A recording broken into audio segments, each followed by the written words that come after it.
Hi, what's up? Sorry, I was out in the garden picking vegetables. We've got some crazy looking fruits. Look at this tomato. It's fucking insane looking.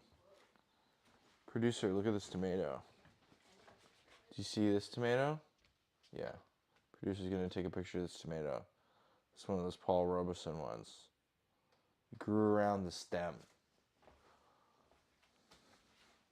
So it looks fucking wild. Hey, what's up?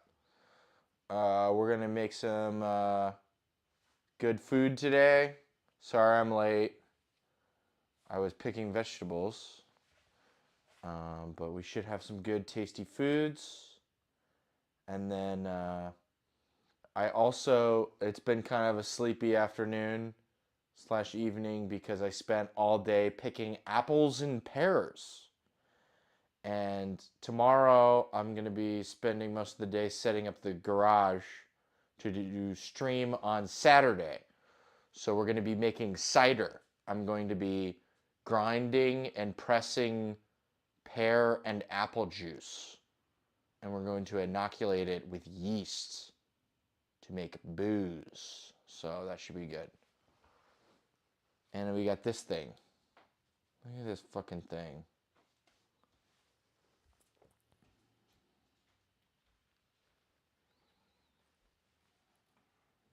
I don't even know if I can pull the...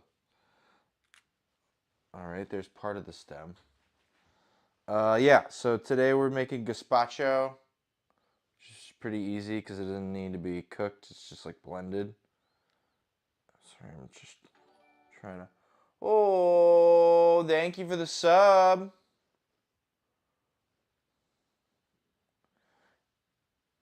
And we're still trying to work out the... Here, look, it's like a little traveler's tomato. There's a little like extra tomato bit. We're still trying to work out the time when that would be happening for the... Oh, you have good news. Go for it. Ooh, that's tasty.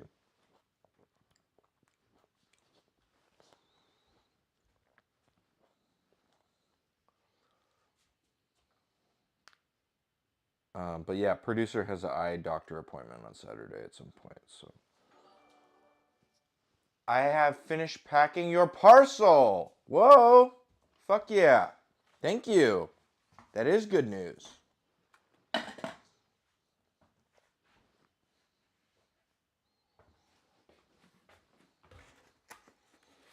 Very fun. I will need to see again when I'm free, and I will ship it over soon. Awesome. Very happy to hear that. We have a P.O. box. So, anyone wants to send an item, a food thing, or otherwise, there's a P.O. box.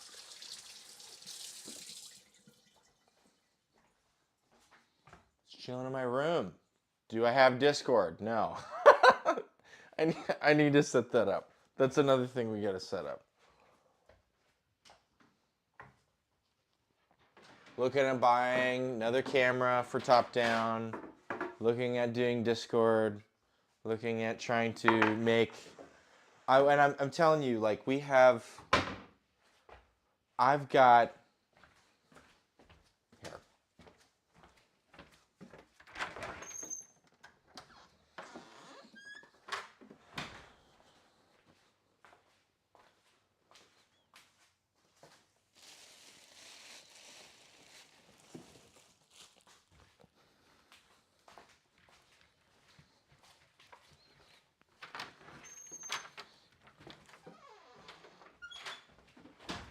I have like 10 bags of apples this big.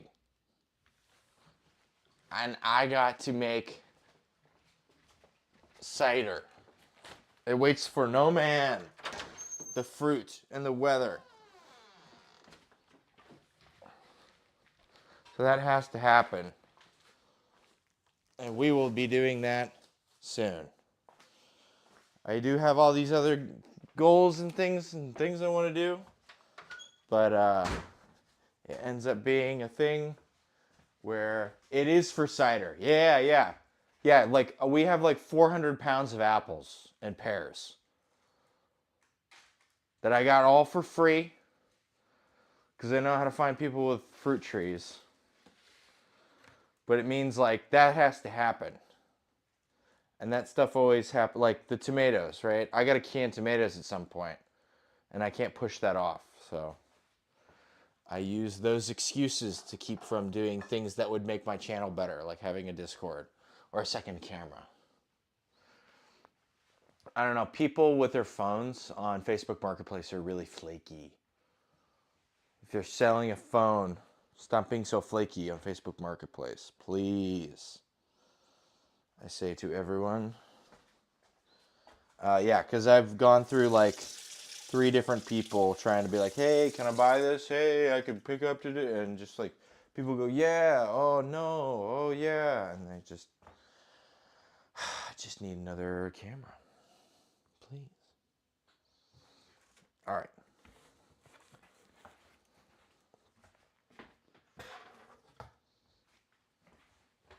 Check out all these little other tomatoes. We've got a bunch of varieties of tomatoes, shapes and colors. This one's supposed to be kind of purple, but it's coming out a little just kind of like tinged darker. Get these little purple peppers.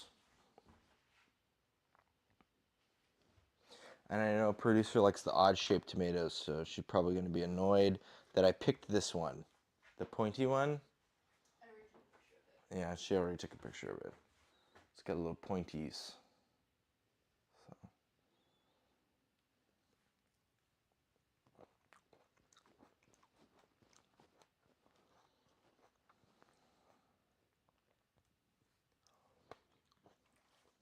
Yeah.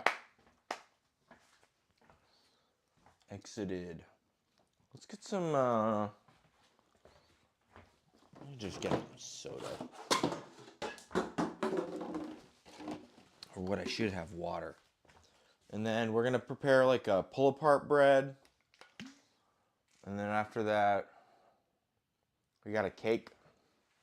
Should be pretty good.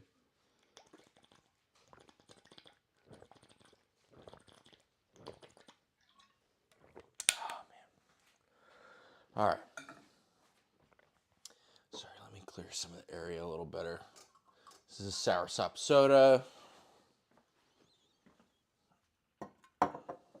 Is it doing anything? Hey, it's a little fizzy. A little bit of pressure. And we got some sourdough discard, which we're going to use for our bread. Bread and cake. Whoa. I thought we were done with baking.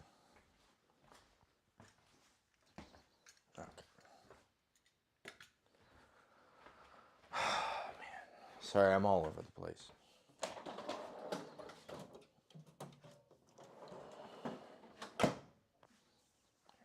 Music. Music is always good.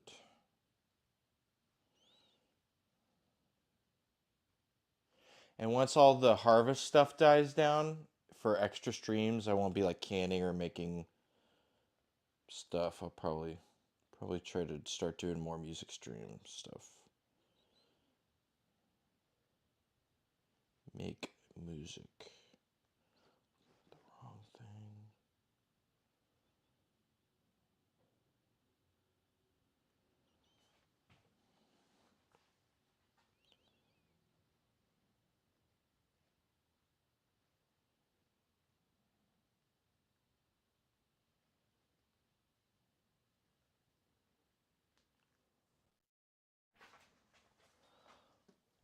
You need to bounce, but you'll come back later. Yeah. I'll be on for a while. Yeah, for sure. I'll be on for another probably 4 or 5 hours. Yeah. Peace.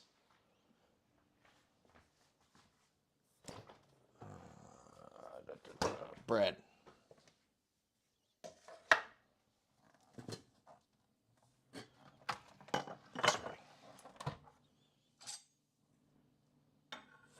figured out how to do this in front of people.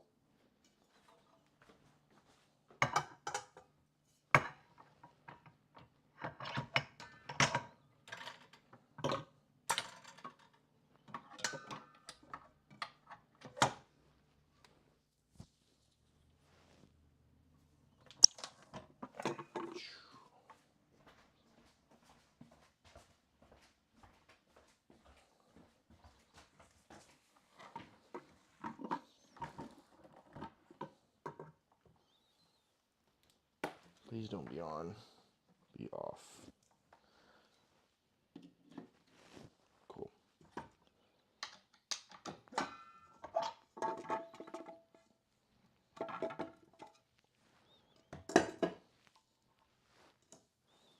Alright. So we gotta weigh our ingredients for this pull-apart bread.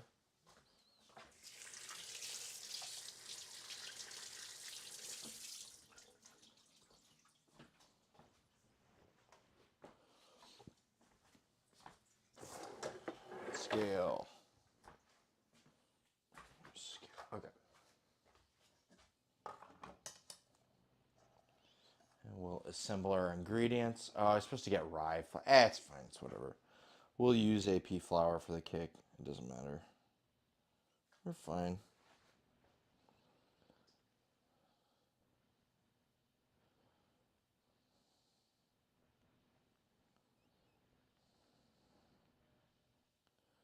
So we need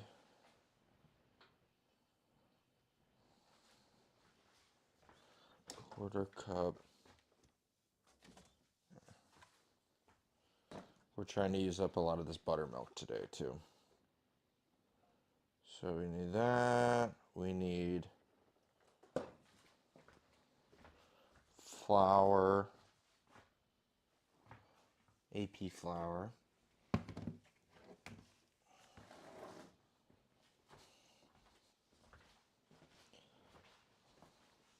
Couple teaspoons of sugar. I got sugar just behind me. Egg.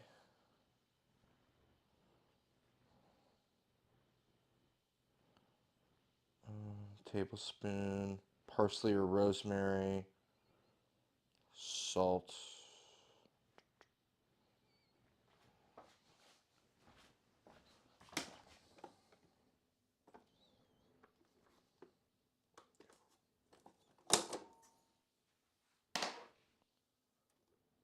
Yeast. Salt. Egg.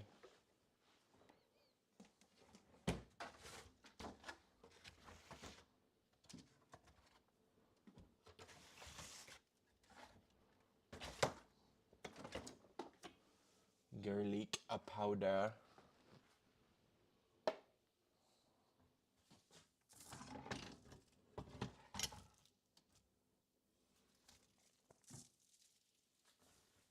And then we need like some melted butter. I'll just use the rest of that. And then you just combine everything.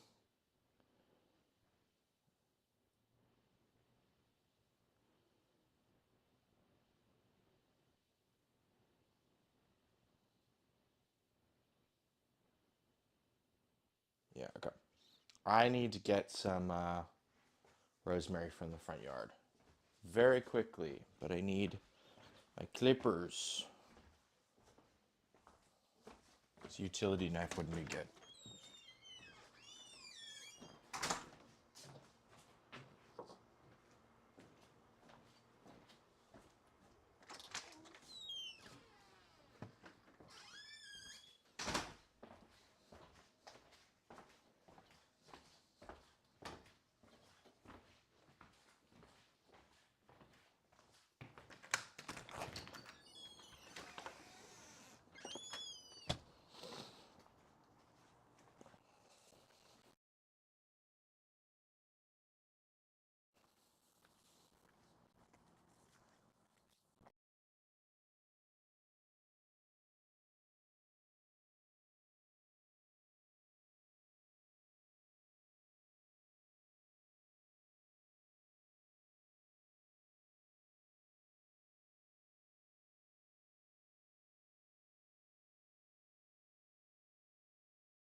All right.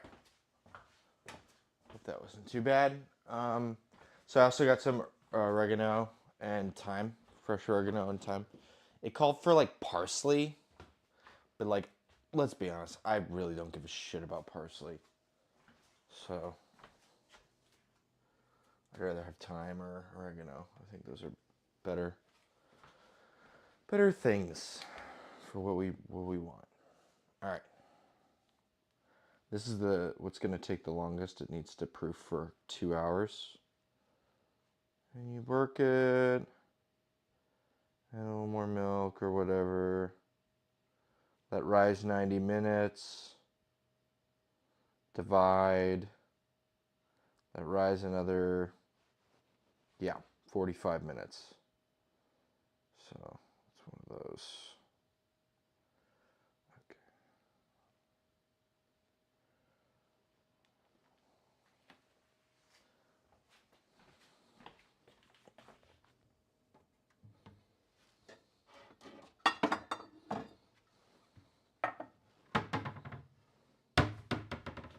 Is there really only, am I dumb? It's like only milk, like a quarter cup of milk. Oh, I guess all of it's coming from the discard. Okay, yeah.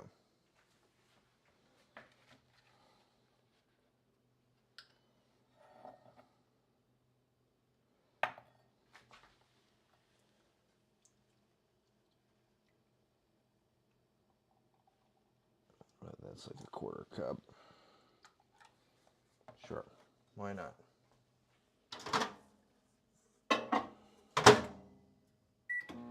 Microwaving buttermilk. Is that something we thought we'd be doing today? I don't know. Just want it to be not cold. So you want the proof to go well, right?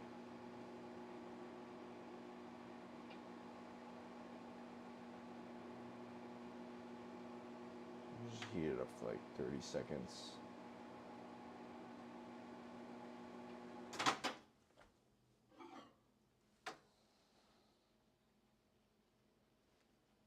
Yeah, okay, that's warm.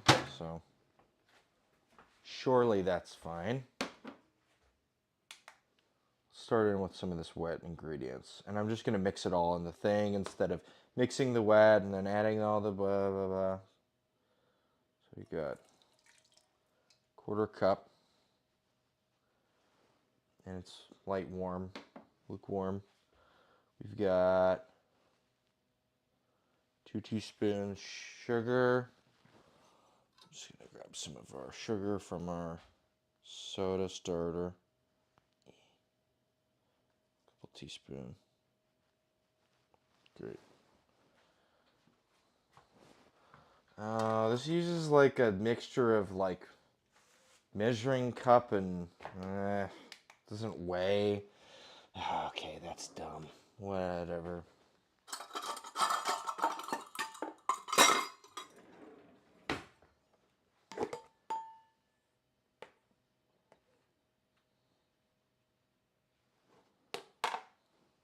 Here's a cup of flour. Oh shit! Now I'm just going down the thing instead of. I suck. I'm not good at this. I'm not good at reading Word. Okay. There's 2 and a bit. That's what the measurement was. Okay.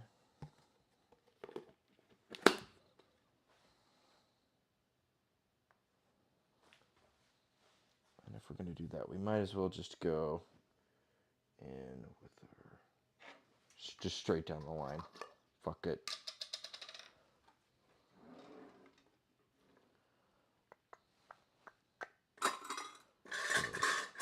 So 1.5 teaspoon yeast.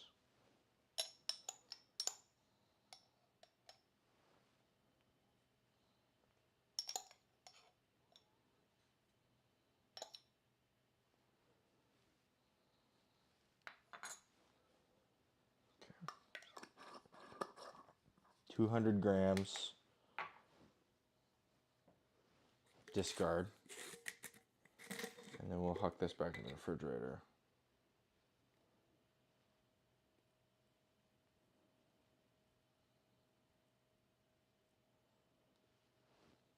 All right, that's a good like scraping amount.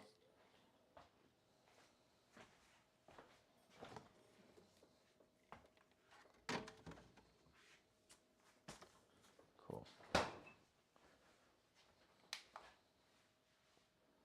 We want an egg, beaten, lightly beaten. Give me the answers, egg, or this isn't gonna look pretty. Cough up the dough, egg. Gonna beat some sense into you. Okay.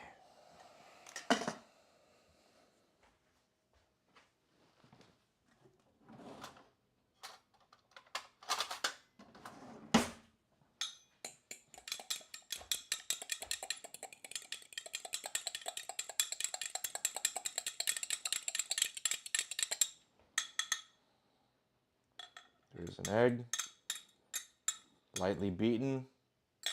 I believe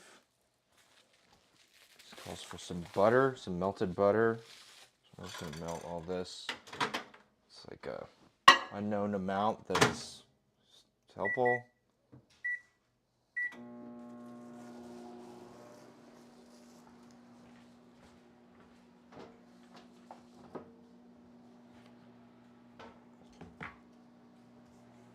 And then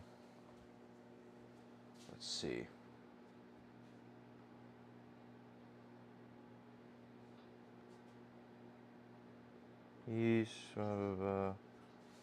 Okay, we want some parsley, rosemary, salt, garlic powder, and then butter. Okay, this has got to be pretty well melted. Not quite. We'll just let that go then. I'm just gonna keep on rocking this teaspoon.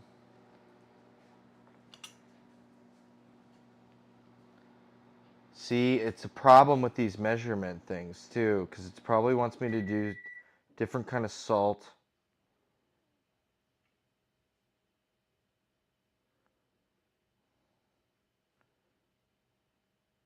Because you use different depending on the kind of salt.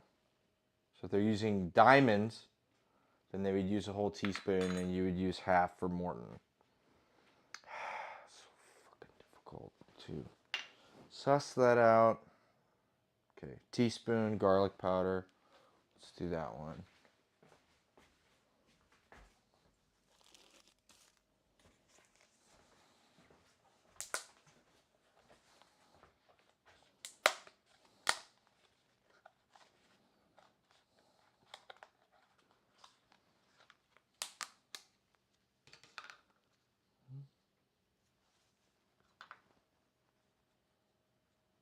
Just gonna make a big teaspoon because I like garlic powder. Like a speck of something in here. Begone, speck.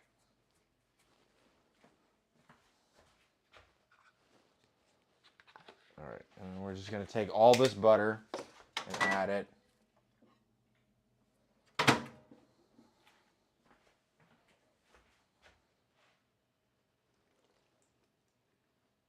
That's a couple tablespoons of butter. Great, so that's all that. I don't need to keep track of that anymore. And I think literally all that's left is our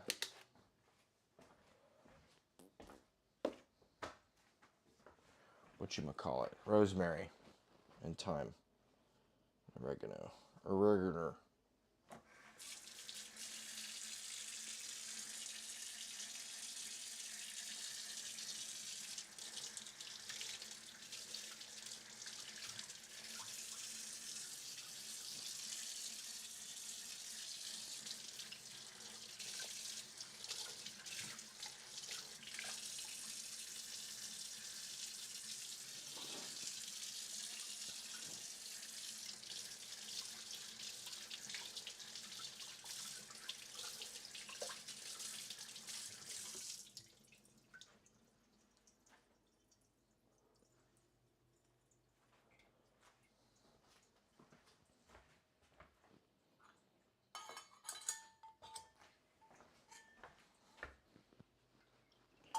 Set that off to the side. I have a feeling that I'm going to need those measuring things again.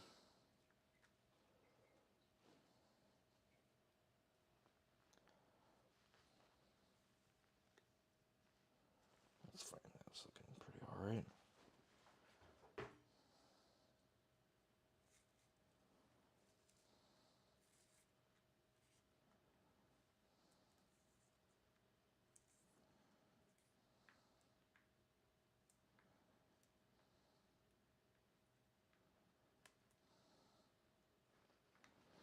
Yeah, I feel like whoever did the measuring on this recipe did not do a very good job. The recipe looks very good. It's this lady looks like she knows what she's doing.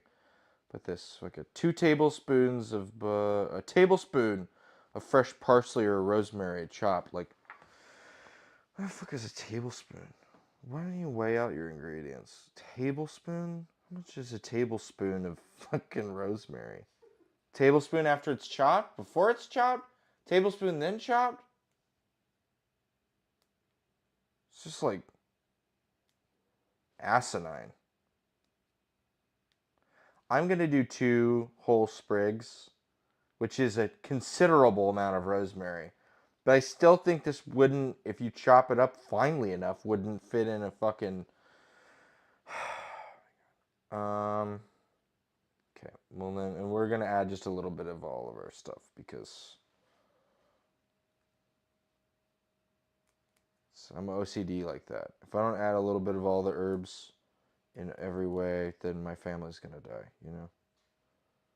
Gotta turn the lights on and off. Go up and down the stairs. All that good stuff.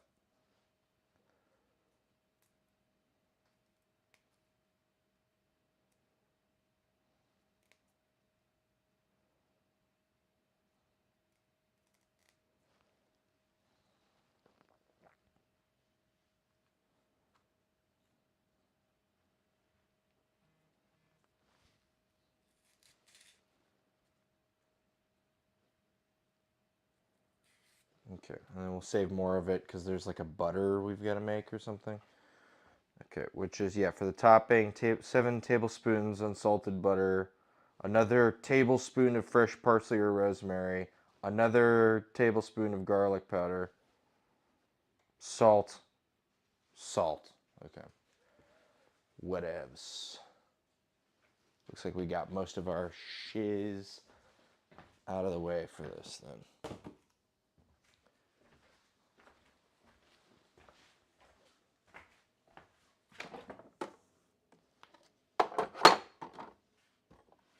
Maybe it would have been better to use bread flour because this is bread. It says to use AP flour though. AP flour. Whatever. So if it comes out bad, it's this lady's fault. She told you to make bread, told you not to use bread flour. Pretty good. I don't have any vital wheat gluten here, so there's no going back.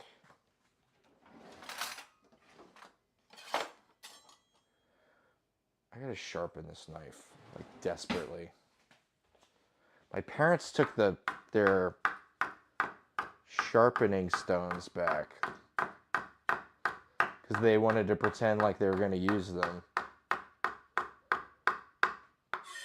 I am the only one who sharpens their knives, and I do that when I go back home for Thanksgiving, Christmas time. Just make sure to spend an hour or so going through their knives, so that way they have sharp knives. It's free to do. It's not that hard. Gives you extra practice.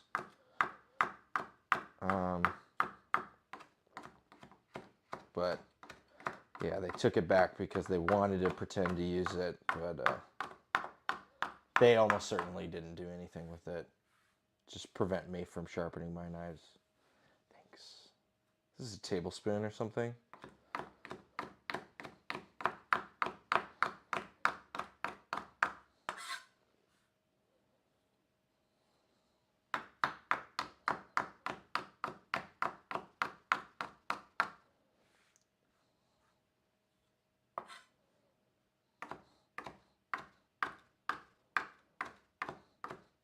no actual garlic that goes in. This is a weird recipe. I don't know. Whatever. You find shit on Instagram. Sometimes it's good, sometimes it's bad. It looks good. But isn't that how that always works with meme food? It always looks good. I don't fucking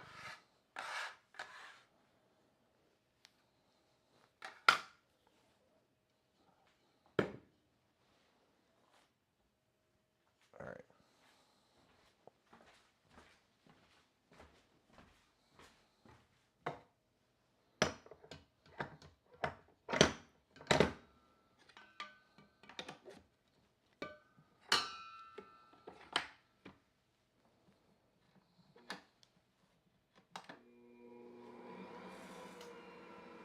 Become one.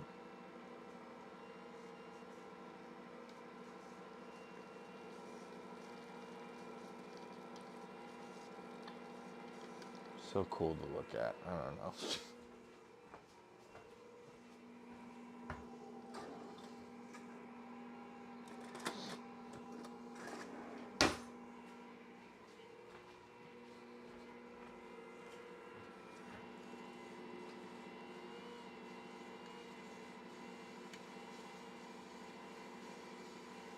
Just a little bit of flour that was hanging out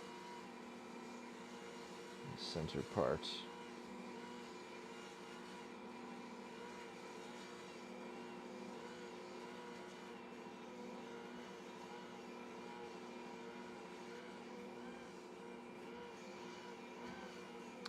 Might have gotten on camera there. Alright. Producer now has a minor screen credit.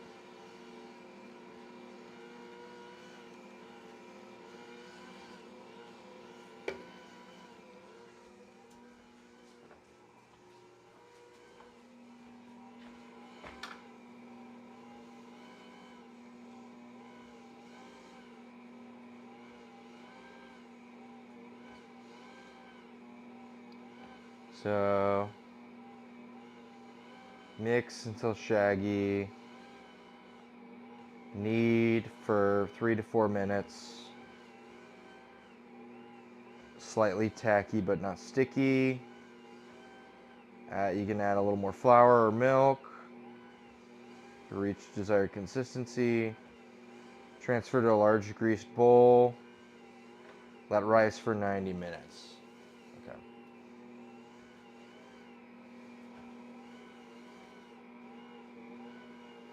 And then there's also the cake. Gotta make sure I just get all this shit on my...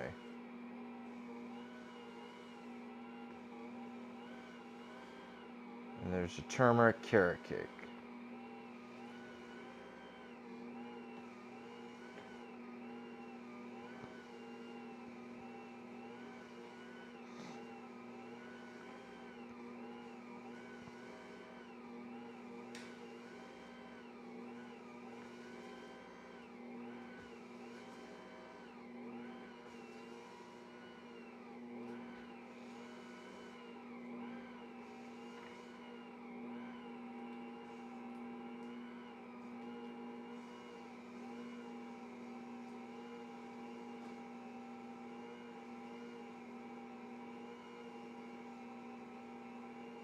Okay, and this one can be just made and then baked, so we'll probably just let this proof in here then. That's fine.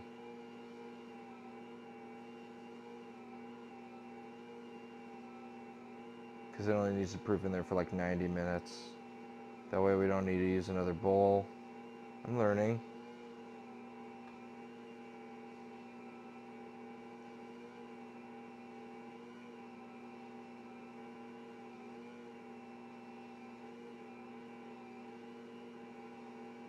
Okay.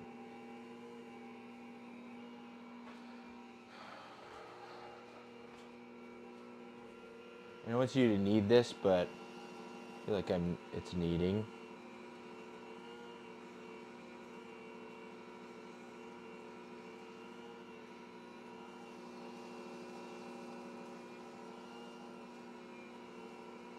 Okay. I feel like we need a little more. AP flour. Those was the instructions.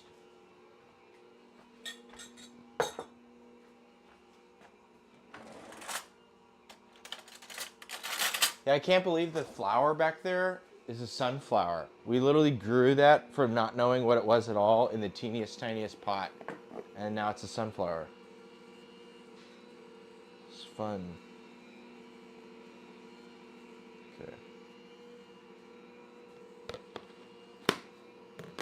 Let's see. Consistency.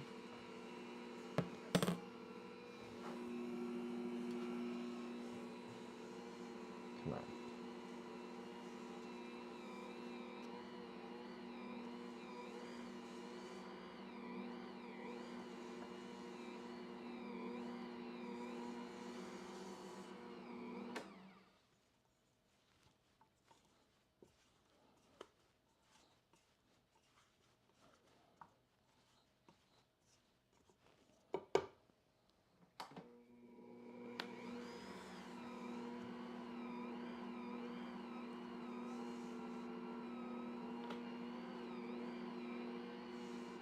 There we go. I think this is closer to what we want.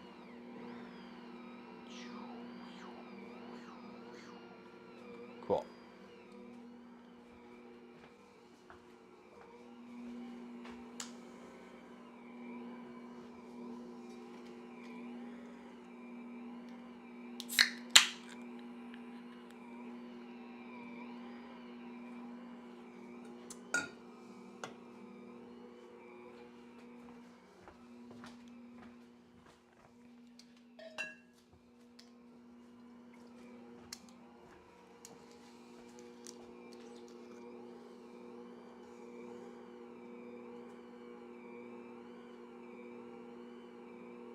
Little rum and Coke.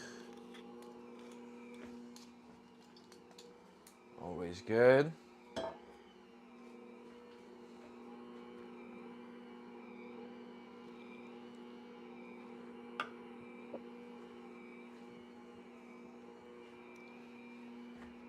Yo, yo.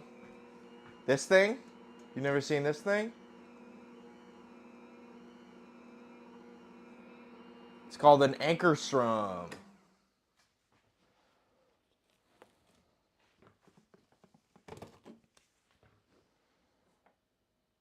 Putting rum into a Coke can. Oh. Well, it's already got the thing. You never just add it to the can?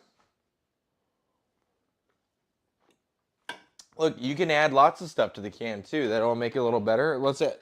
We can add a little bit of bitters. I got some of these bittermins. Ula Makule. Sorry, I'm butchering that. Tiki bitters. Adds like a nice cinnamon allspice.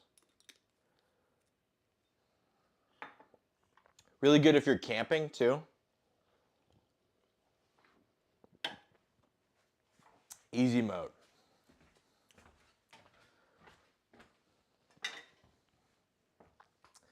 Only thing is I can't shave like any nutmeg or other stuff over it. But cheers. All right, I think that our bread is at the consistency we want it to be. Yeah, it's like, yeah, yep, that's what we want. All right, this thing's so cool. Like,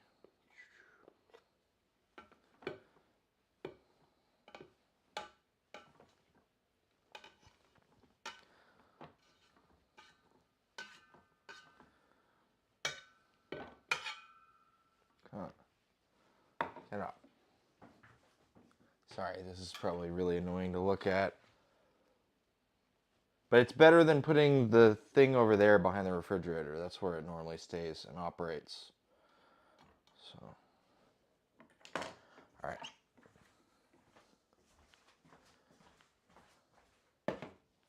And now we're gonna proof this guy. So we need our little handy dandy reusable. And then stuff it in here. And put the, oh, that is kind of tall. Yeah.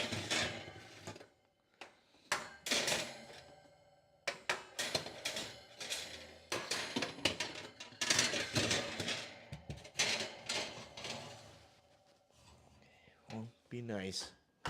And then we're gonna put proof on. More options. Proof. Standard. Cool. And this will return for our cake. But for now, we will put back into the corner. By your stream description, you got your hands, or you got a lot on your hands. Yeah, we do typically quite a bit with a stream. It's because every day I stream food. The next day I do Dungeons and Dragons. I host, and we cook a lot of food. Or like I'm basically making a dinner party. I prep every week. So.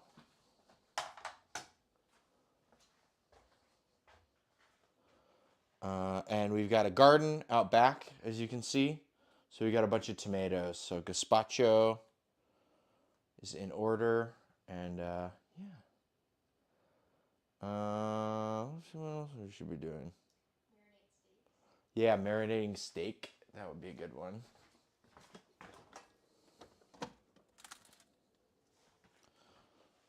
Producer's filling me in. Get some New York strip. I prep, but I just cut a bunch of vegetables and stick them in the oven.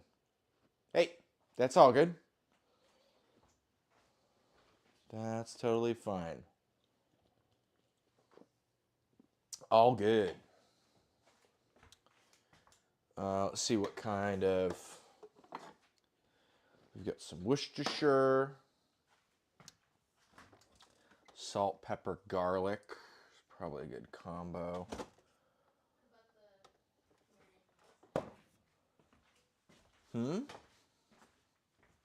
What? I think I'm good. Producer's backseat cooking. Again. It's my kitchen. I make the decision. No, it's fine. Alright. So we'll probably just do some basic salt and pepper, garlic. Yeah. Okay. Sorry, I took a nap this afternoon, so I'm like kind of out of it.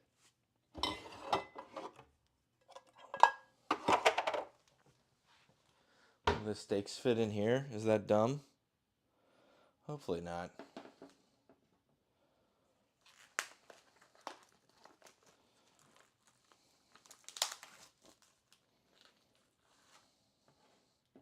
These are going to go on the offset back there, so. What am I doing? I'm just fucking all over the place. Some of this. Yeah, all of it. Get it all in there. And then pepper.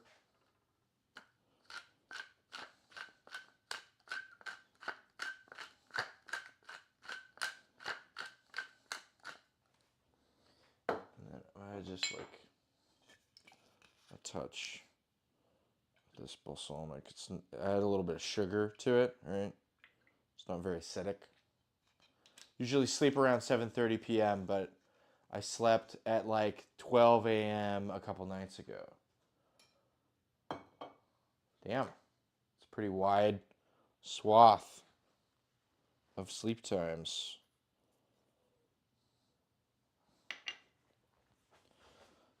Let's get some fresh garlic. Any reason why your schedule wonders so?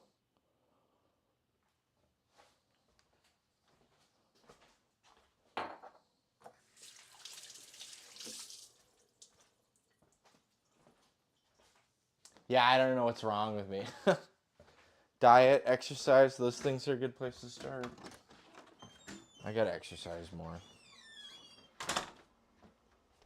Or drink less, one of the two. Here. Forgot to put these lights on. And now it's getting dark. It's starting to get a little painfully obvious that they're not on.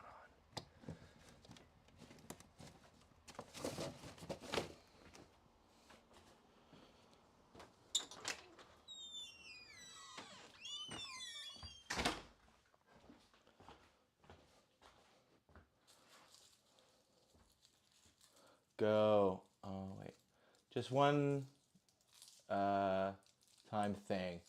I'm just more worried I got to sleep so early. Okay. Or I go to sleep so worried. Yeah. Well, I don't know. If it works for you, then it works. I mean, 7:30 is a lot better than I don't know, other times.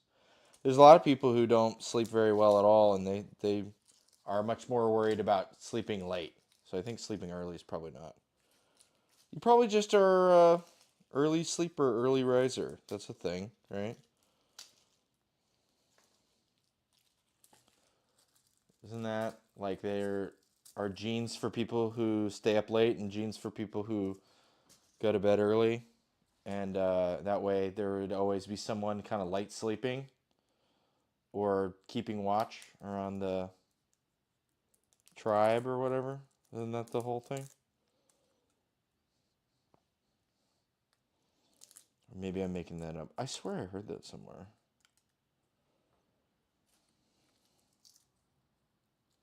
Yeah, I suppose. I'll just see what happens in the future. Do what feels natural.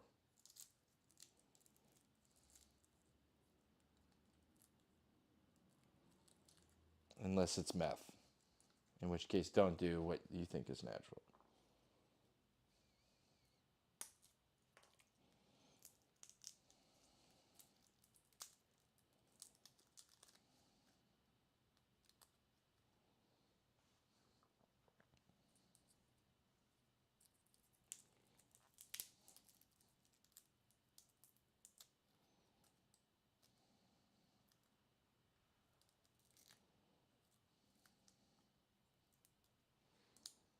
I'm a Google. Yeah, yeah. Well, is any of it natural, really?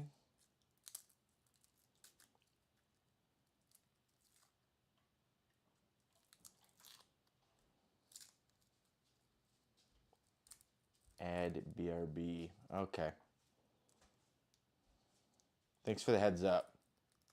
Sorry, I set the ads to as low as possible.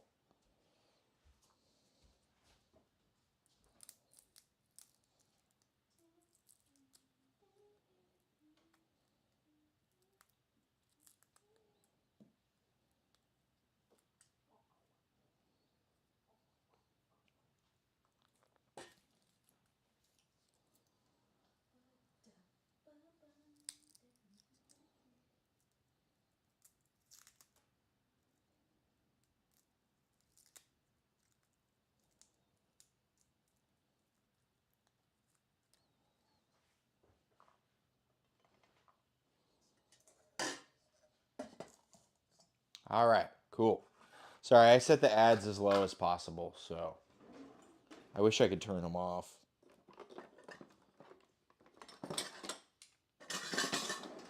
But yeah, it's one of those things where, like, well, what is natural, right? If it's man-made, then perhaps it's not natural. But then there's the argument that, like, people became like agricultural. They became farmers uh, as a result of making grain to make alcohol, right?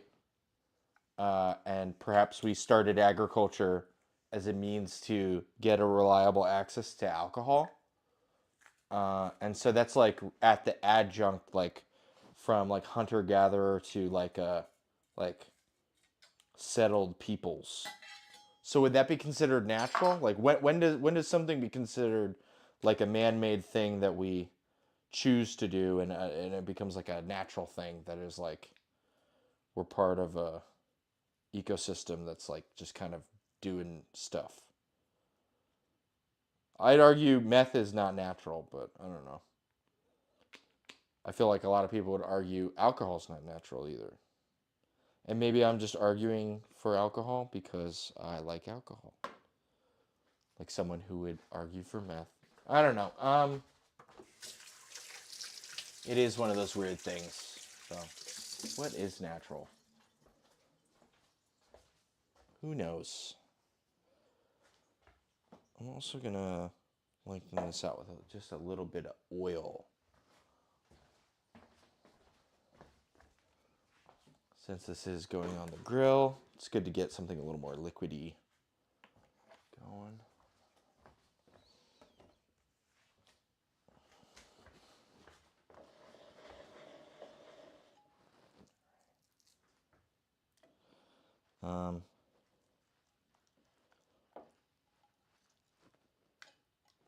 But yeah, do what feels good to you.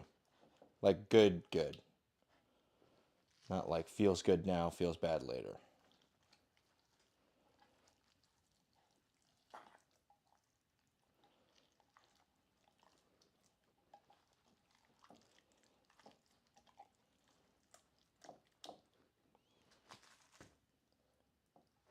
What did I put in this marinade? This is like Worcestershire, garlic. I added just a little bit, or a black pepper, and then like some salt, and then I added just a little bit of like the Costco balsamic vinegar, so it's actually really sweet. Yeah. Lesson we learned today: don't do drugs. That's probably a good idea. But yeah, I added a little bit of balsamic vinegar. The balsamic's supposed to be actually pretty sweet, so I just did it to add a little bit of sweetness, and then I added a little bit of olive oil to it as well.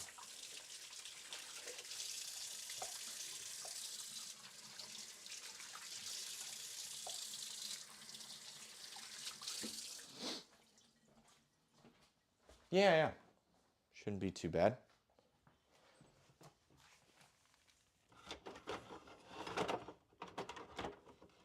Just kind of simple.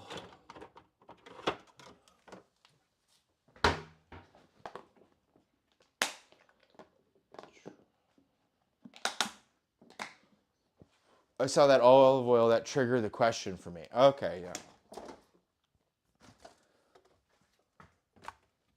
Yeah, just trying to get like I don't know, we were already like almost all the way to a vinaigrette and covering a lot of bases. So I thought some olive oil might be good.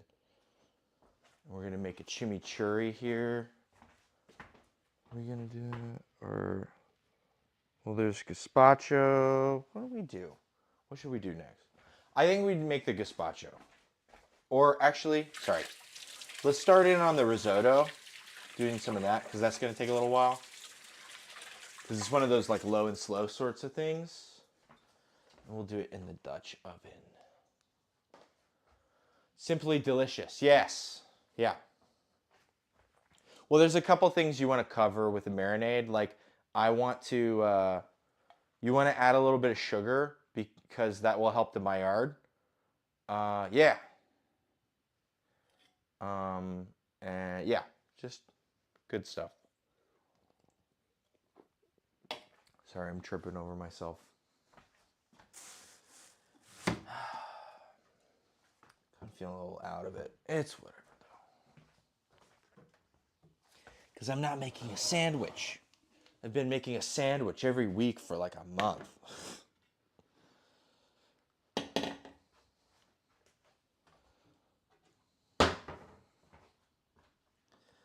You can just start in with some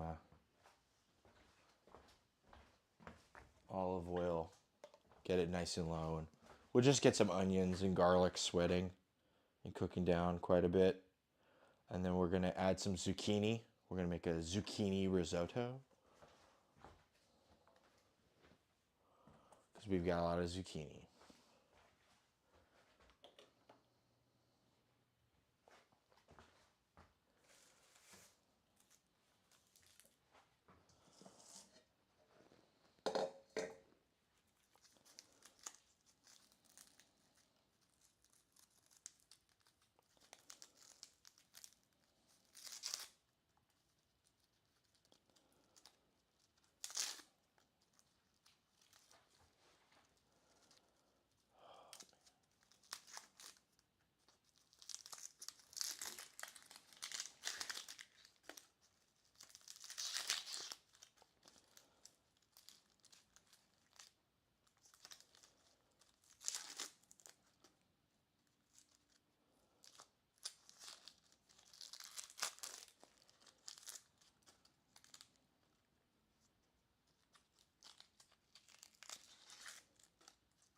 Oh my god.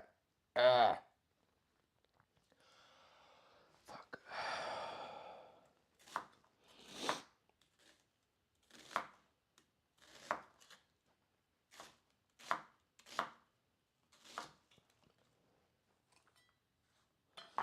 Quickly. Get in the pot. Ah.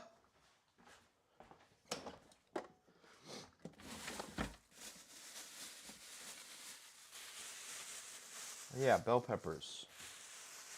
For the gazpacho.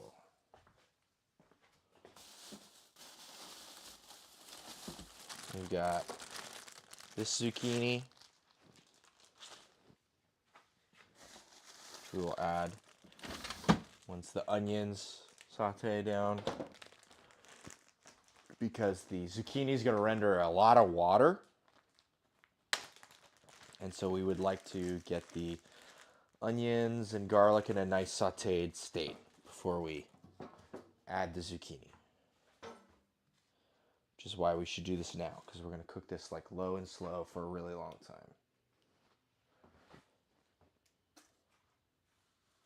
And that's before we even start the risotto part. It's just the stuff we're going to fold into it, right?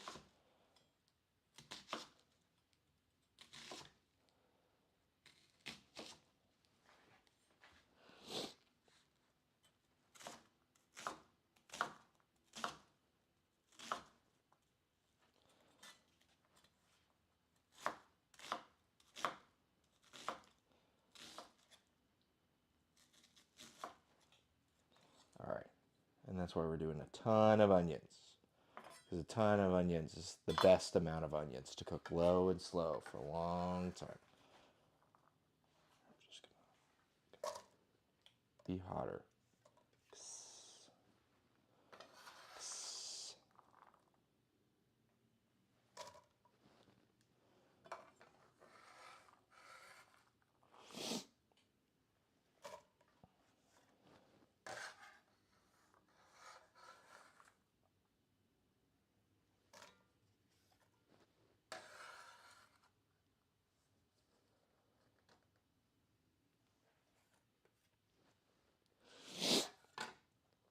Those lacrimators, right? They activate your olfactories.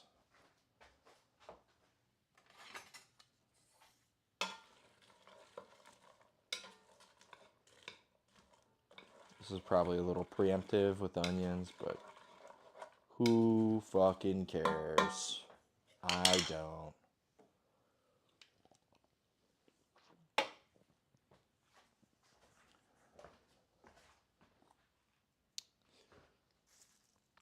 And we're just going to go in with some more of this garlic.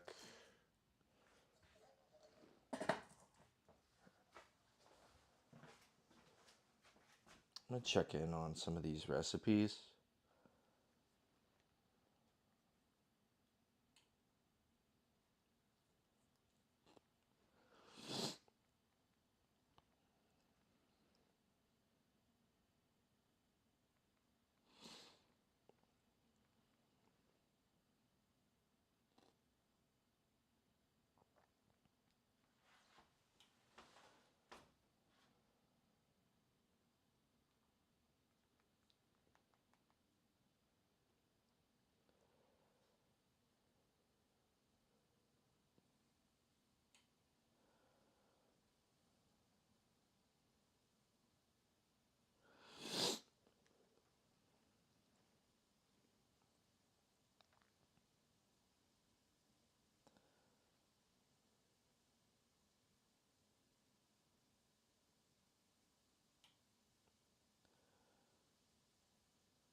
Forgot.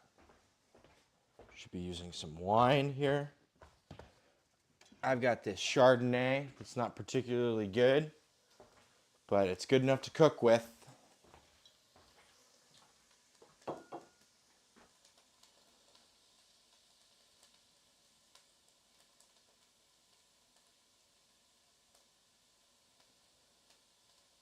Yeah, okay. Just reminding myself.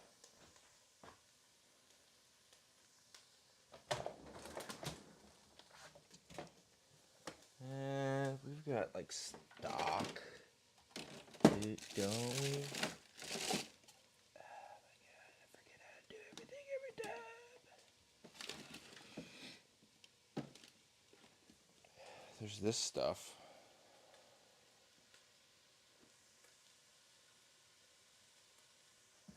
It's pretty thick though. That's okay.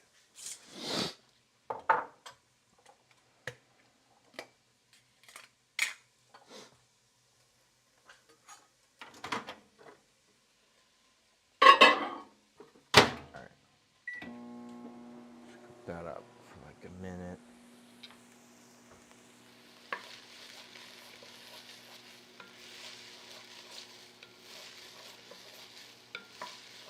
And we're going to want to add a little bit of salt.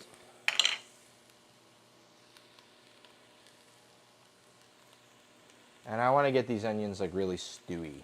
I want to get everything like nice and cooked down for a long time. Because that's what I want to do.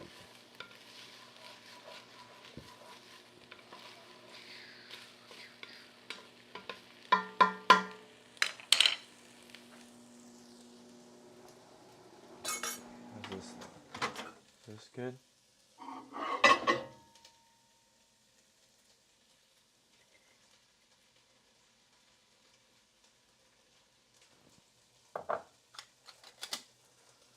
This is like demi-glace, so I can just use it like a spoonful. It's kind of a jello consistency. Very gelatin heavy. So.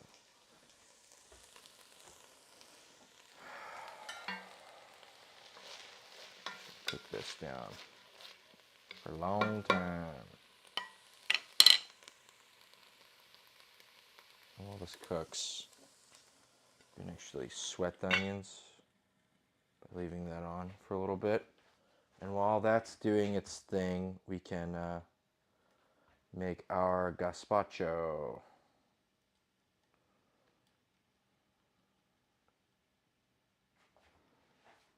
Which also should refrigerate for like about an hour or whatever. Or whatever.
All right.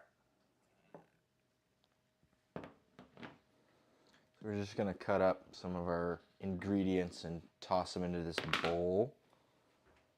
Sorry, I'm just double checking in on some stuff for how to do these recipes. I have never made gazpacho before, and I've actually never made risotto either. So I watched a couple videos before. It seems pretty straightforward. I don't think I'll fuck it up, but just wanted to double check in because kind of, you know, things I haven't done before.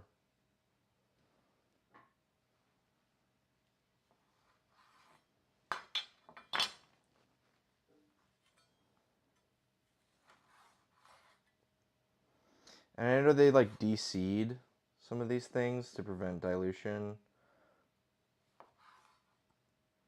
but I think it'll be fine. This is a pretty hardy tomato.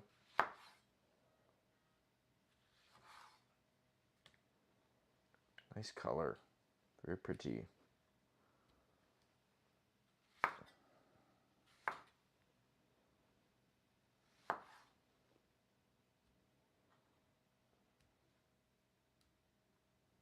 And we've got some San Marzanos we're gonna add, and they'll add a lot more like pulp without, you know, dilution, since that's such a big deal.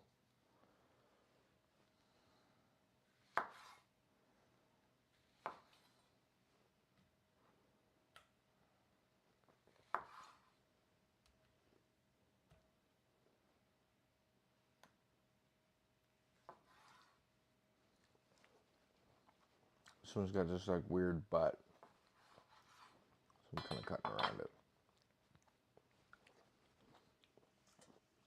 It's really good though.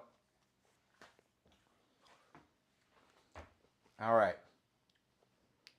Duty calls.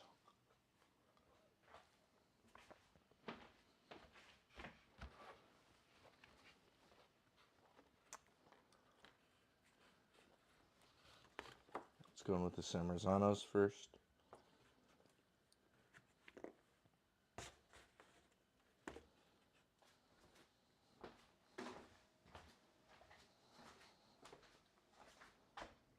The bottoms of these guys are looking strong, so it looks like my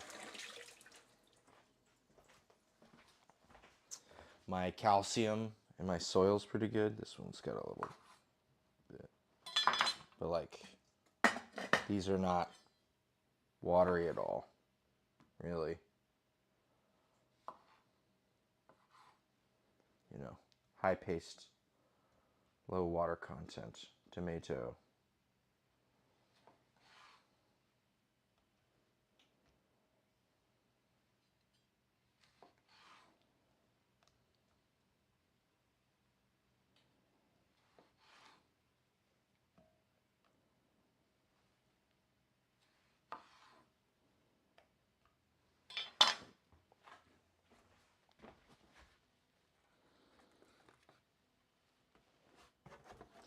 said they had a chili, and then they also said to take off the skins of the cucumbers, but this lemon cucumber skin is not bitter at all, so not sure if I need to take that off. I can't say the same about this other guy, this pickle bush.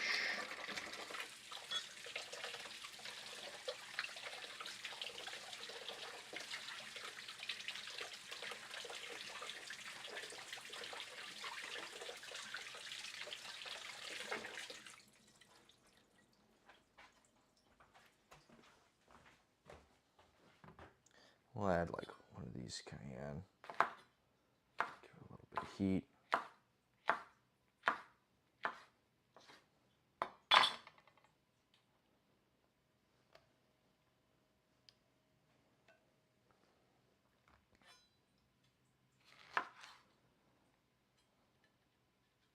I'm just gonna cut these into little wedges.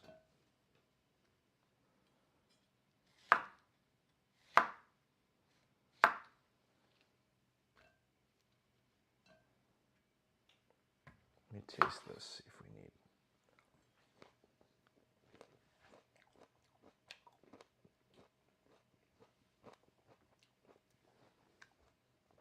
Tastes great to me. No bitterness, so.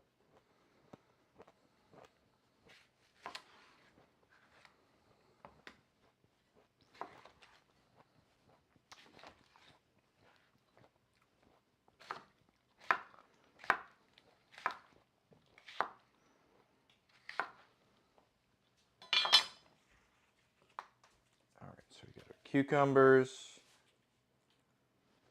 Got a bunch of tomatoes. Just gonna scoop this into the sink and the fucking compost bin. That's what it is.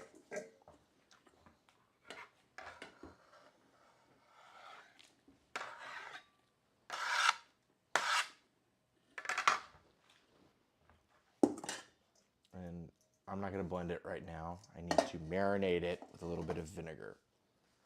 So it'll be a little bit.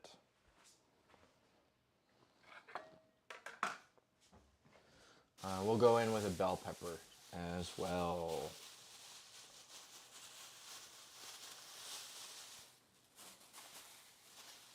Let's take the bigger of the two. They're not very big, but might as well. Oh, this one's got a fucking bad spot. What the hell? What the fuck? Okay, well, let's just use both of them. I swear to God, I picked both of these. Neither of them had bad spots. Well, that's annoying.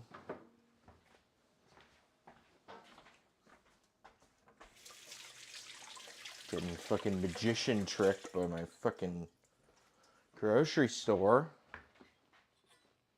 3-card Monty.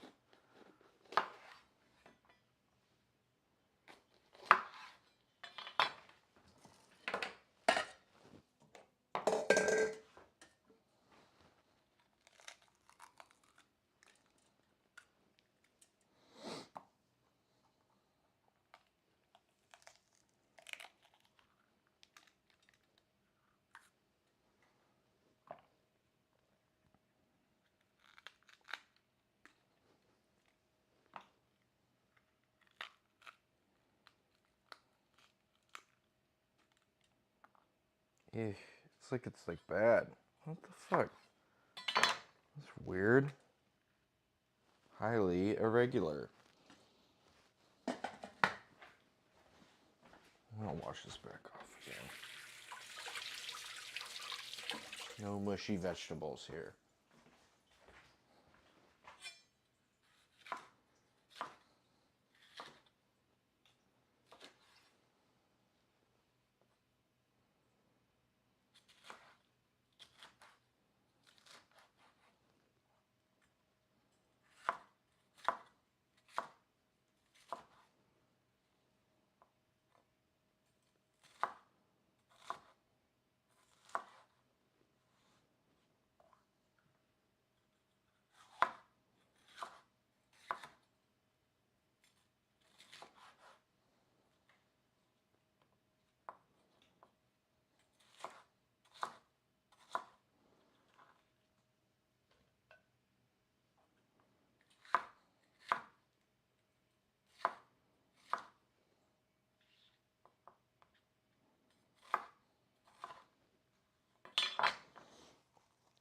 Oh yeah, and then I need basil. Basil. Looks like I gotta go back out in the yard again. But not before. Ooh. These are nice. Sweated. Get a little steamy.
Unfortunately, a heat wave took out most of our Thai or our Genovese basil, so we're hanging on with Thai basil right now.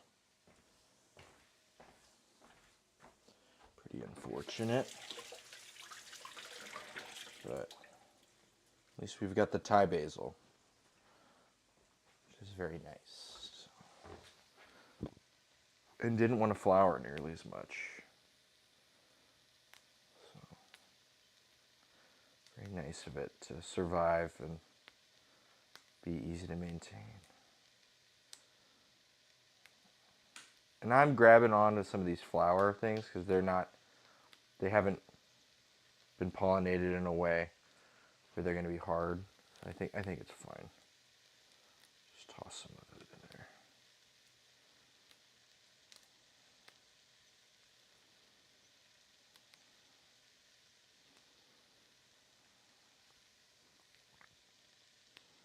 Go through this one, and then we'll see what things will look like after.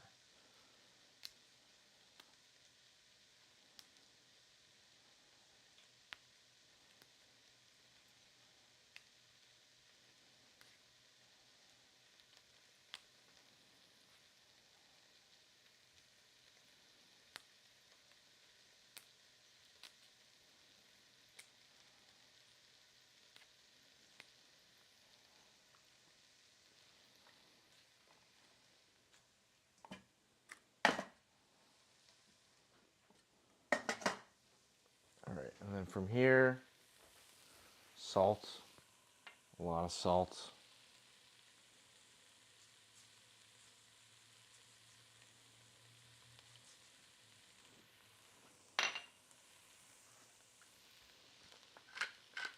Black pepper. That's what it always is, right? You just make salad dressing and put it. Salad dressing, bam, that's a marinade. Salad dressing, bam, that's what you need for this thing. Salad dressing. Just oil and vinegar, salt and pepper. Always.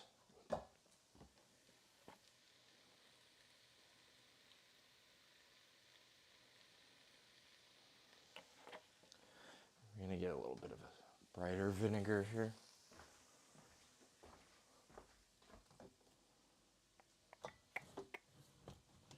We not have. Oh, that's unfortunate. We have.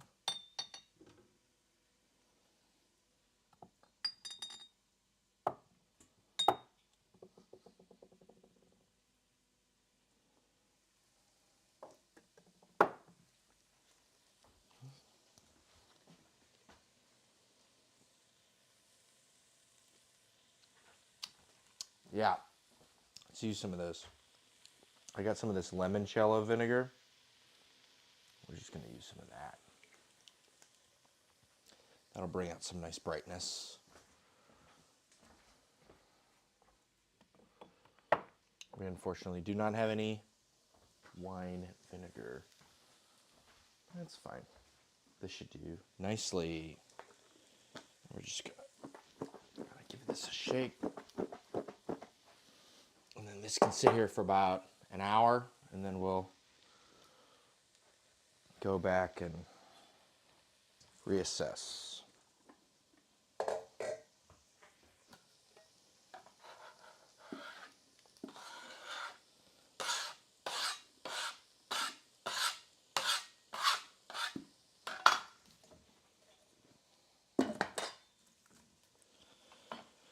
Okay, so we got bread proofing, we got risotto going, we've got gazpacho doing its thing. Here. This has been proofing for a little bit. Let's take a look.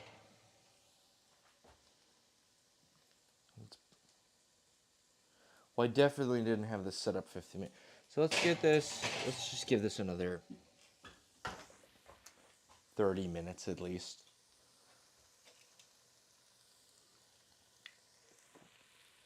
We could make a cocktail. That's always a good one. Everybody loves the cocktail.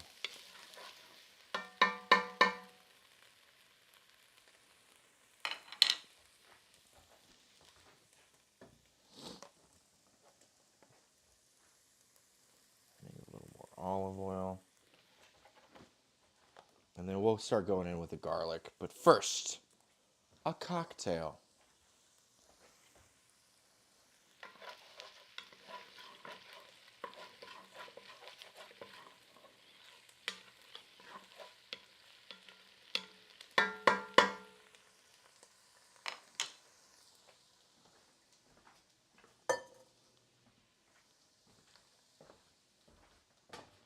We have our homemade creme d'amore.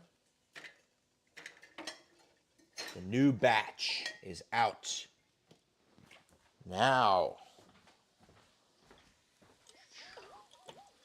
some of our, I filled up a whole handle with the stuff and some other things besides. So we probably have close to, I don't want to say a gallon, but it does feel like a gallon. I don't know. A handle, almost 2 handles. That'd be 2, 3.5 liters. Yeah, approaching a gallon.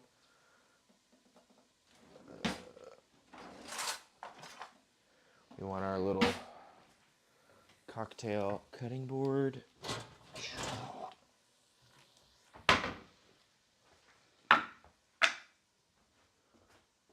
And a lemon.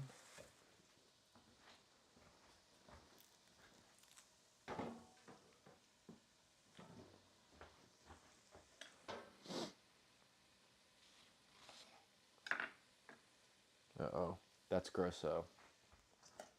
Unfortunate.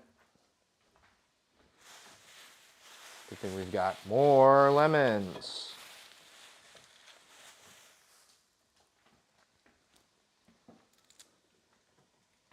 How about this one? Is this one all fucked up too? Nope. This one's nice. All right. We've got some simple syrup I made last week. Give our steaks another good shake.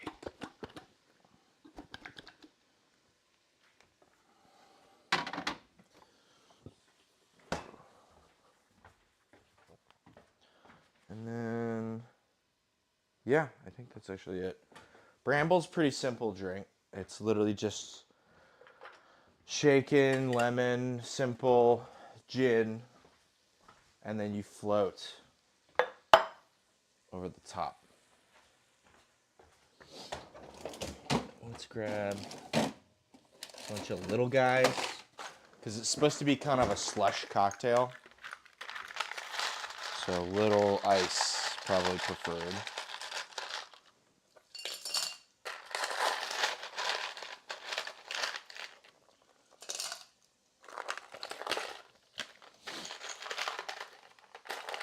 We'll make it double.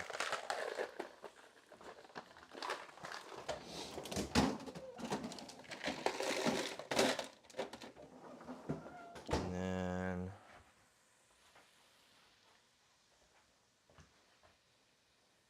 how much am I putting?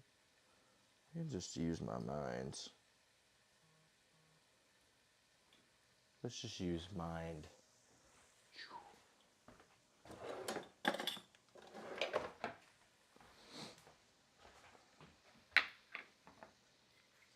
If that's the case, we'll add 2 ounces of gin.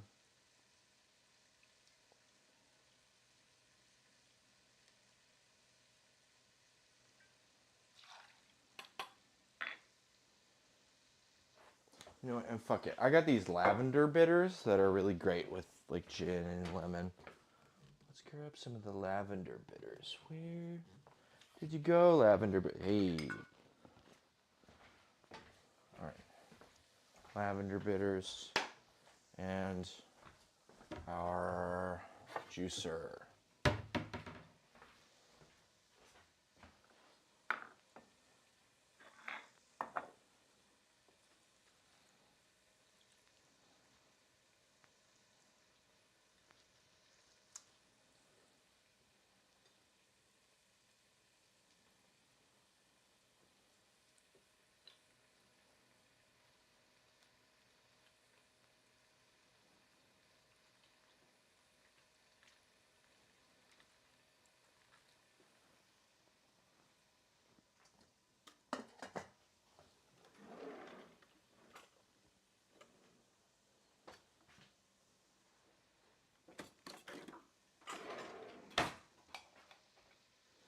Gonna add a little over an ounce of lemon. It's probably 1 1/4, 1 1/2.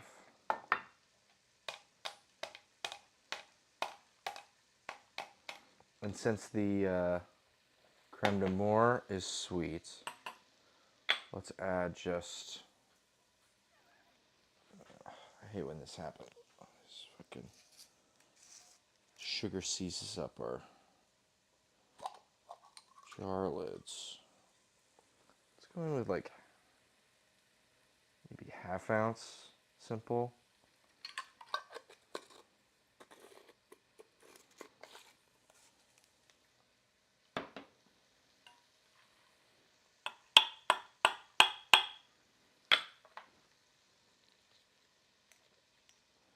Some lavender bitters. Nice.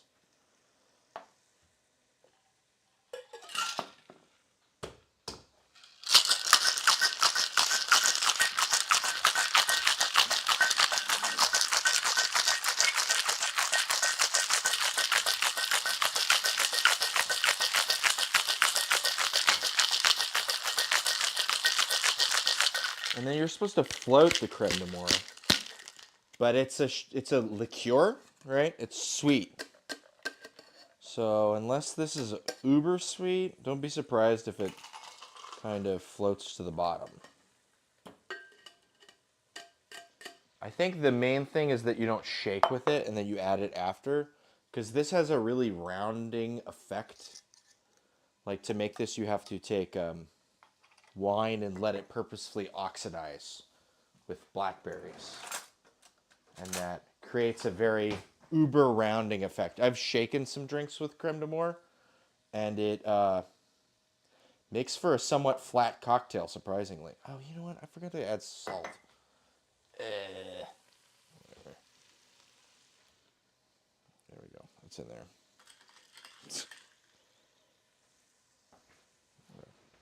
Get in there. Yeah. And then we're just going to float a little bit of this over the top. And immediately it sinks to the bottom, which says that our creme de menthe is sweeter than our drink is, because it's heavier. Right, that's how you make a pousse cafe. But it's good. This is good. Yeah. Wonderful. Some are crushable. This is leaning on the lean side. Might need a little more simple next time.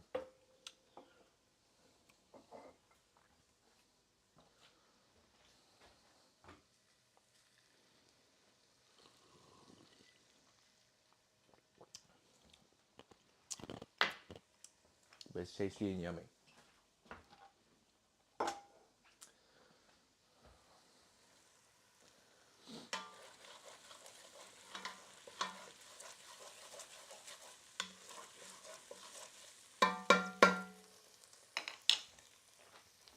I'm going to add the garlic to our risotto.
Oh, and then I got to make chimichurri. That's right. I almost forgot about that.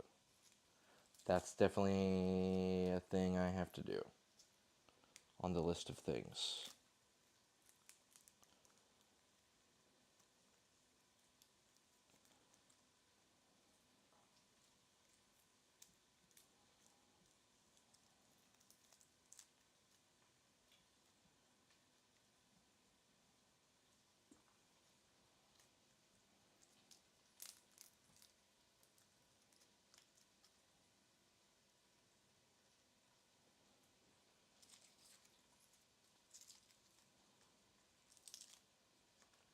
doing my pro bono time, my charity work, going on this, taking all the teeny garlics that have no home.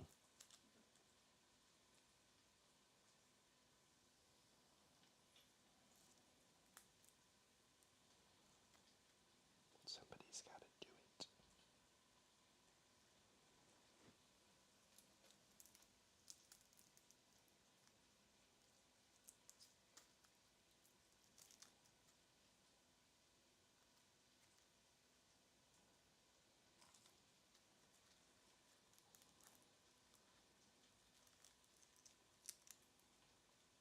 All right, this is a nice little pile of garlic. It's probably 5 or 6 pieces worth. That's good.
I'm going to start adding like mixtures of oil and butter.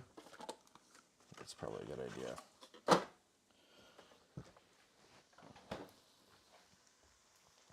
Risotto is dominated a lot more by butter than by oil.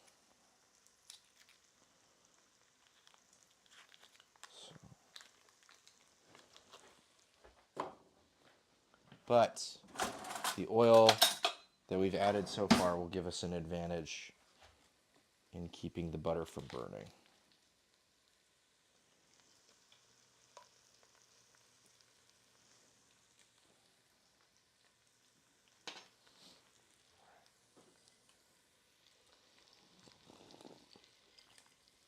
You know it.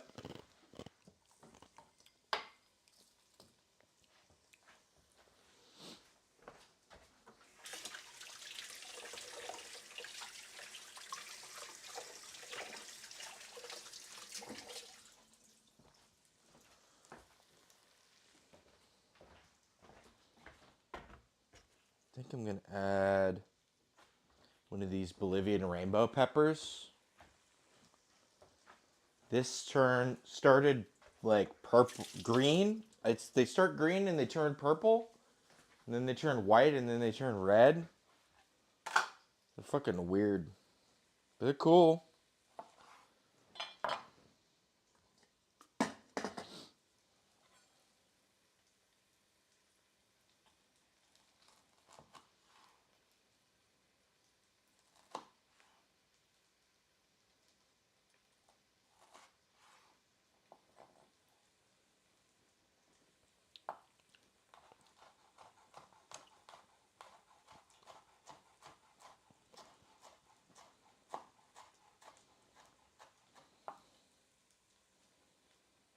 Here, I got another one.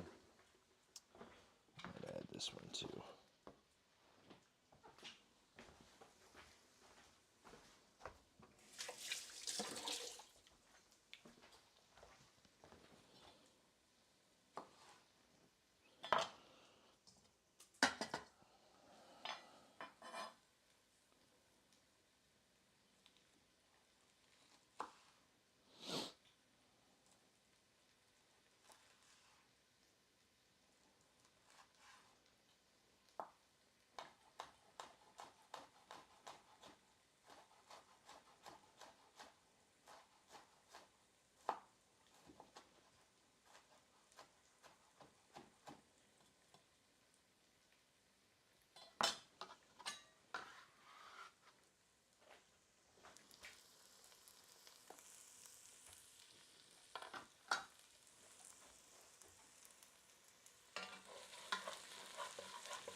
Yeah, it's just fine.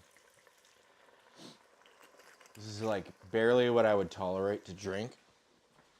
And you need wine that's good enough to drink to cook with. And because it's barely what I would drink, it is perfect to cook with.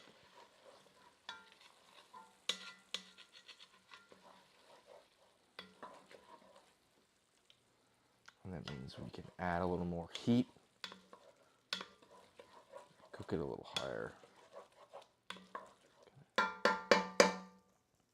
What's gazpacho? Gazpacho is a uncooked, like raw soup. So you're gonna like that. So I got tomatoes and carrots, or no, tomatoes, cucumber, bell pepper, and basil. I should probably also add a little bit of onion or maybe a shallot. Yeah. And they're right here. They're kind of pickling in a little bit of vinegar and oil and salt and pepper. And then we're gonna blend it up, and that's a soup. Oh, we also need bread. Forgot. We gotta add some bread. It's for hot days. It's a Spanish soup for hot days. So like a big whack of bread. It's a blended, yeah, antipasta. Yeah, kind of, yeah. Lots of times people drink it in a cup. It's like an appetizer thing.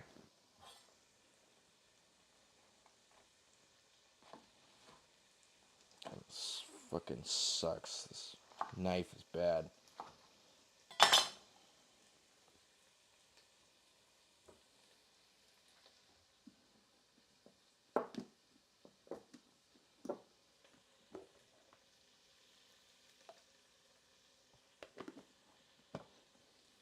And yeah, I'm actually gonna grab a shallot and we'll add that too.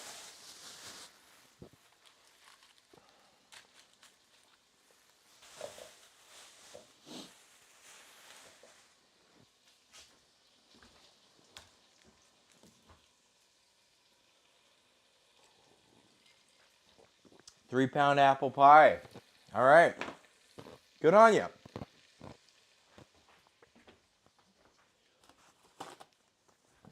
Like 3 pounds of apples, or the whole thing you weighed it afterwards and it was 3 pounds?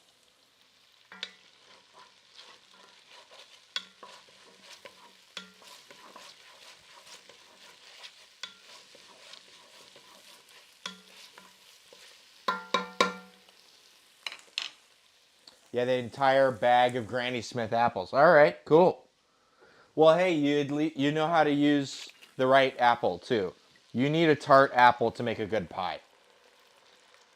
People look at me like crazy when I use Granny Smith apples or Gravensteins to make pies, but you need a tart apple. Otherwise, it falls flat and it doesn't come through the cook. So, good on you. I picked a bunch of apples today, and on Saturday I'm planning on doing a cider making stream in my garage. So tomorrow is going to be getting the garage ready for streaming. It was my first time. Used nutmeg, cinnamon, and vanilla. Okay, wow. Yeah. Is it tasty? Does it taste good?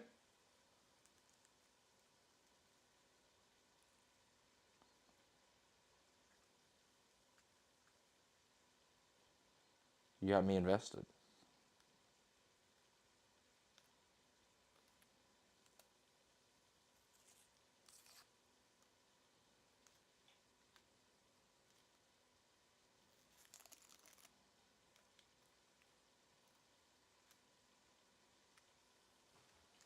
Oh, you haven't had it yet. It's cooling. Well, I bet it will taste wonderful.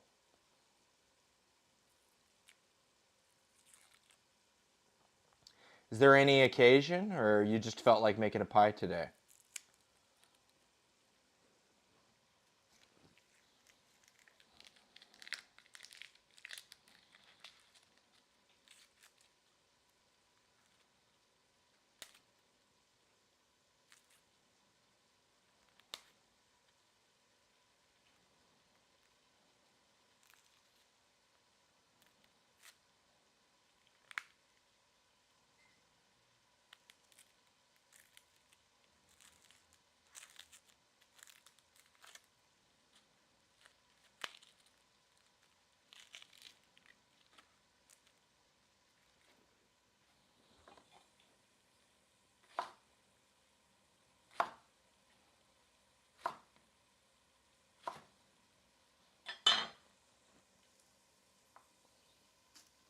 Spur of the moment thing. Got mashed potatoes, turkey, and sage stuffing too. Okay. Little Thanksgiving in September.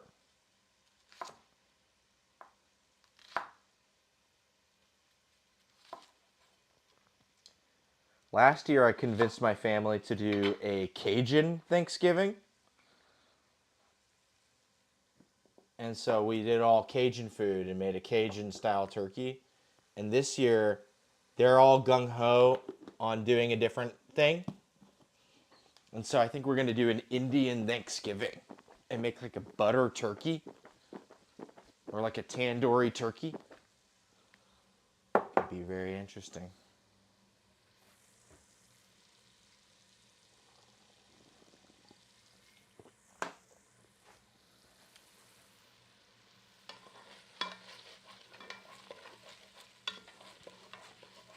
All right, this is looking really nice. Let's add some of our zucchini. And I might even go grab another zucchini.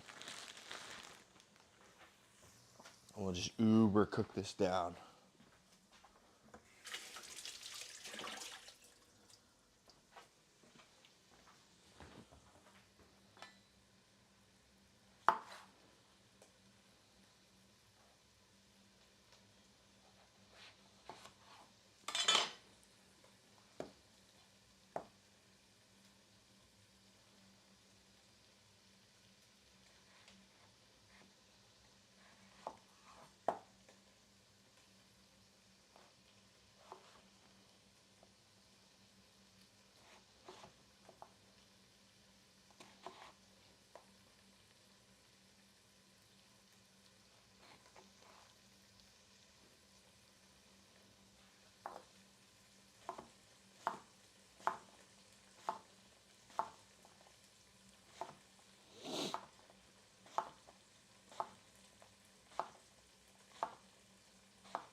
The garlic bread. Joke's on you, I haven't even started cooking the garlic bread.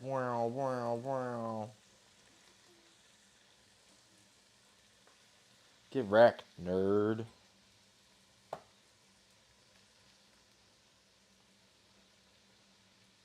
That's the garlic in the risotto.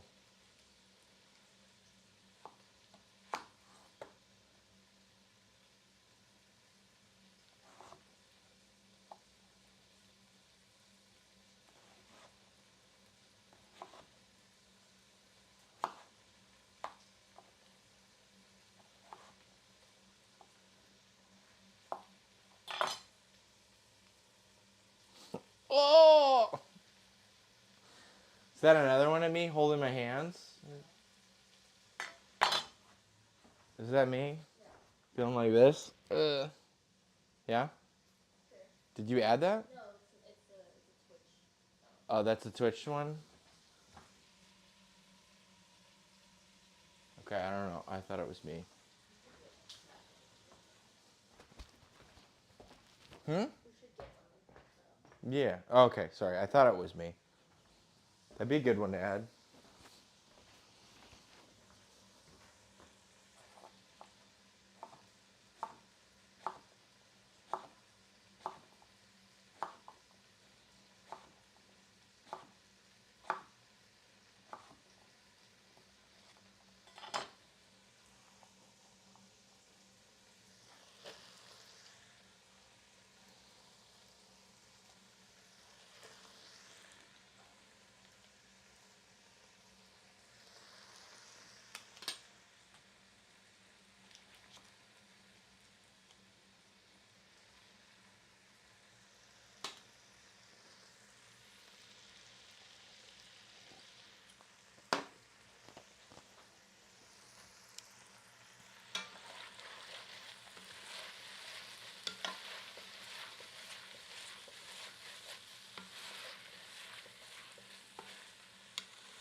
kind of don't think we need any more squash, but I feel obligated by how many squash I'm growing to go look at them and then say no.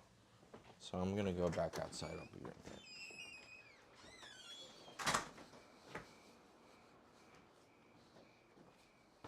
But I need my headlamp first. I need my headlamp. I gotta have it. I swear to God, I saw that headlamp around here somewhere. It was like, it's right there.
As I suspected. They're too big. Or too small. So I think this is a good amount of squash.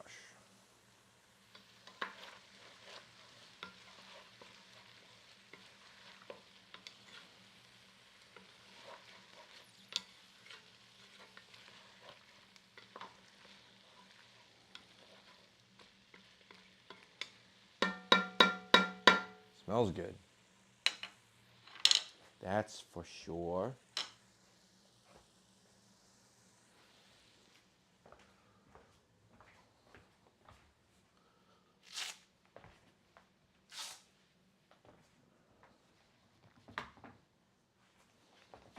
Try not to go outside too much more.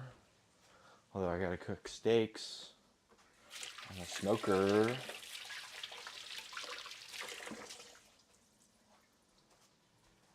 As a matter of fact, why did I take this and refrigerate it? I should just leave it. Should temper. It's room temperature. Temperatura.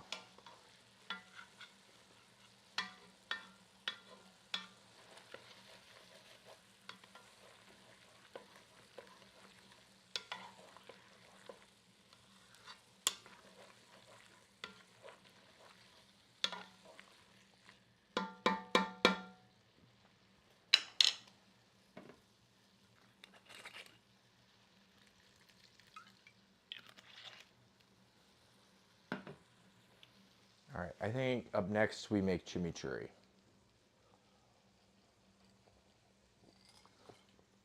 Which is not very hard at all.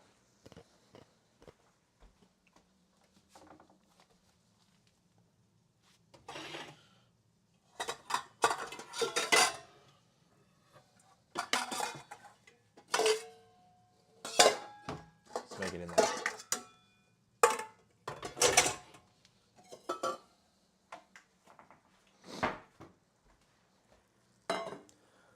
So I like making my chimichurri out of not parsley, but instead I do green onions and cilantro. I like that a lot more.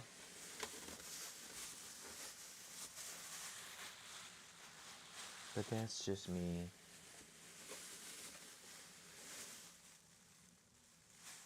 Some flat leaf Italian parsley.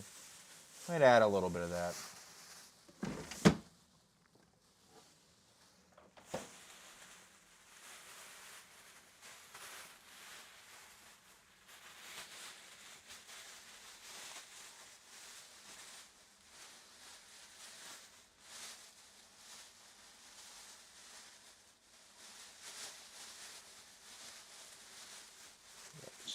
whole deal.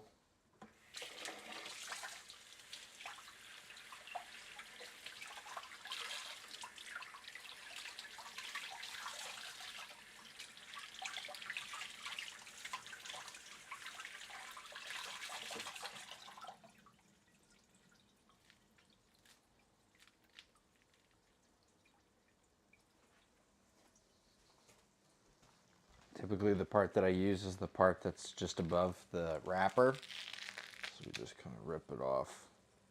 That's all usable.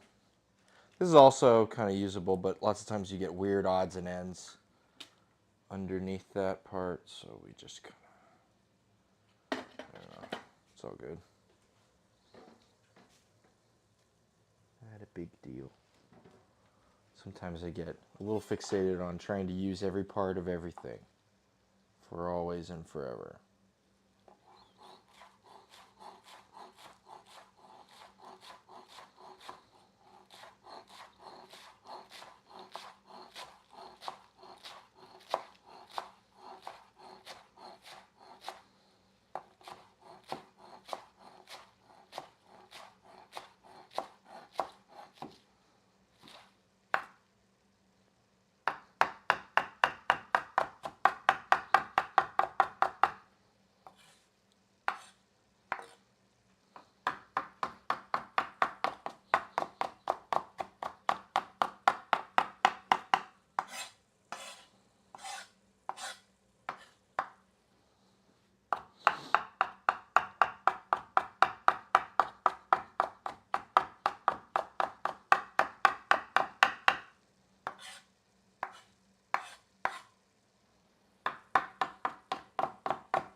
Oh yeah, and we got some basil too. We can toss a basil in here. Going full bore with this chimichurri. Just all your favorite green herbs. You know what I mean? Anybody who tells you it has to be only parsley is gatekeeping, and they're mainly just gatekeeping in inferior form, because whatever the best thing of this is just whatever your favorite herbs are. They're gatekeeping your personal chimichurri from you alone. So, fuck them.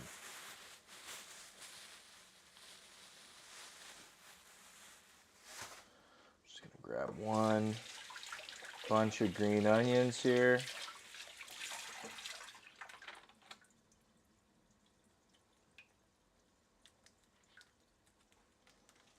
Why did they add this fucking tape to it?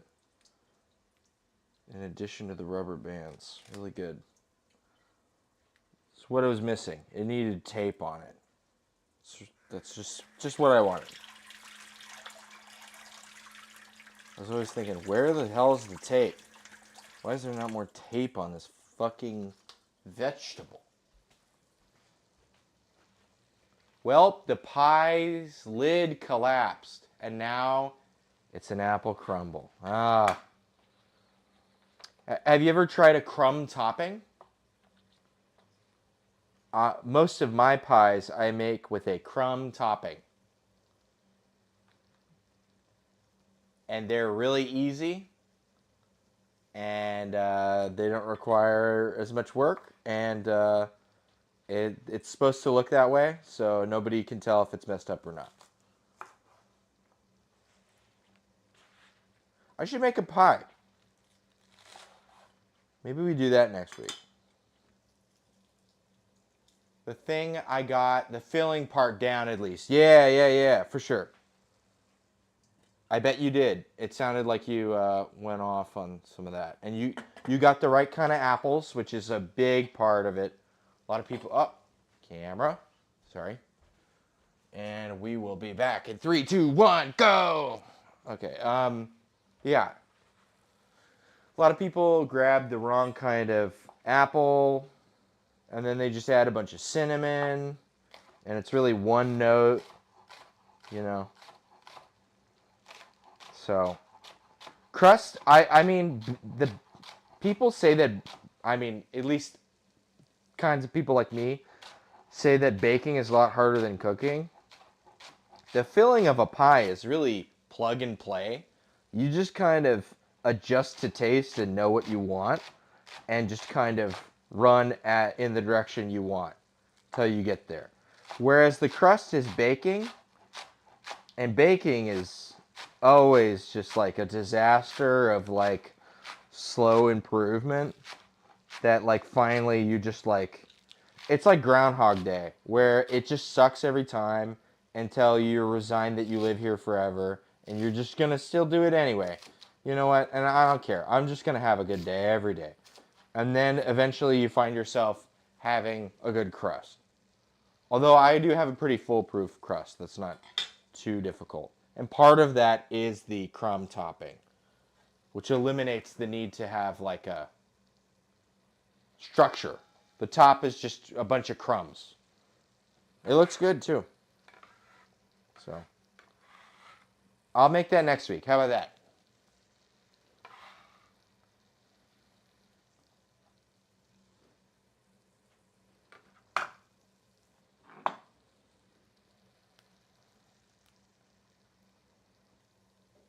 Cool.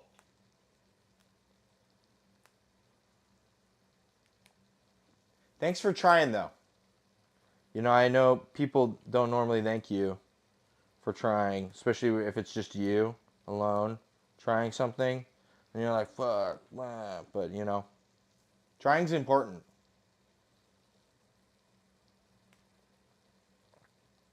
And things rarely work out the first time. We'd all like to think that it would be better if things worked out best the first time, but I'm not so sure that would be a great idea.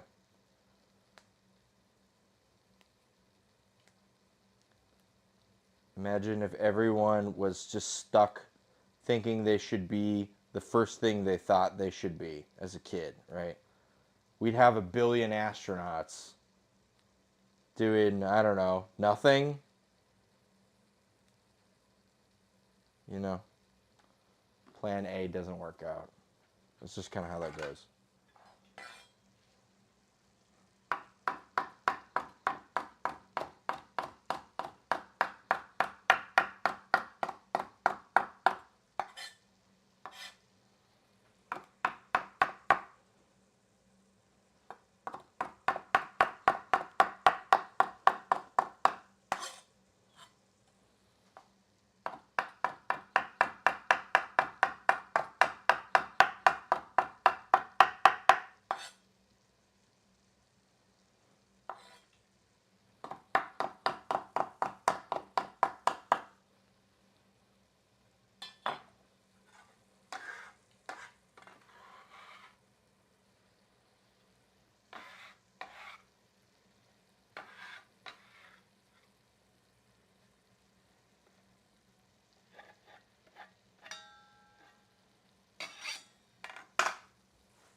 All right.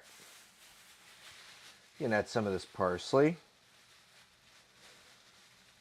Now that we got everything else going on, might as well add some of it.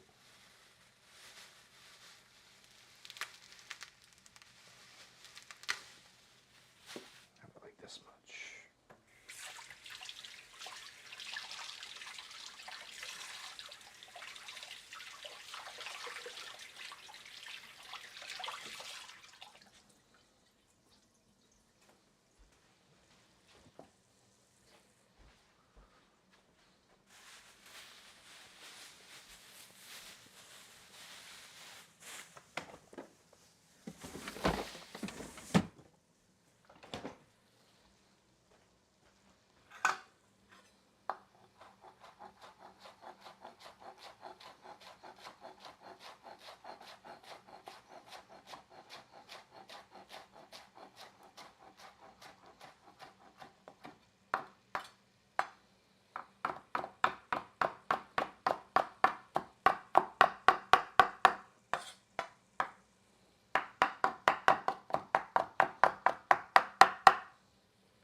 So we got our greens. And then from here, I normally add some chilies, some garlic, vinegar, oil, and a secret ingredient.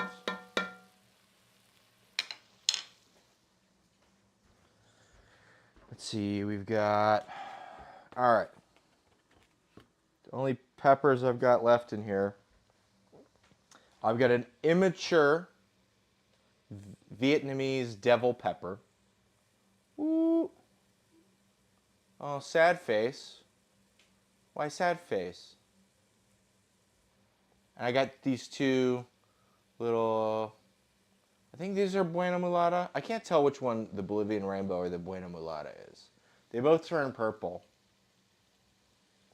These are like little Thai chili looking guys. They look a lot like the little peppers. That's a shocked face, not sad. Oh, okay. And then, yeah, these look a lot like the little peppers I got in Iquitos, which is on the Amazon River. So I'm happy we grew them. They're kind of interesting. Yeah, Vietnamese devil pepper. I just haven't tried any of them yet, so I wanted to try it.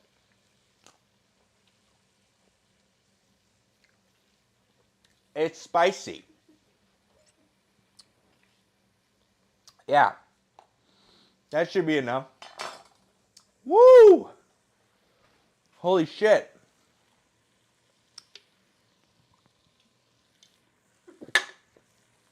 Well, the part near the stem is the hottest part. With a lot of these immature peppers, I'm like, I want to try the hottest part because they haven't been pretty hot. Whew! Shit. Yeah, that's really spicy. I was wondering why they called it that. Makes sense now. Yeah, I can feel the heat in just like the one part of the mouth that it hit before it went down my throat. Fuck. I got hit on the left side. Oh man, that's like dizzy hot. God. Okay.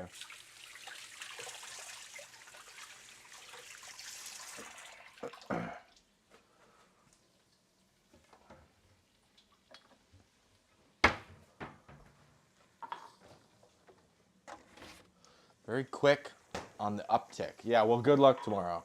Thank you.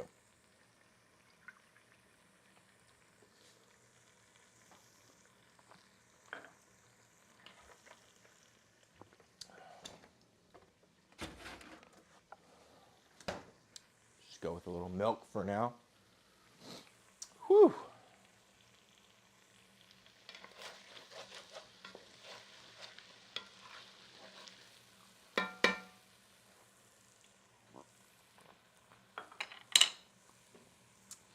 I've got a shitload more of those peppers outside too.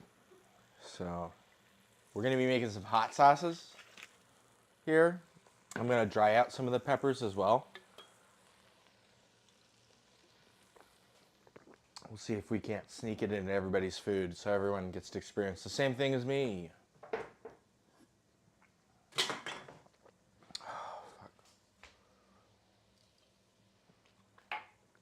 Just drinking all the liquids. Fuck. Oh my god.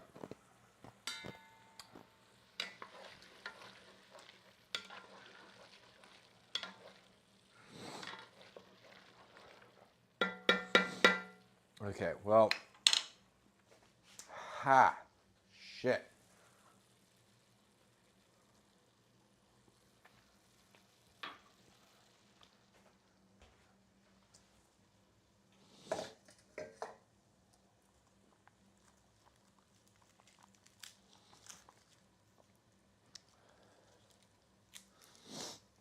Huh. Man.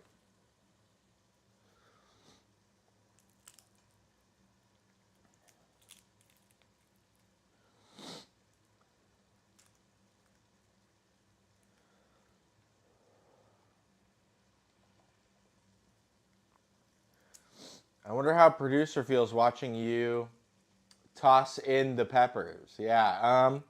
Well, it's fine. That's like a topping. It's like a condiment, and it's supposed to be spicy. Like normally I'll add like a serrano to that.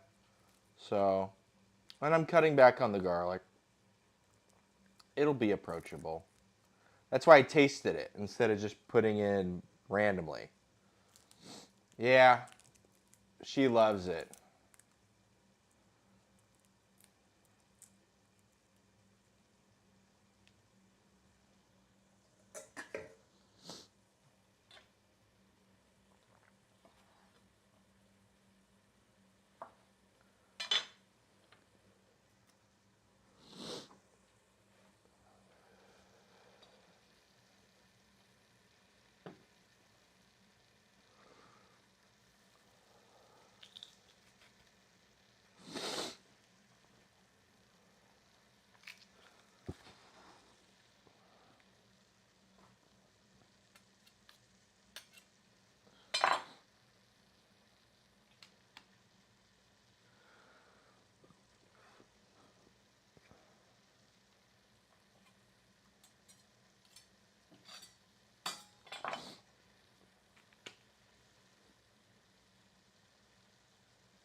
It's gonna, yeah, it'll be good. So intensely good. You're gonna feel it in your mouth. Specifically one side. Probably. Because you're gonna be eating so quickly, it's gonna just hit one side of your mouth. Oh, man.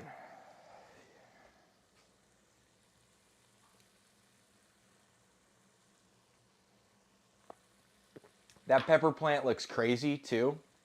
They come up straight, looking like pinkies, but normally, like a Thai chili, but normally a Thai chili is like this big, like a bird's eye chili, but they're like this big, and they come up black. The peppers are black. And then they turn green, and then supposedly they're supposed to turn red. But that was pretty spicy on its own, so. And it's fuzzy, like a deer's antlers. It's like it's a weird looking plant. I've grown quite a few peppers, and that's a variety of pepper that looks very visually distinct in many ways. So, it's cool. Interesting.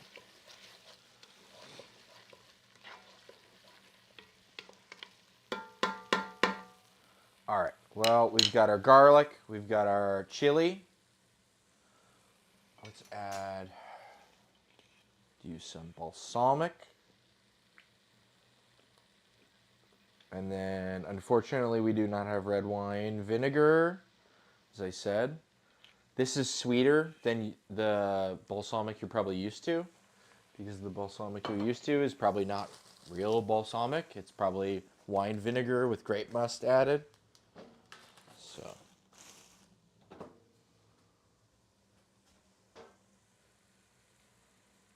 going to add a little bit of salt.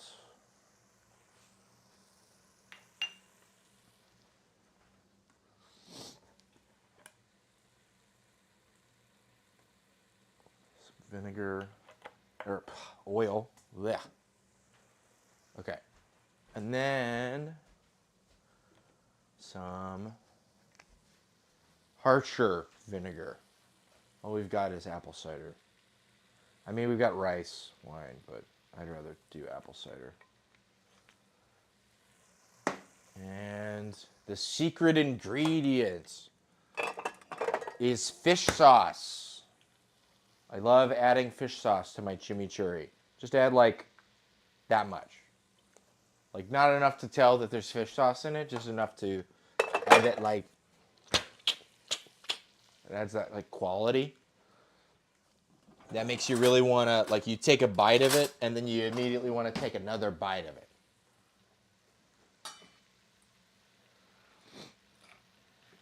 This is my version of chimichurri. When there's not a lot of green herbs in season, or I don't have other things on hand, it's normally just cilantro. Yes, the MSG flavor, exactly. But yeah, it's normally just green onion and cilantro when I can't come by the rest of the herbs that's in here.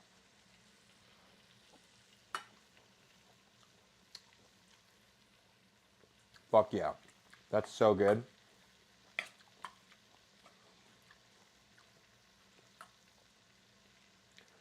And the spice is moderate.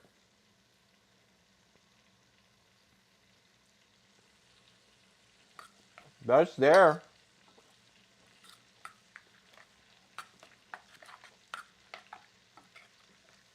And the little guy's packing a punch.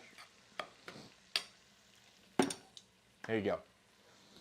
It's best to do this like several hours before you need it. You can make it right away and it'll taste really good. But if you give it a couple hours to kind of like sit there and kind of pickle, those herbs get a bit pickled by the vinegar, it's really good.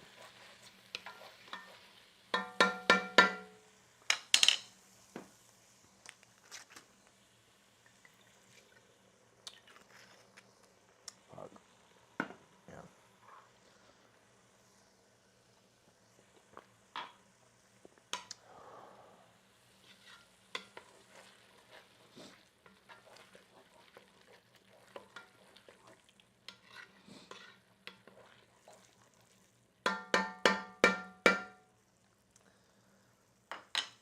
So I watch YouTube videos about peppers from time to time, and apparently there are 25 different species of capsicum, the pepper, and only 3 of them have been domesticated. So most peppers exist in the wild. Wild peppers. And they're always like really small, like this kind of thing. They kind of look like little berries. At least the ones I had in the Amazon. And those were foraged peppers. You can actually forage for peppers. It's weird. It's kind of a weird thing to think about, but people do it.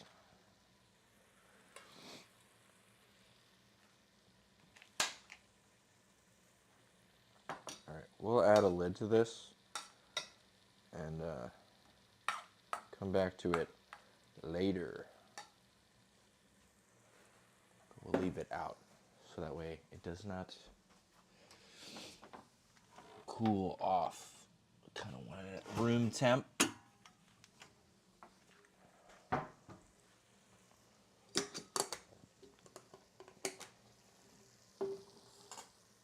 Cool. And definitely time to up our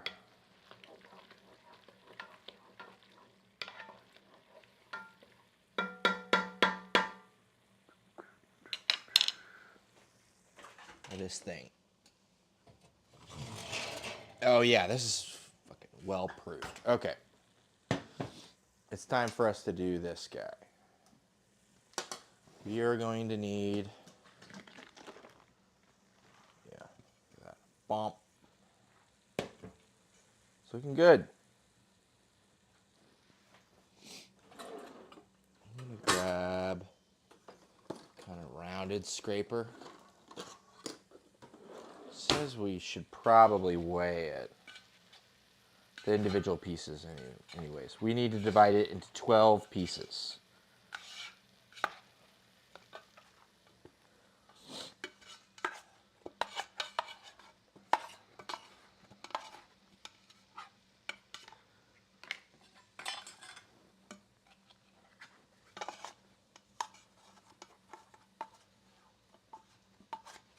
It's like a pull apart kind of monkey bread sort of thing. So, come on. Ugh, no.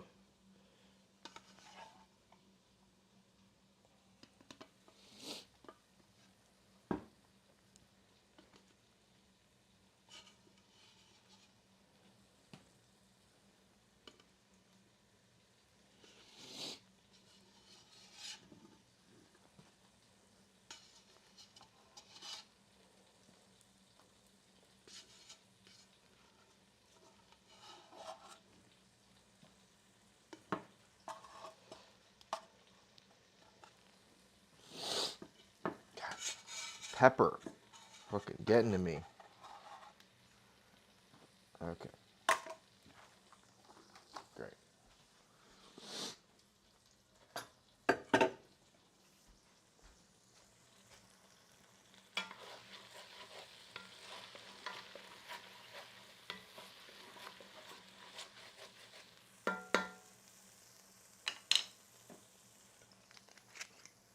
Hey, what's up?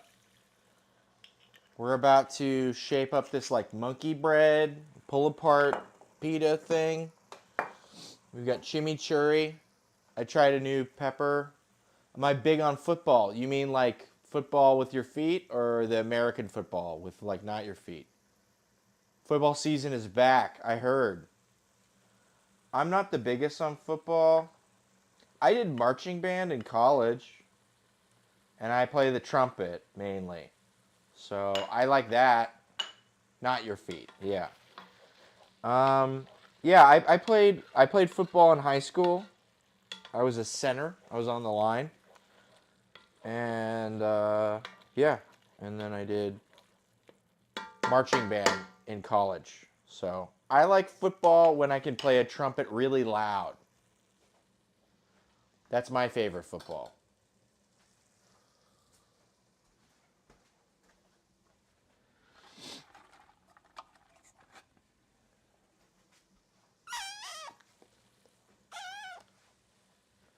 Center is hard, yeah. Yeah, for sure.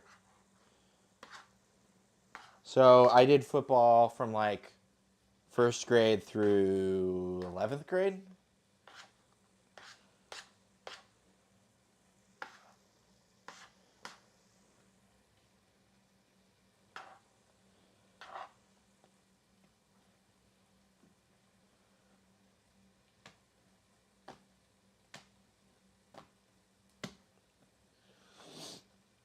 Oh no, now it's gonna be spicy bread.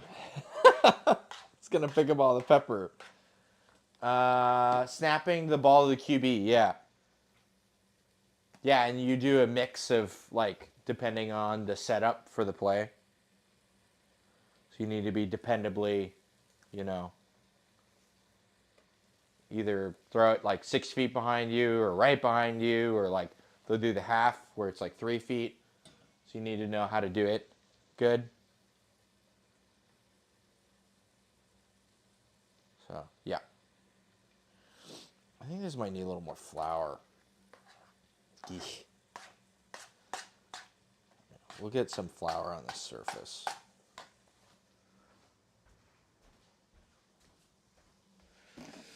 That's why we still have the spoon.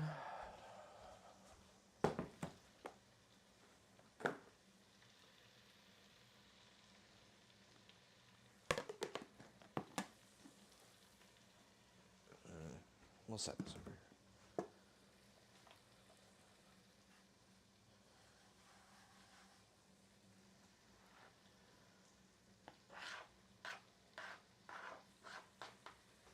What have I been up to? What's left to do? So I'm shaping the bread right now, and then it's gonna proof a second time for another 45 minutes. The steak is marinating, and I gotta get the smoker going. I got this risotto that is like, I haven't added the rice yet. I've just been cooking down a bunch of onions and peppers and garlic and squash, a lot of zucchini, and then there's a cake, a carrot cake. So while almost all this stuff is probably going to be done or proofing or doing whatever it's going to be doing, I'm going to make a cake. We got all the stuff, and it's basically just mix all the shit together, put it in a tin, bake it, and then while it's baking, you know, make a cream cheese, whatever, dealier. But it should be good, though. There's a lot of interesting spices in it. So this one, you make like a garam masala. So it's got like a bunch of stuff. It's a carrot cake. A turmeric carrot cake.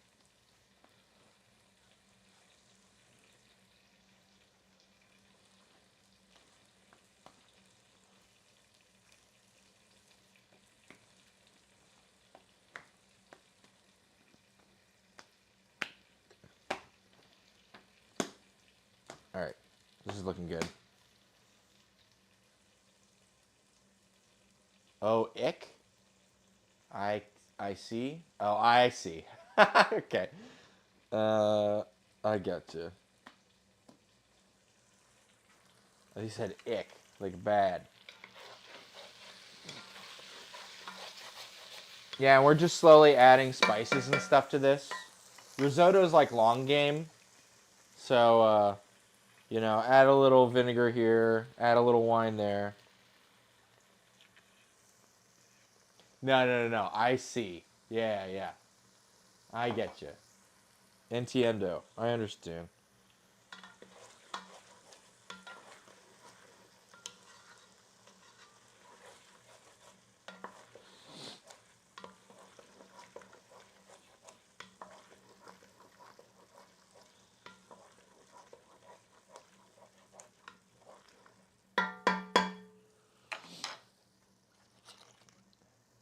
I haven't had a risotto in a while. Yeah. It's been a little while for me too. I never really made it. I've had it at restaurants and stuff, but this recipe calls for a loaf tin.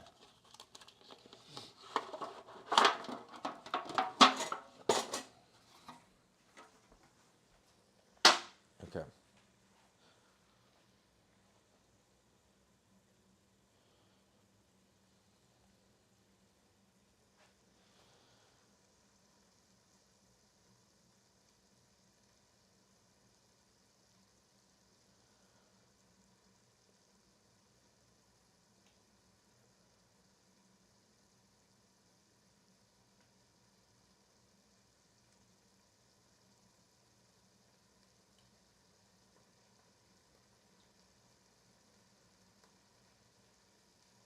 Okay, now we need to make this butter. Okay. 7 tablespoons of unsalted butter. How many fucking tablespoons? Tablespoon. 7. Almost all of a stick. Okay. You know what? Let's just get a fresh stick. Oh, hey. We're being raided. All right. Hello. Howdy, howdy.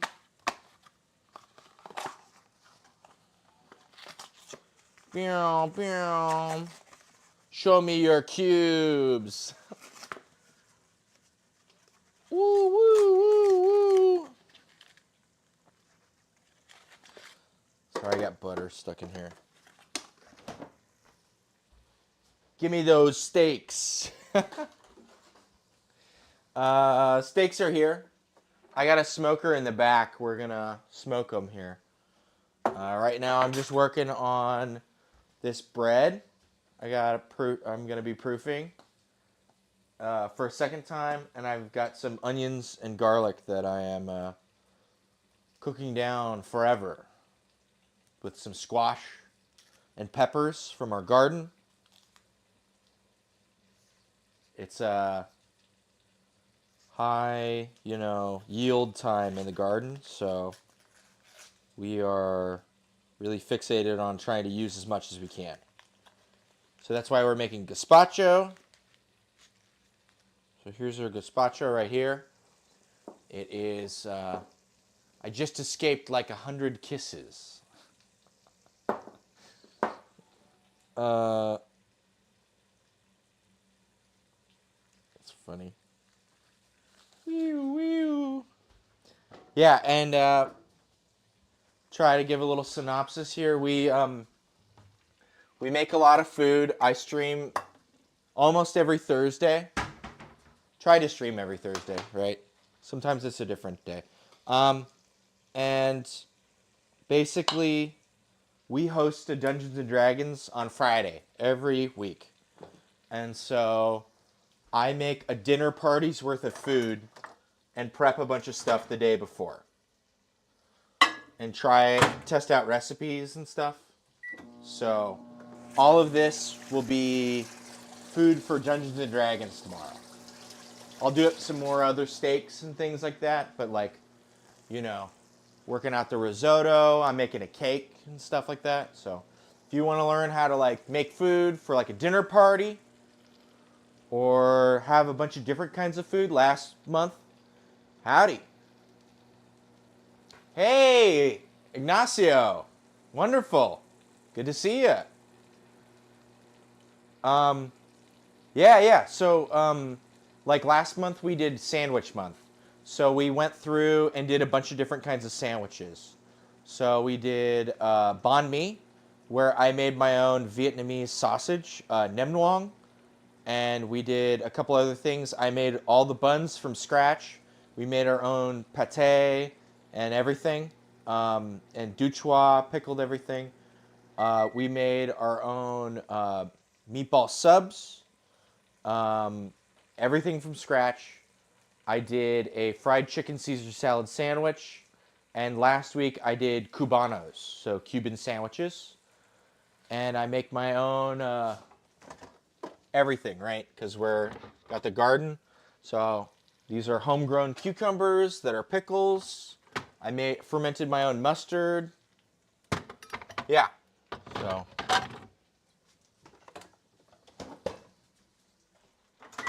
we're doing a lot of stuff. And just trying to make good food. Good food, real food. I always take suggestions. We've made a lot of international kind of recipes. I've made a decent amount of Malaysian food and made my own sambal and stuff like that. Yeah, it's a lot of fun. So, just as a little summary of kind of what we do around here. And I just picked, I don't know, like 400 pounds of pears and apples today. And I'm trying to get my garage set up for a stream. But on Saturday, I was chatting about your garden. Oh, sorry. I must have missed that. My apologies. Cooking and all that. Yummy. Yeah. Before. Oh, before the raid. Okay. Oh, yeah. Cool. We can do Chilean empanadas. That's very doable.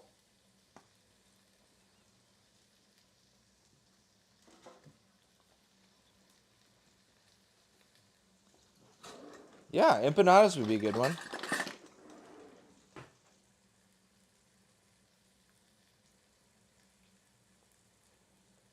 So right now we're doing up a herb butter to like divide these up. And this is going to be like a pull apart bread. So I got to divide here. Let's get the herbs in first.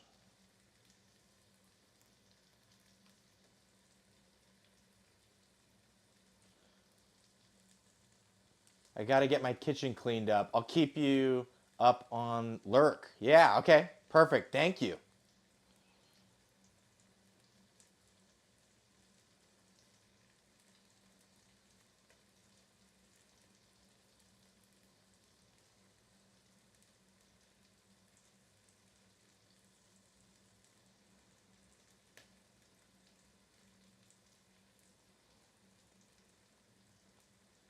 Yeah, and we're trying to get another camera.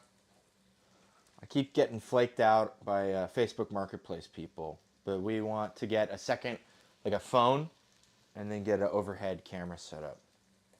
So that way people can like look into the pot, you know what I mean?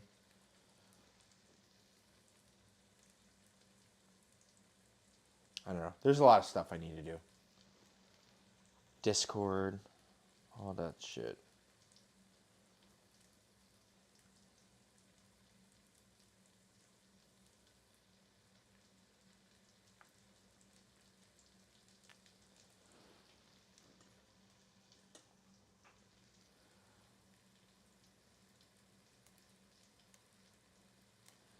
So we've got rosemary, thyme, and oregano, all fresh from the front yard.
All right.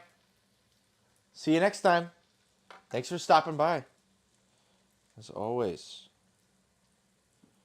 I look forward to your parcel.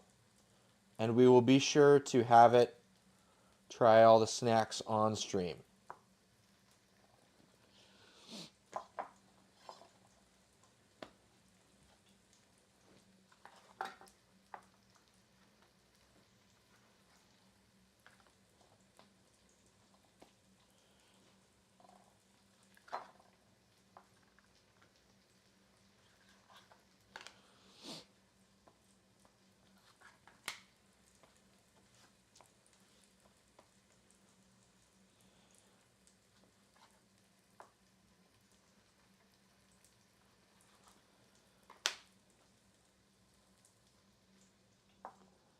All right, and then we take each one of these and we divide them into 3.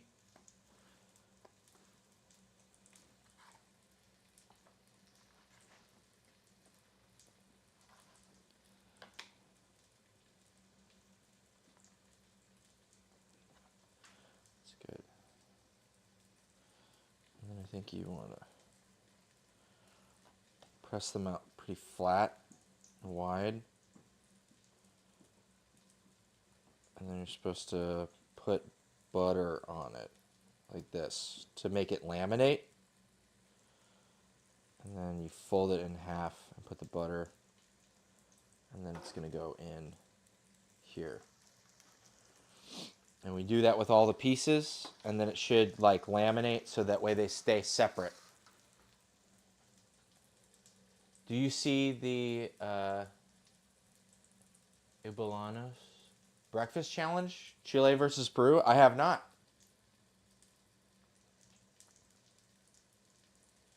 We can do breakfast for dinner. I have been growing some Peruvian herbs and peppers. I've got ají amarillo and ají limo. I'm growing right now.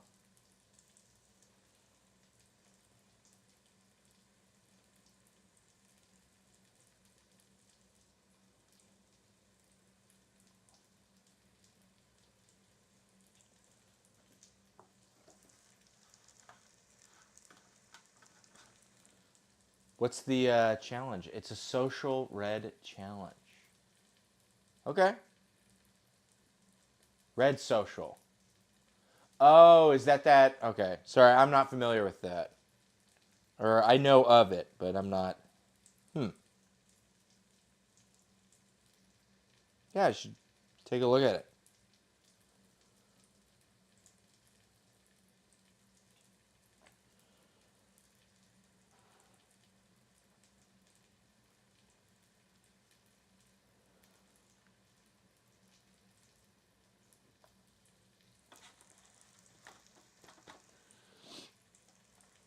Oh, whoops. I'm not paying attention to my squash.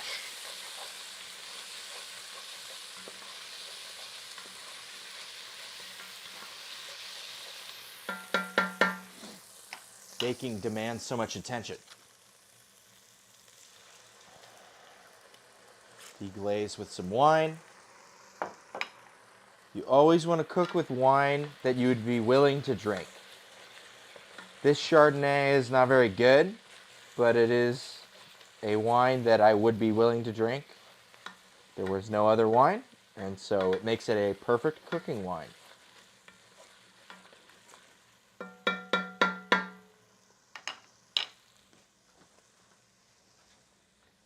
All right.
Okay.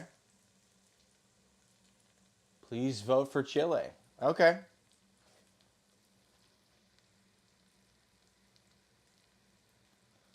So it's a breakfast toe to toe.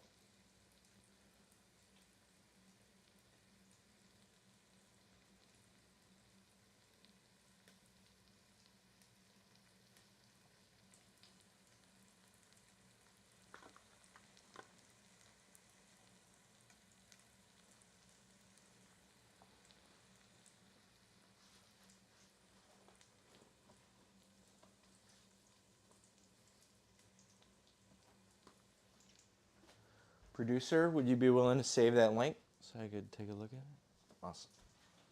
Thank you.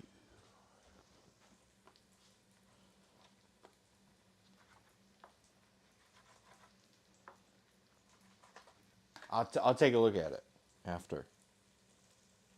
Sorry, I'm just a little busy right now, but it is intriguing.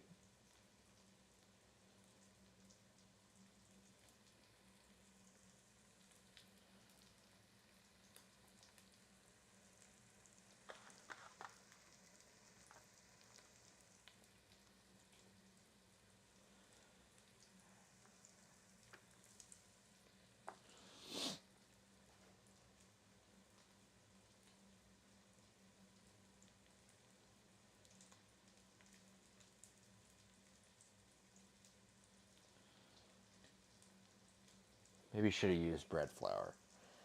The recipe explicitly said all-purpose flour. Whatever. It's all good. Should be fine.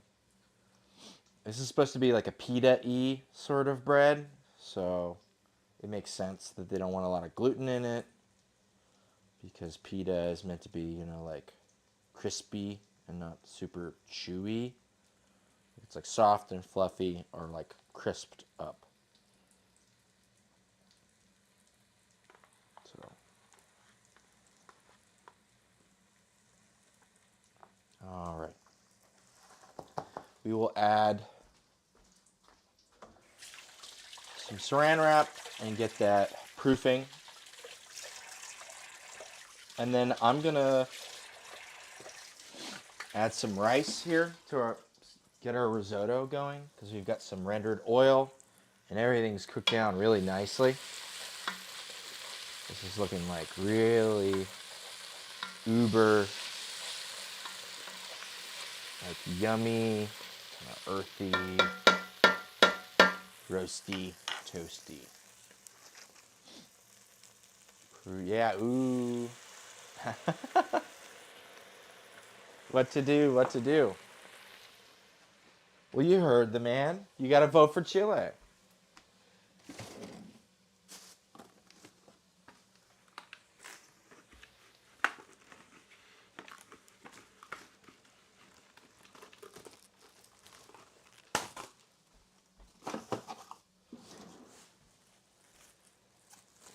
right, and we got proof mode on in the oven. So it should be nice and warm. Here. I can do it again. I think it like brings it up to heat and then it just never checks on it again, so the heat kind of dissipates. But yeah. Get that proofing going again. And that should proof for another like 30 minutes, 45 minutes. And I'll get the rice in here and I'll get a chimney going. I need 2 chimneys to get the smoker. It's hard to see because it's dark now, but there's an offset smoker back there. And we are going to smoke our steaks on that. I use charcoal and cherry wood, so it's all live fire. Yeah, and then we'll come back and make another cocktail. That sounds like a good idea. I'm gonna turn the heat down and just add all this rice.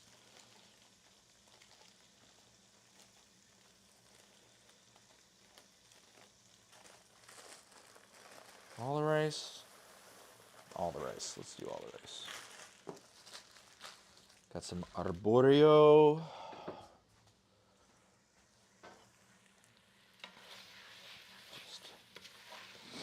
It's good to toast off the rice. Get some good crisp flavor.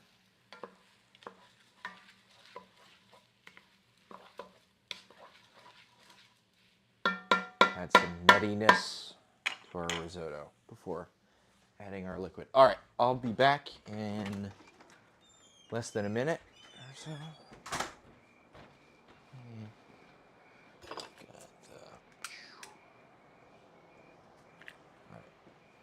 There's the lighter and charcoal.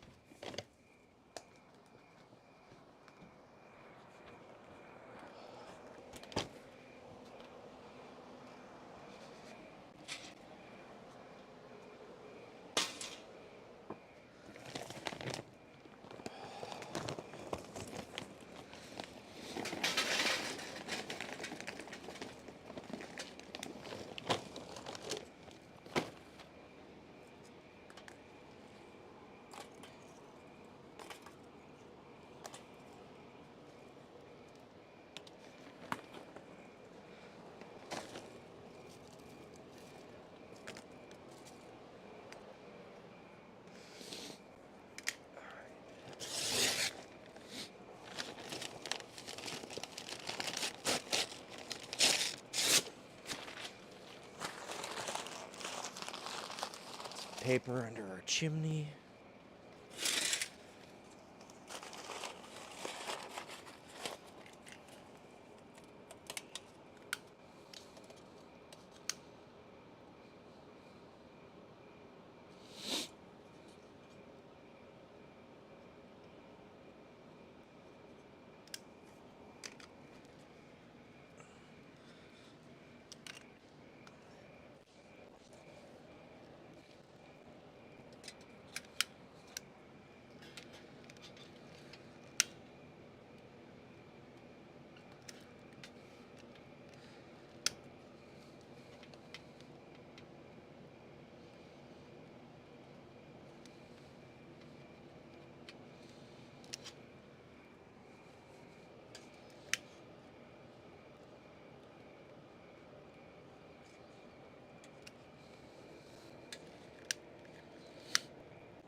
All right.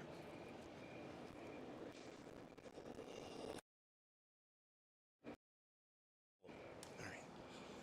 This chimney should be good and going in about 20 minutes. I forgot that I've got some ashes here sitting in the firebox. So I'm going to put them in my compost. Ashes are alkaline or basic, which allows me to add citrus peel without worrying about it. Keeps the pH balanced. Otherwise, all the citrus peels I add would make the soil too acidic.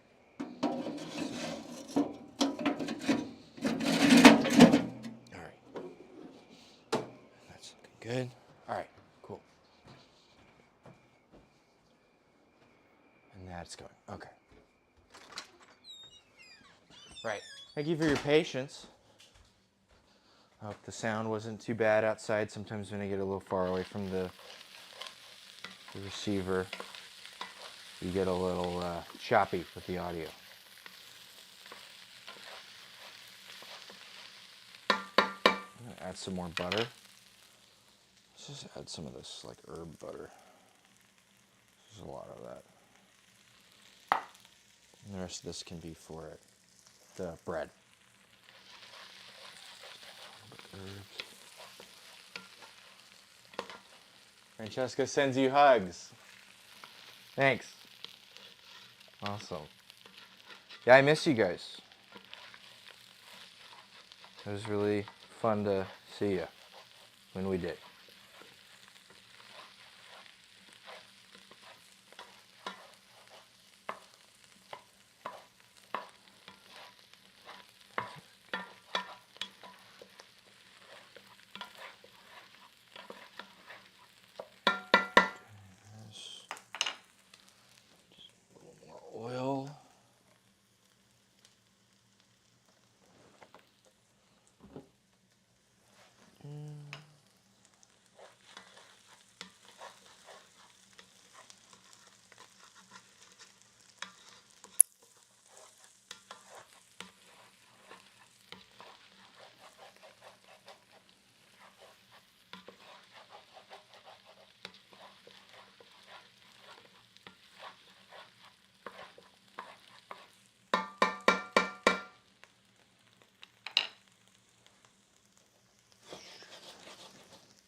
All right, so that's done. Or it's going. It's proofing. All that we have left, really, we can blend this up. And then this can go in the refrigerator. This is our gazpacho. Smells wonderful. Yeah, I think we should blend this up and get it in the refrigerator. Kind of continue to meld while we work on some other things.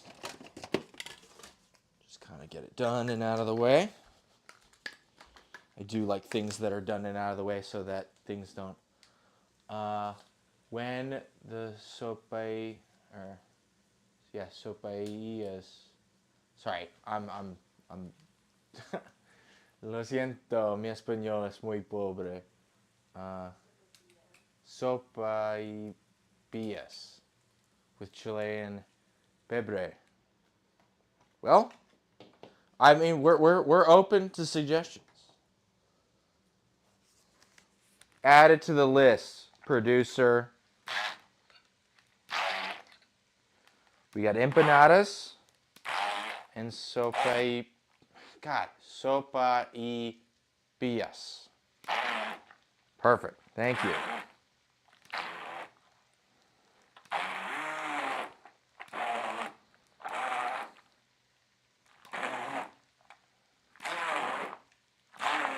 And we're not going to strain this. It'll just be a nice, simple gazpacho.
All right.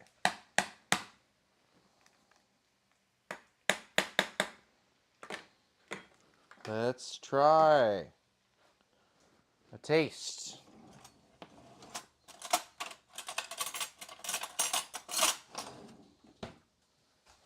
Make sure also we're not burning this.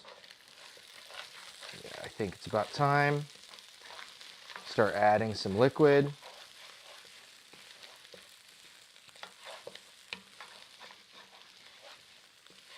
Yeah, these are nice and toasted. We've got this wine, Chardonnay. Let me turn the heat down.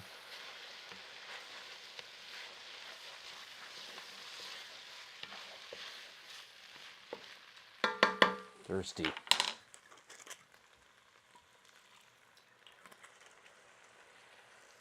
All right. Gazpacho.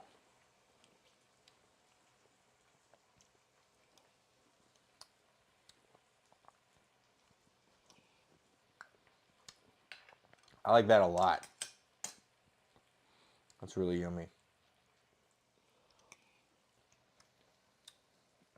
Wow.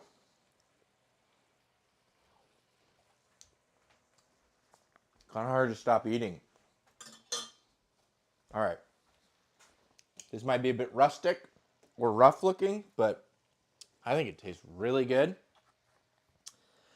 And we are going to let it continue to meld in the refrigerator. Boom, boom.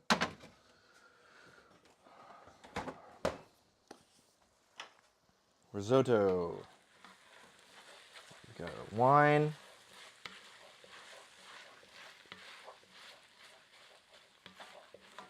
Which it seems like it always wants more of. I've also got this chicken demi-glace, so it's like chicken stock but uber reduced. Whenever we get chicken, I try to make sure to just get whole chicken or whole parts. And then if we don't want the bones, we'll debone it and we put them off to the side. And then we get this wonderful demi-glace we can use. So basically the starch from the rice, that's why we didn't wash the rice, is gonna mix with the kind of stock-like properties and the liquid, and you're gonna have the right where the fat meets the starch. That's where you get the emulsion, right? So the starch likes to hold on to the fat, or the starch likes to hold on to the water-based stuff, and the fat likes to hold on to all the fat-based stuff. So you make an emulsion, and that way everything is kind of together. Otherwise it breaks, right, and things separate.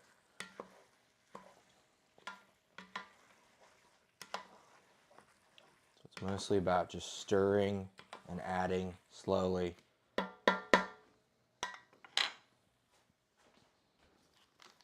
We're going to need this again, so we're going to need to wash this guy. And yeah, all we got is the steak, the risotto, and the cake.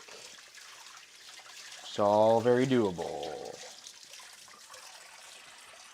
While everything else just kind of marinates, does its own deal, it gets ready to be baked. Perfect.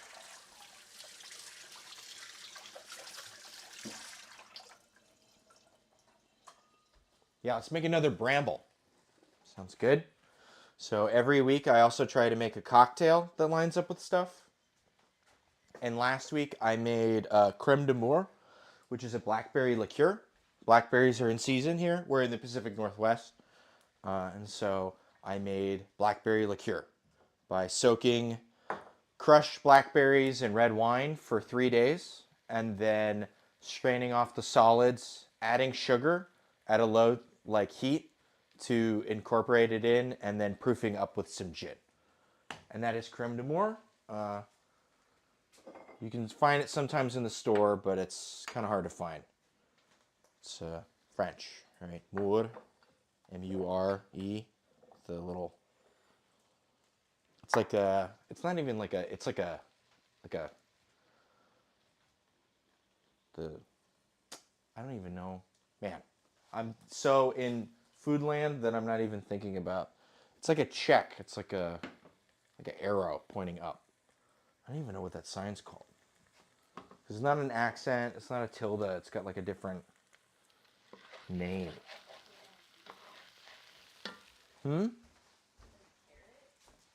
Yeah, like a carrot. Do they call it carrot? Is just I know it's a carrot in like code, but is it called something different for language? Because it's got that over. Yeah, it's over the letter. Like I don't know if it has it right. I don't know. Yeah, so this is basically like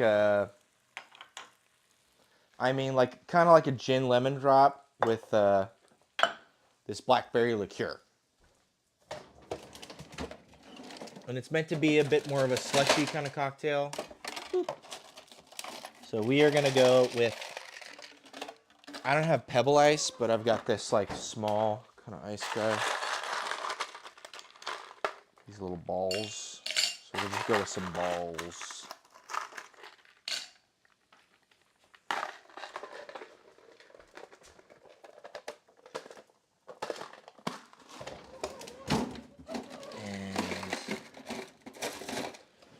got 2 ounces of gin.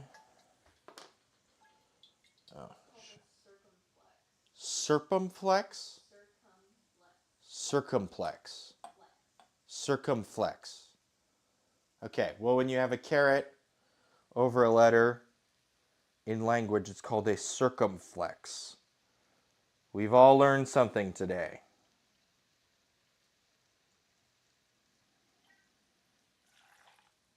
Two ounces of gin. I'm going to add a little over an ounce of lemon. We're going to need another lemon.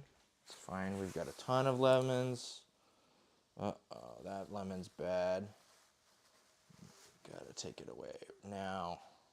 Get in the fucking thing. Yeah, this is gonna make the rest of them go bad. I feel like washing this off.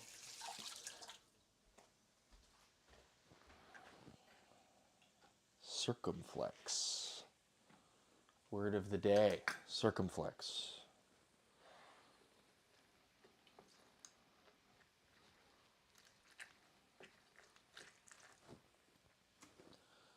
All right. Looking at a little over an ounce of lemon juice.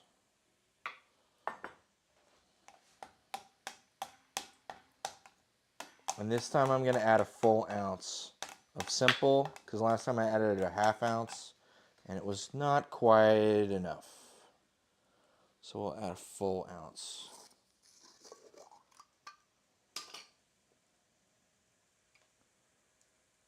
And then you're supposed to float this creme de jour on it, but it is a liqueur, which means it's got a decent amount of sugar in it. So there's a decent chance, or there's a good chance that it will just sink to the bottom. The main idea, because I've tried it shaken in instead of trying to float it, and it makes the drink very flat. Because the oxidated nature of the wine and the liqueur kind of adds an ultimate flattening effect. And so it works a lot better as a float or as a like added post thing. Oh, sorry, I added some lavender bitters because I have them and they're fun. So yeah, it's just more important that we don't shake with the creme de jour. All right, so we will shake.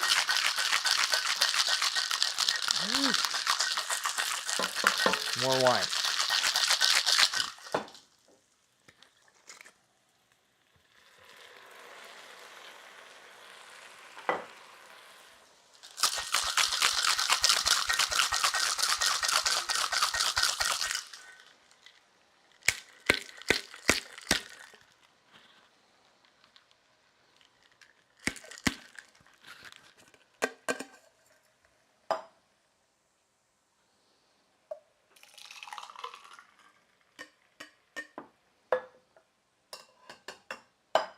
All right.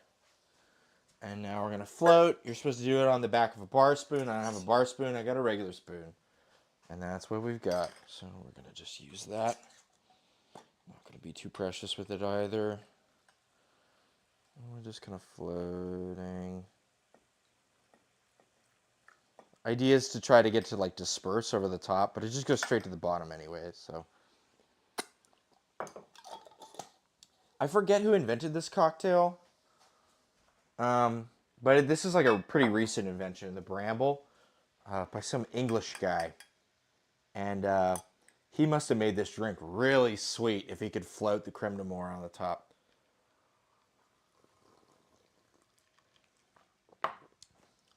But as is, I like it pretty dry. Let's wipe up some of our messiness on our workspace. Okay. This for later, that for there, this go in here. Everything can kind of venture outward. I need to check in with this.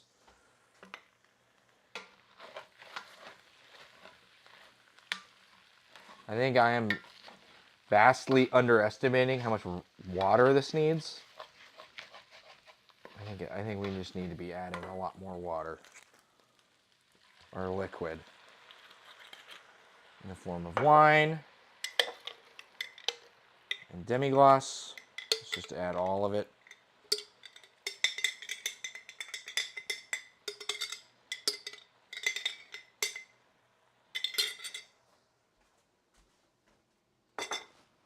And we have pecorino and Parmesan. But I think right now we just need to focus on like getting this like hydration good. Otherwise we're gonna fall flat and we're gonna have crunchy risotto. Nobody wants that. Or you can burn it. Nobody wants that. There we go. This is starting to look a little more creamy. That's what we want. We want something kind of creamy.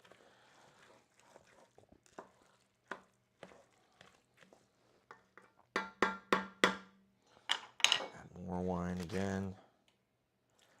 Can use a whole bottle of wine for this risotto. That's fine. It's not particularly wine I enjoy drinking, so.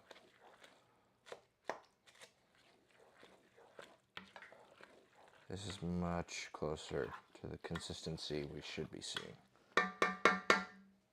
I always underestimate how much water rice needs. It needs a lot of water. I'm gonna get a visual on our chimney outside. It's good. A way we can get another one started.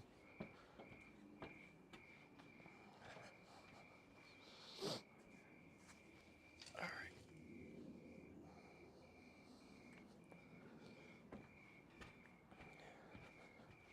See the flames?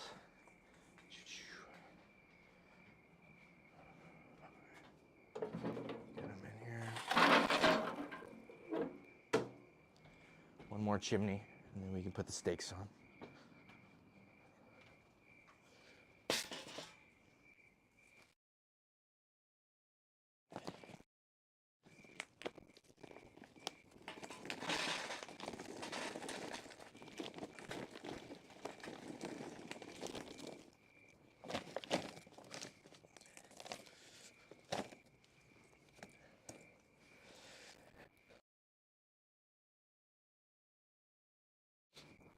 Need to get some paper.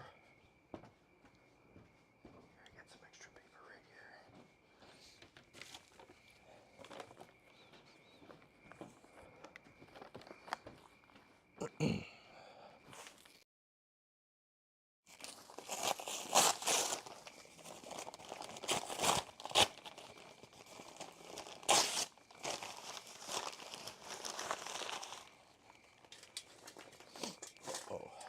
Oops.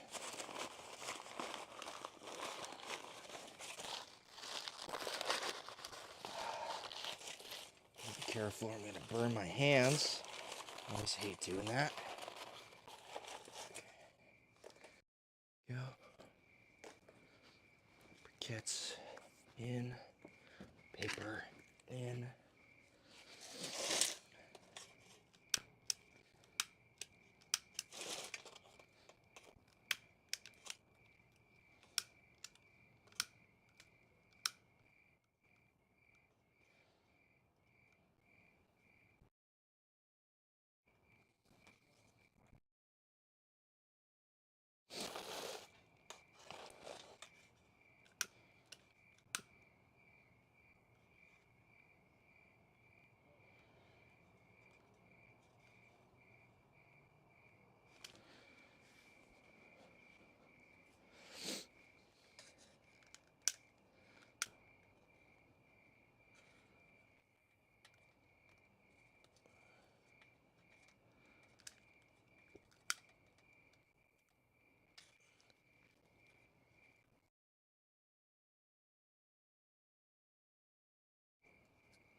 All right, it's going. Cool.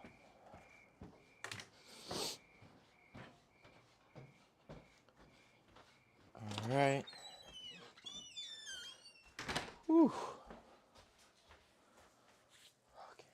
risotto is not sticking on the bottom because we are checking on it. Which means we should probably turn the temp just down. Rest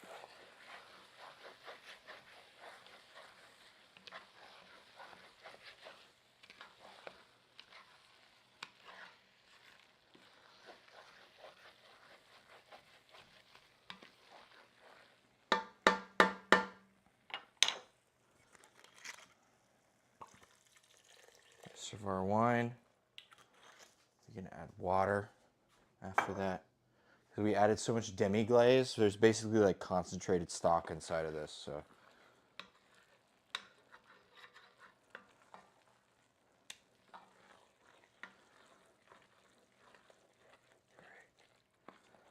Okay. Wonderful. Now we can go on to our cake.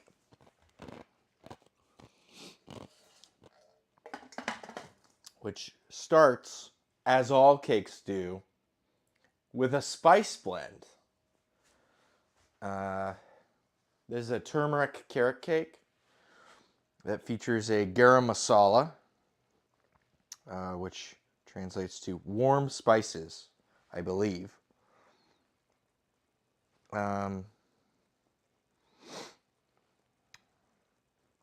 The homemade version of it is half a teaspoon of turmeric, half a teaspoon of cardamom, half a teaspoon of ginger, quarter teaspoon of ground cinnamon, and a quarter teaspoon of fresh cracked black pepper.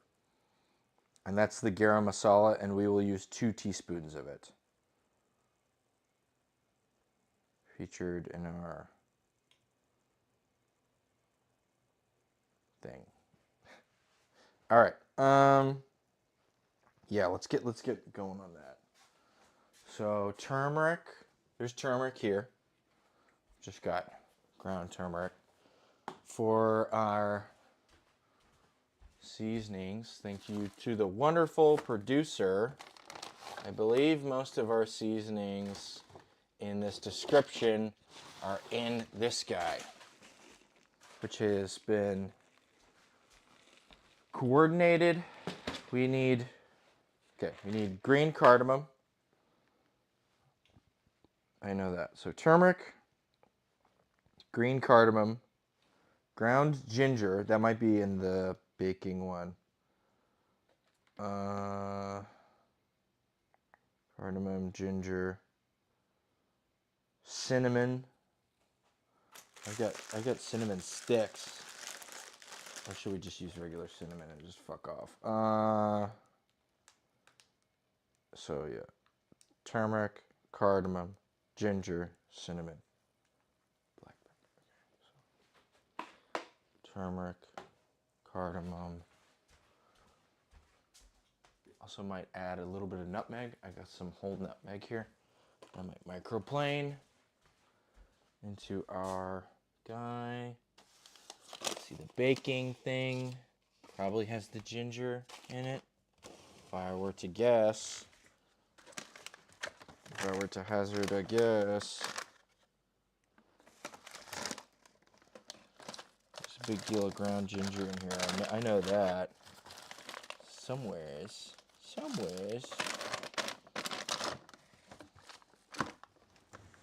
Maybe it found its way into a container. It is? Okay. Ginger. Okay. And black pepper. Okay. And cinnamon. Coriander, anise, coriander, canela, cinnamon. Let's just microplane some cinnamon. That's fine. We can always microplane cinnamon. Is it in the drawer? Okay. Then we will do that. I will leave our bin. Cinnamon. Okay. And since this is in whole form, we need to get them out of their little pods, don't we? Which means we need the pestle and mortar.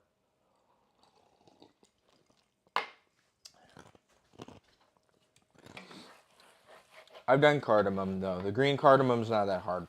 You just gotta smash it so the little balls get out of the holes, and then you pick out the holes. And then you just kind of twirl it around. It's pretty light work as far as pestle and mortar stuff goes. So how much do we need? The main thing is we just gotta guess how many pods equals whatever amount we need.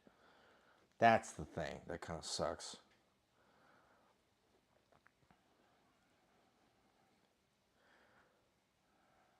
Half a teaspoon, which is not very much at all. This is a quarter teaspoon. Yeah. We'll use our quarter teaspoon because I'm dumb. I think I used the teaspoon already for like garlic stuff, so we're not going to do that. Okay, so 2 of those. Let's just do like, that's probably way too much. Like, what is that? 2, 4, 6, 8. That's a dozen. A dozen cardamom pods. Why not? Let's go with that. For now,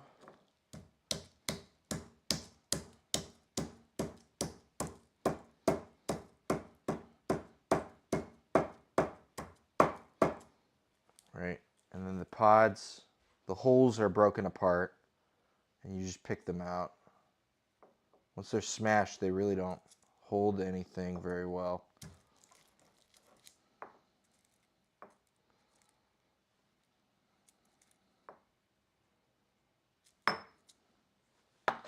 I will say I love the smell of freshly smashed green cardamom. It smells amazing. It smells like it's like this like menthol quality. It's like really, it smells like tiger balm. I don't know. I think it's tiger balm. Like a camphor, sort of. But it's like really good. I fucking love cardamom.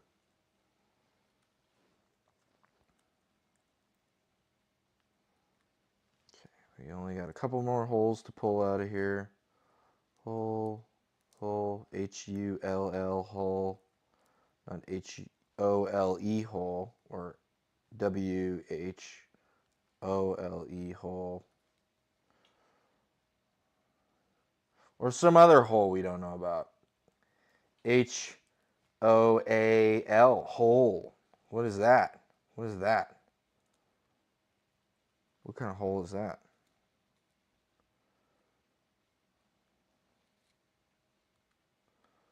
Okay. That has to be half a teaspoon. Okay, and then we just circle grind it into fucking nothing. Easy. Easy mode.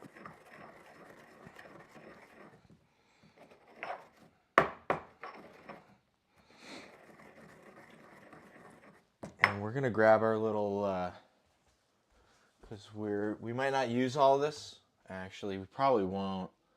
So let's grab a little guy, a little deli container, so that way we can accumulate our spices.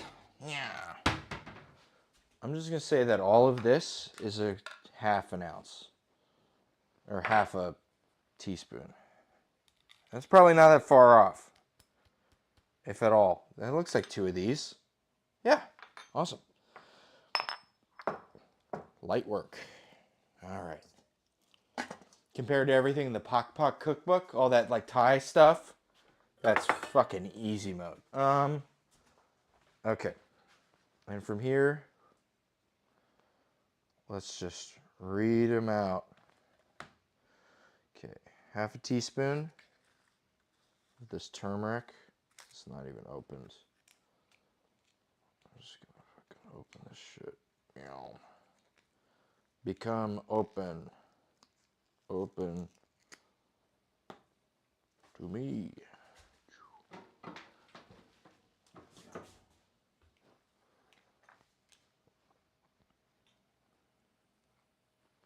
One,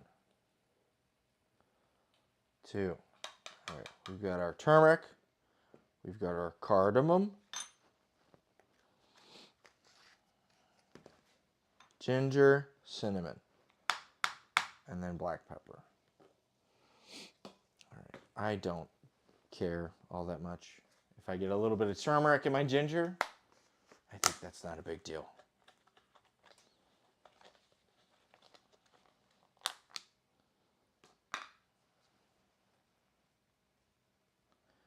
I'll just take a big scoop and we'll just call that half a teaspoon. And now that there's enough of this, I'm just going to eyeball it with the cinnamon, because mixing ginger and cinnamon, probably, maybe sometimes you don't always want. Sure. There we go. Awesome. That looks like an equal amount. And now we need a 1/4 teaspoon of freshly cracked black pepper. And then I'm going to add just a little bit of nutmeg. This is for a cake. Don't you love when you grind up black pepper for a cake? That's where we are in 2025. The cake needs more pepper.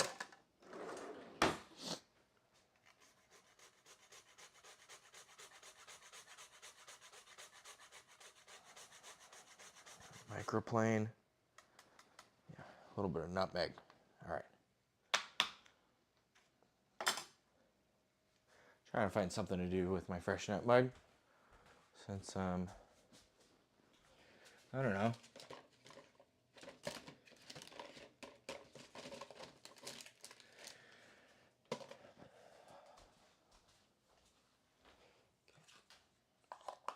I'm just gonna give this a good shake.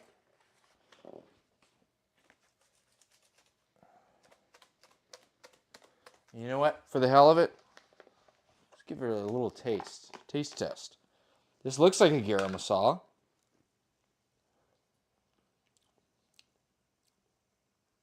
Yeah. Warm spices. Why not put it in a cake? Okay.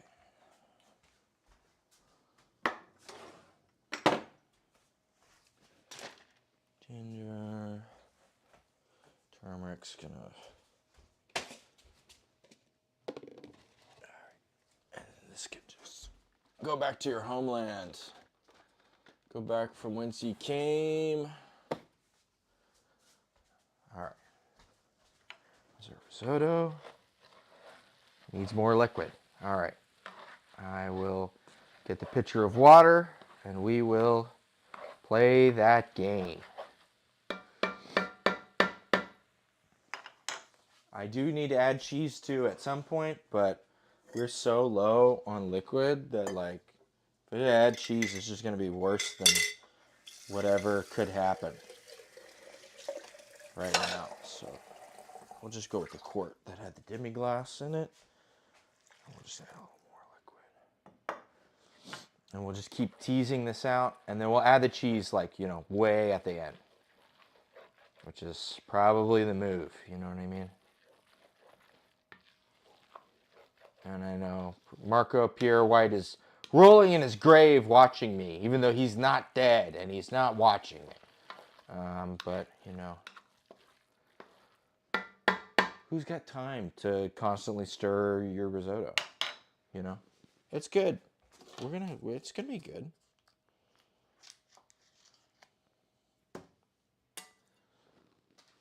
I gotta make a spicy cake.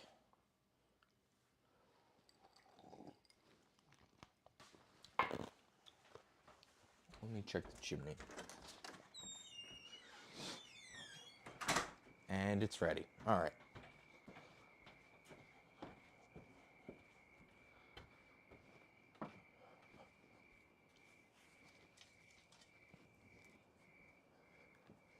Okay, this is our second chimney. Huzzah, flames. I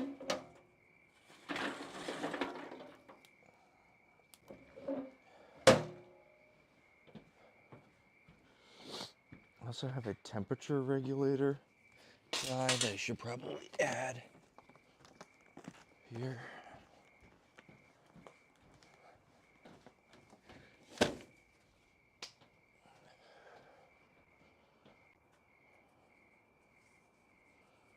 put on a glove so we don't burn ourselves.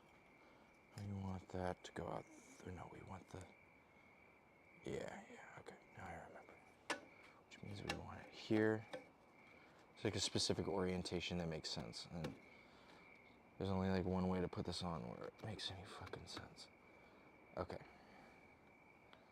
And we'll just keep it open. It should be, okay, cool. Oh shit, I forgot. I got my pizza stone in here.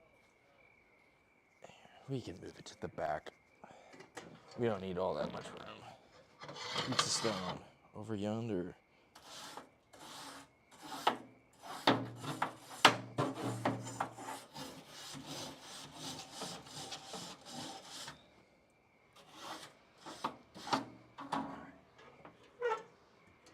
And then we should grab some cherry wood.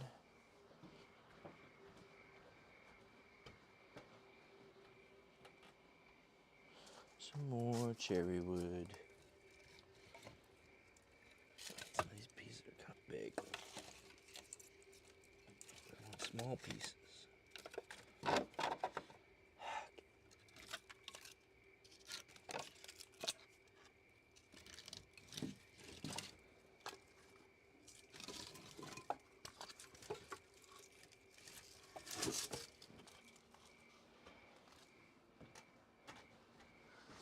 All right. Cherry wood.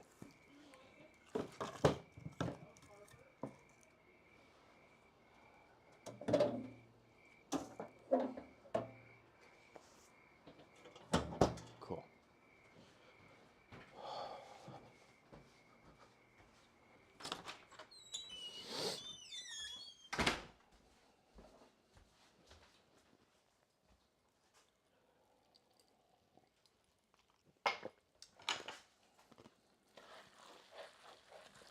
Back to our fun-loving, more liquid and more liquid.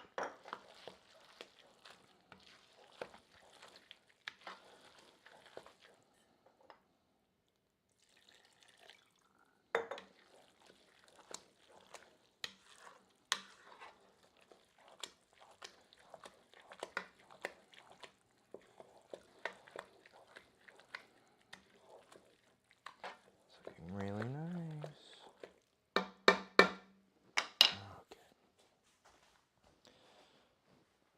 Back to cake time. Okay, we made our spice blend. Wonderful. Now we need... Great, it's all in grams, so we can put it in a fucking thing. And we're just gonna blend up some stuff or immersion blend some things.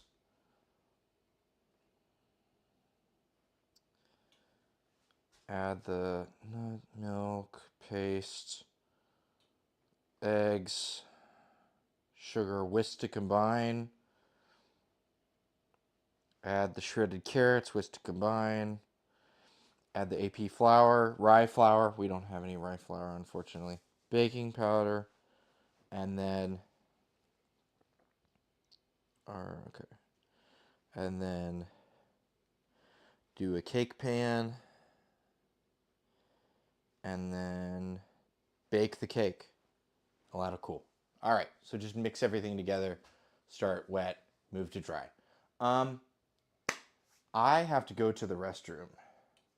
Particularly bad. I have been cooking for almost 4 hours now. And it's about time I had a bathroom break. I'm going to take a good 5, maybe 10. See you guys soon. Whoa!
I'm back from hell. I've gone to the bathroom.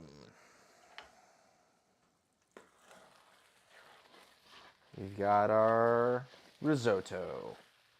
I've been adding water.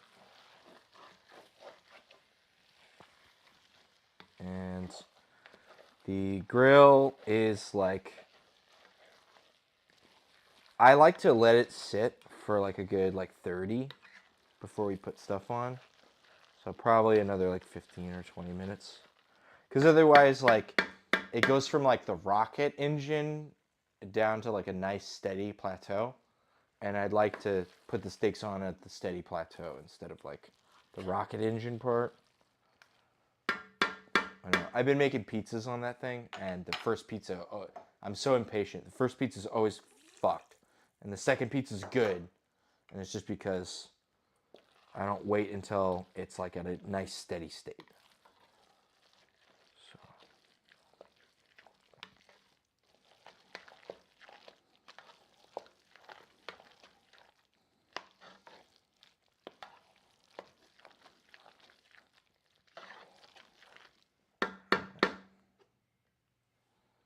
Keeping things nice and creamy. I'm just going to keep adding water to this because I keep stirring it in, and the water keeps accumulating and disappearing. Maybe a little bit of attention is in order. All right. And the rest of the cake thing. Oh, sorry. My bad. This thing needs to bake right the fuck now. This is ready to bake.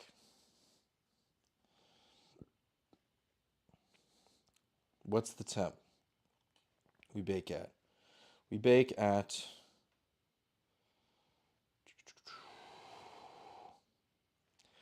350 for 30 minutes.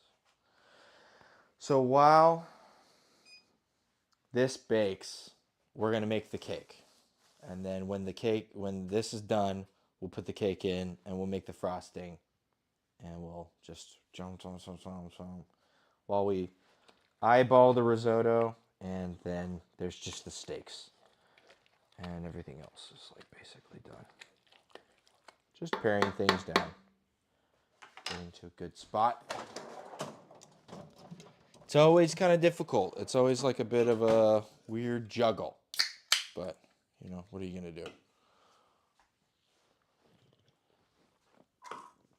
Add a little bit of rum in some of these tiki bitters.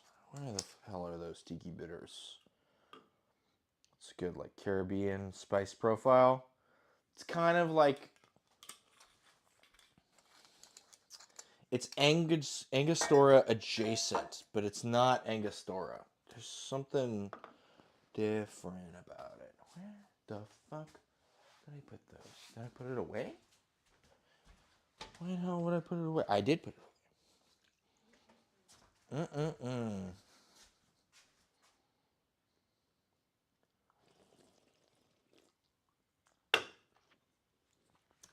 All right.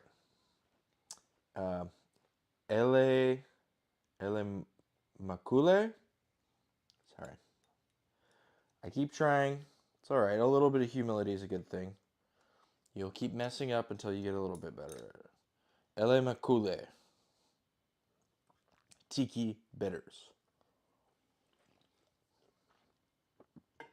I will say these bitters are nice and smooth.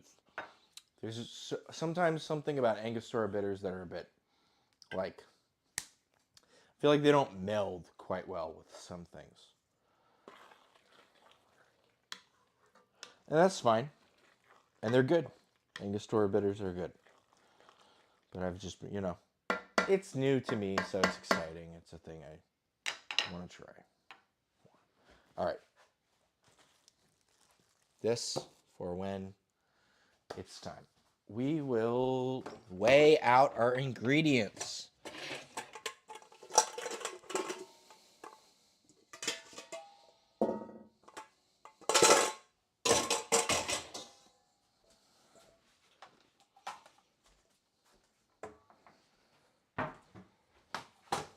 Oh, that's right. And we've got to immersion blend some nuts and some oil and some buttermilk. And I'm making this. One of our friends in the Dungeons and Dragons group can't have walnuts or pecans.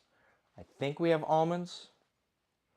There's definitely some nuts in that thing. So 85 grams, 120 grams, 125 grams.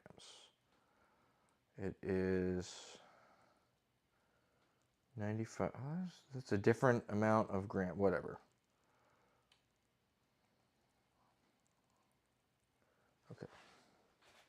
With an immersion blender.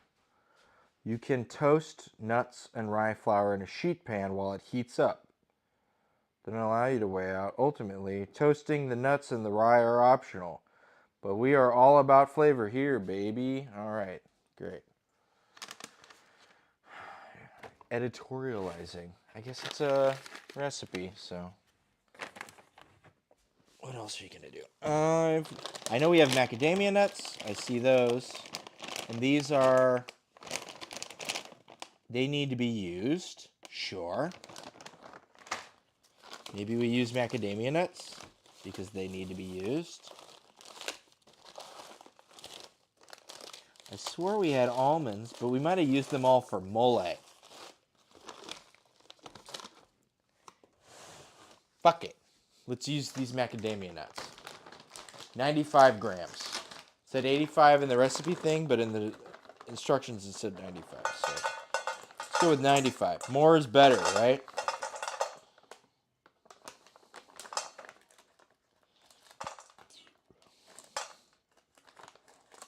I think almonds have got a lower fat profile than pecans or walnuts. So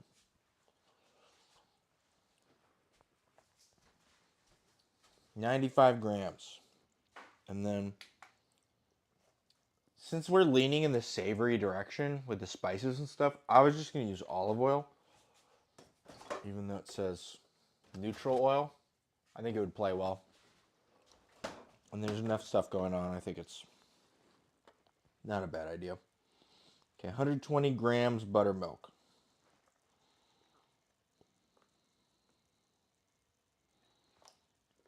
All right.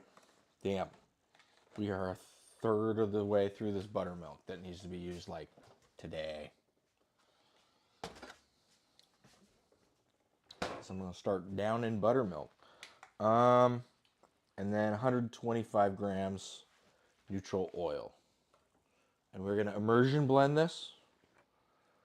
125 grams.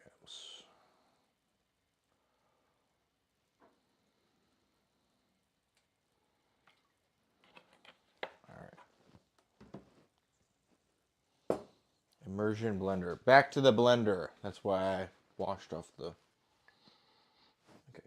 Does not smell like gazpacho.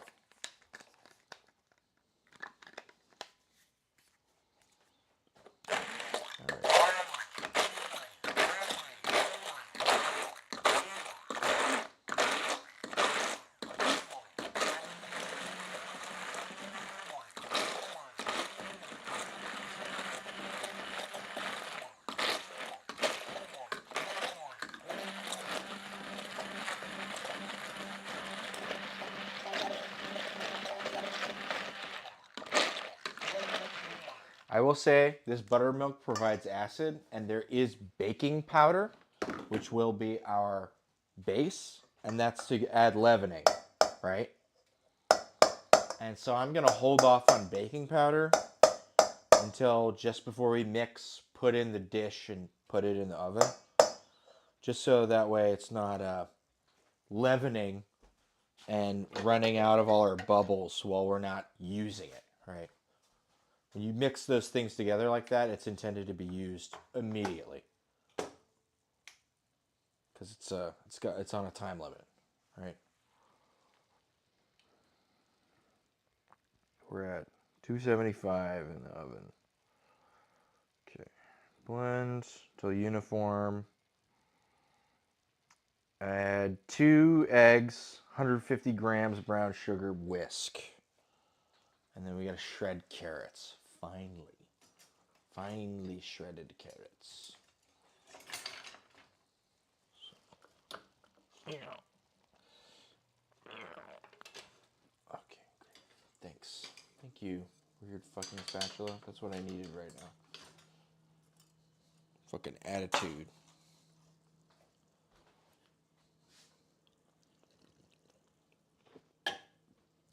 All right, 2 eggs, brown sugar,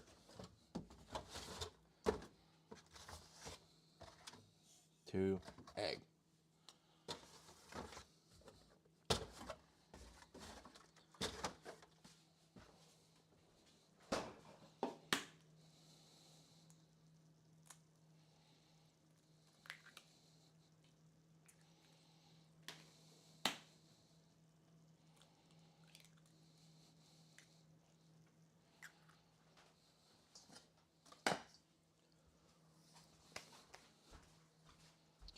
Brown sugar. 120 grams. Almost certain.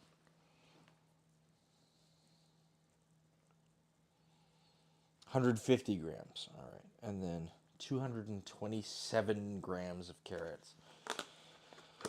Okay. That's the thing with bakers. You get like really anal retentive people. 227 grams.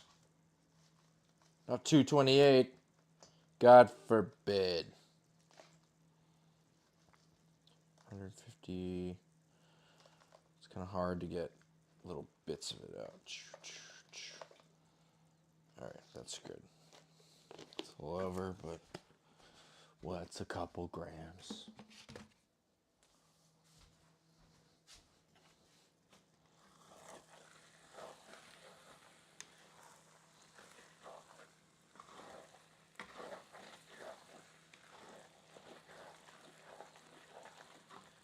This is like ever-turning Sakurat on the bottom of this fucking... Ah! That's fine. It's not burning. It's okay. Just a little sticky on the bottom. And back to normal. Let's add a bunch of water.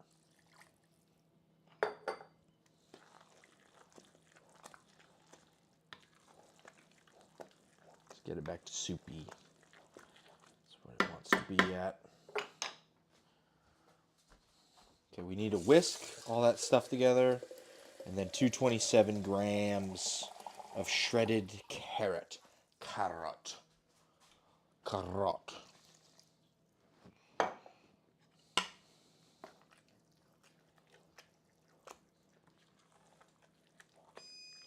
Oh, there's the oven. All right, it is 10:58. This will be done when it's done. Shit. Okay, whatever. Might need to do the bread and the cake at the same time in the oven. Didn't realize it's fucking 11 already. It's fine. She cooked it at 335 instead of 350 for the cake. I think it's fine.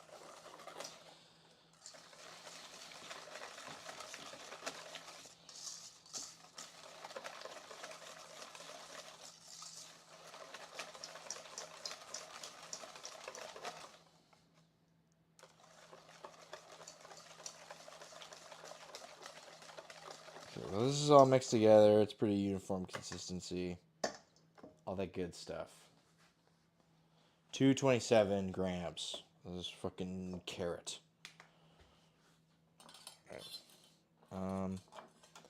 I'm going to do the baking thing where we segregate cooking and baking via cutting boards.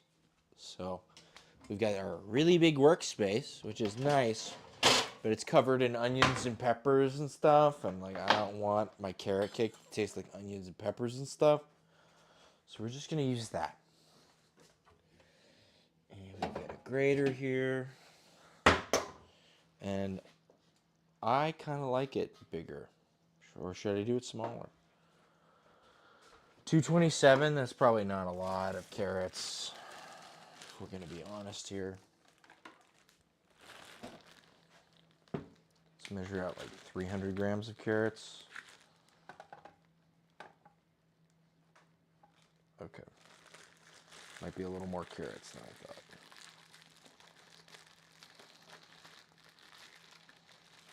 So you gotta shave or like peel them. Let's go with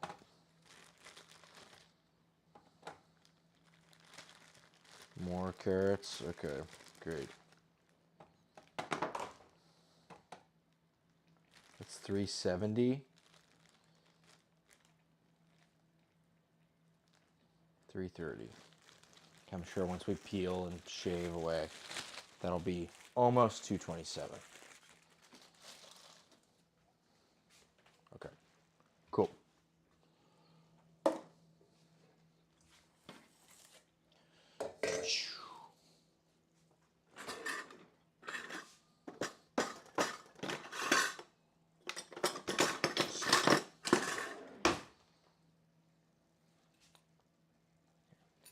Let's just wash them off.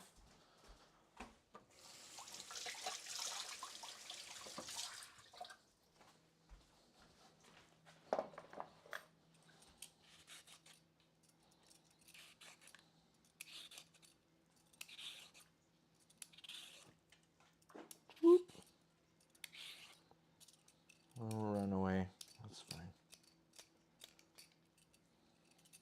I'll sweep. No big deal.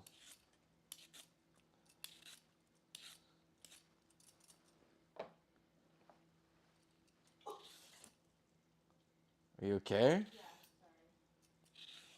Producer made a loud gasp like she was about she gave a death rattle.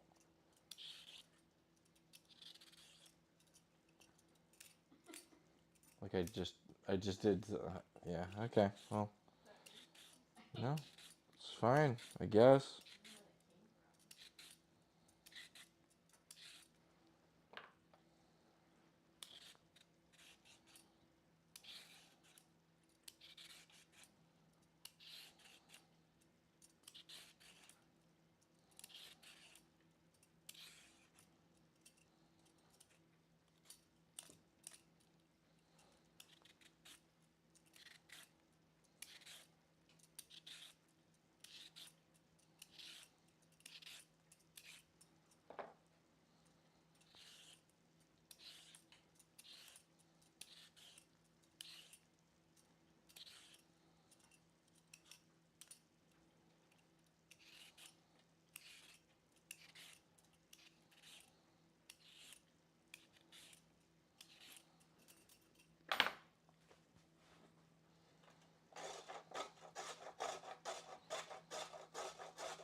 This is gonna take forever.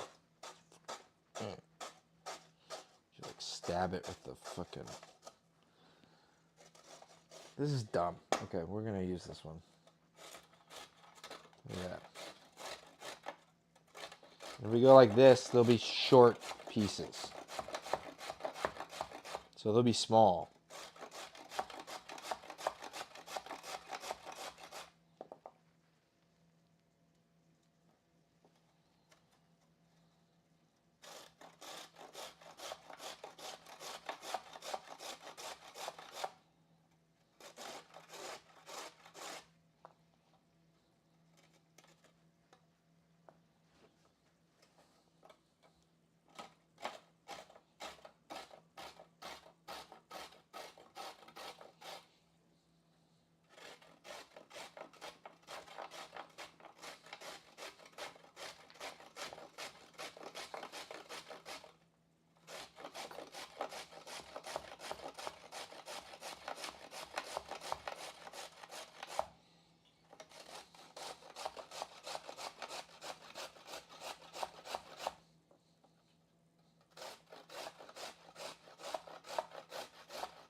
We're looking for 227 grams.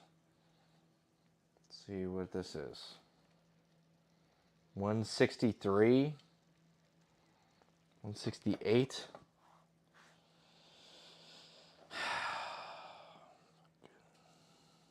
$75. This better be 50 grams of carrot right now. I'm gonna flip a bitch. And I'm gonna grate my hands, apparently.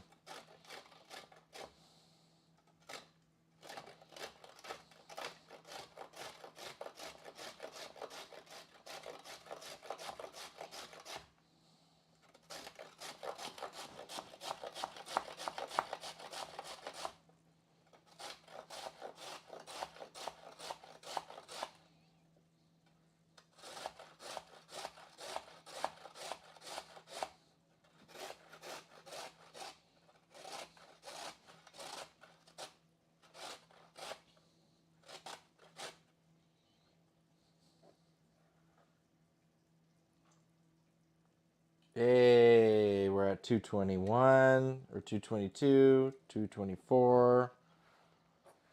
Just need 3 grams. Looking 2 grams. Oh, now I'm 2 grams over. Fucking. Oh my god, the cake's gonna explode. Great. Carrots. Do we still have pistachios? I used all of them on the thing. There's there's like the nut butter, the pistachio nut butter. For this, you mean? Yeah, no. I used macadamia nut.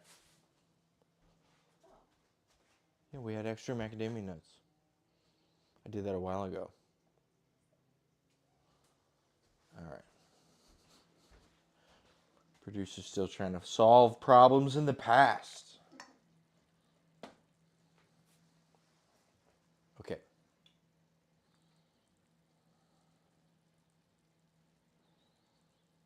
And all that shit. Okay.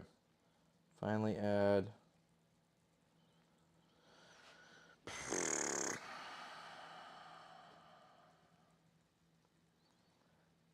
150 grams all-purpose flour. Okay, 165 grams all-purpose flour. And we are going to add our baking powder and baking soda because we are just fucking doing this at the same time as the bread because the bread wants us to bake at 335 instead of 350, which is just asinine. It's dumb. So 165 grams AP, baking powder, baking soda. Okay, we've got AP. And we've got baking powder, baking soda. Did that wind up in a container? I see baking soda right here. We're just going to grab this. Okay. These are bases. We need 165. 115 plus 50. Which honestly is really not a lot.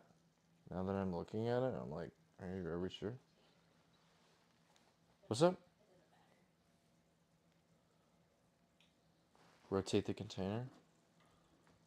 Like that. One of those is there is another end. It doesn't matter if that's That's fine. This one. Okay, 160. Yeah. Goddamn fucking.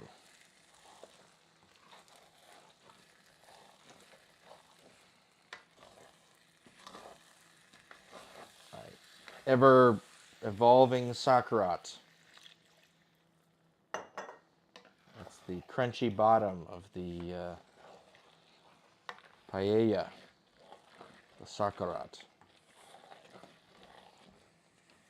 What is it turn the heat down again? It's not burn. It's just gotta keep adding liquid. Maybe I should add like half the rice. I'm such a dunce when it comes to rice. I know nothing about rice, and I consistently add way too much rice and never enough liquid.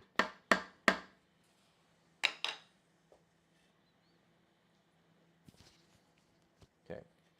Before we forget, 165 grams.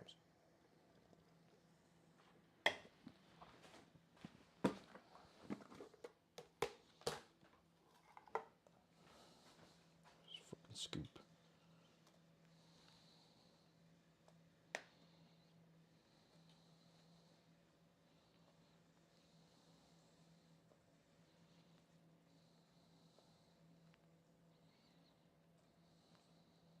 There you go. Perfect.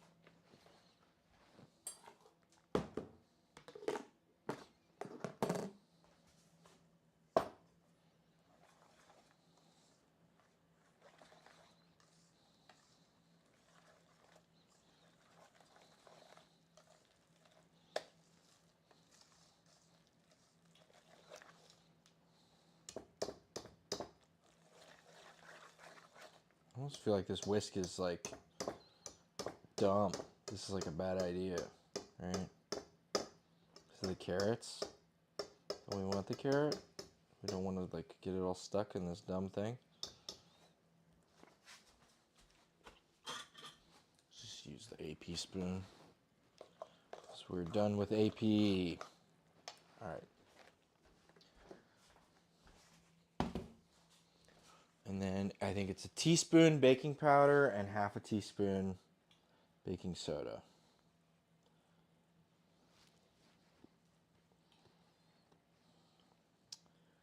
Teaspoon baking powder, half teaspoon baking soda, 2 teaspoons of the masala.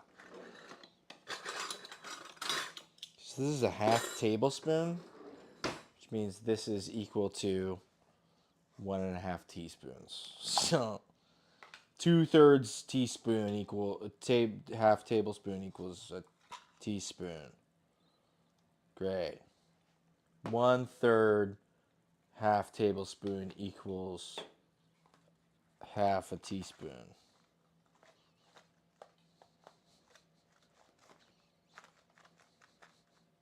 Yeah. Look at that.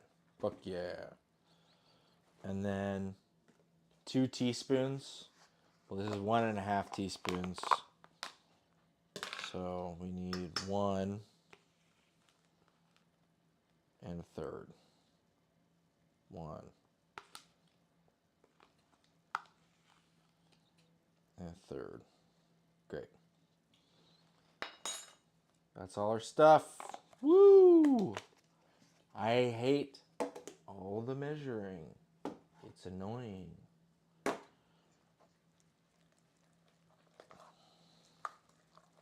But there it is. It's all mixed in.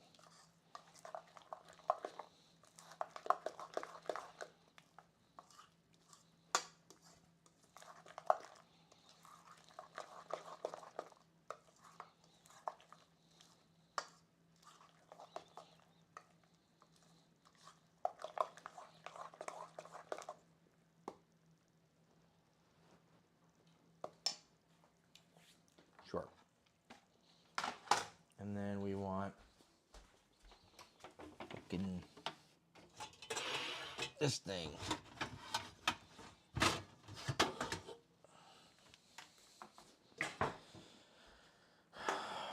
And they went parchment all over it. I don't like using parchment paper because I feel like it's just made of PFAS. So do it with parchment paper, pour the batter in the pan. It doesn't say to grease it. So what I'm just going to do is I'm just going to grease it.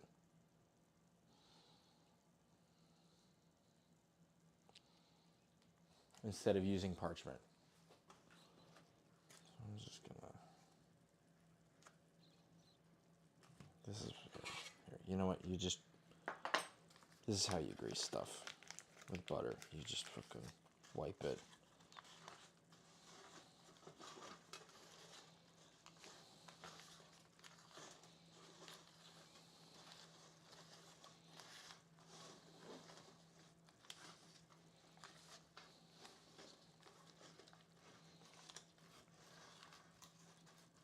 There's also like the grease and flour. You use oil and flour, and that's supposed to like make like a real laminated layer.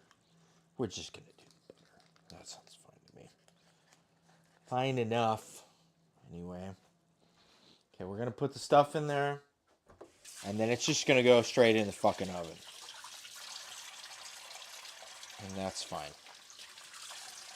Because it's fine that it's 350 instead of 335.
Batter does taste pretty good. All right. So let's get some rice in the oven. Oh shit. Being dumb. Trying to move things without fucking hot pads. Okay.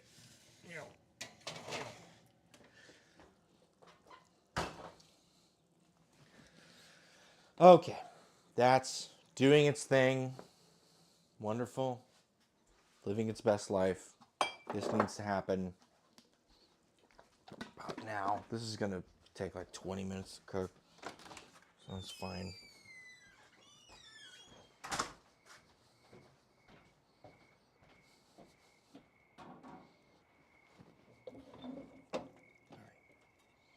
Wonderful little bed of coals we got going on here. Let's grab like the rounds, and we'll let this ignite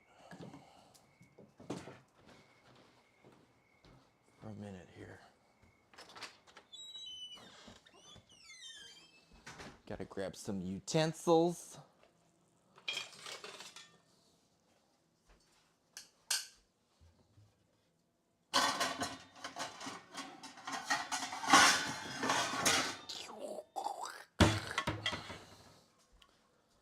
And we'll grab a brush, because any extra marinade should be added and applied.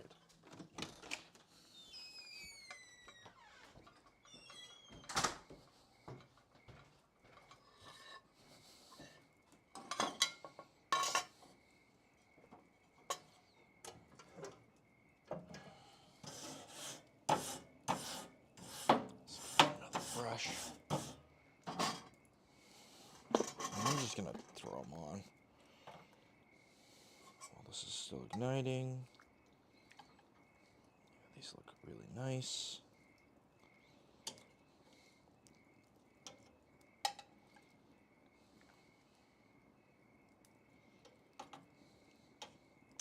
Some nice New York strips.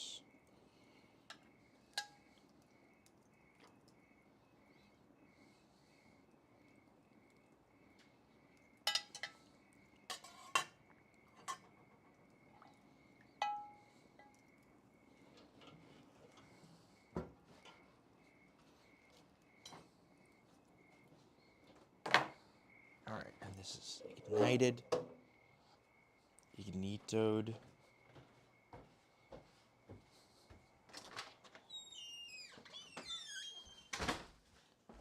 Nito. All right. Steak on the grill. Rice needs more water again. How the hell is this need so much water?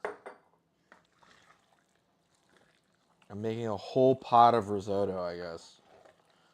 I thought I was just making like 2 cups. This is like 1,000,000,000 cups. Maybe I should have measured out the cups. The bag wasn't big. Whatever, we're gonna eat risotto for a year. I should have done more onions and stuff if I knew it was gonna be like this much stuff. God damn. Big upsetty. I know we're supposed to do the transition to go to the bathroom, but I just have to go. I'll be right back.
Okay.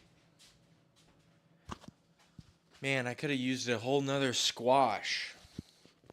I decided that half a big squash was enough, but I could have used another half of a big squash if I knew it was going to be this big.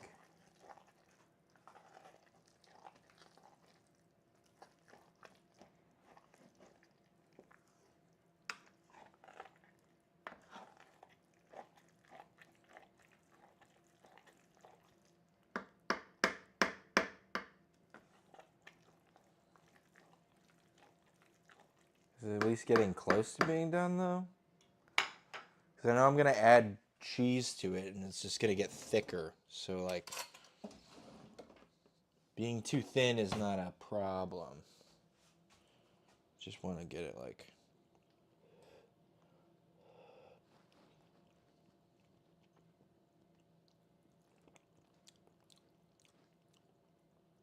That's pretty good already.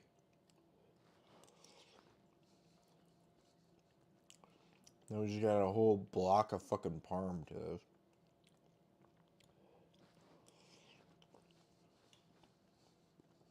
Hell yeah. That's good.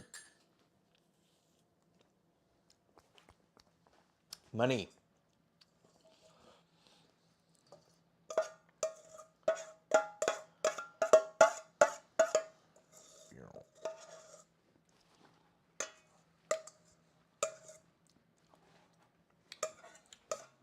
This cake batter tastes pretty good. Garam masala. Interesting.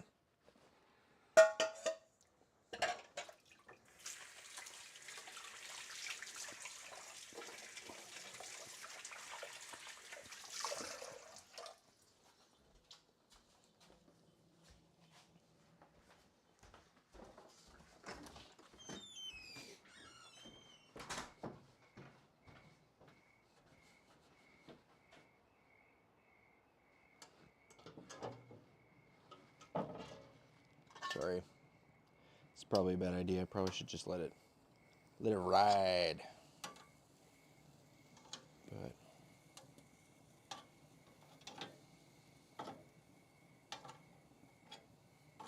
okay.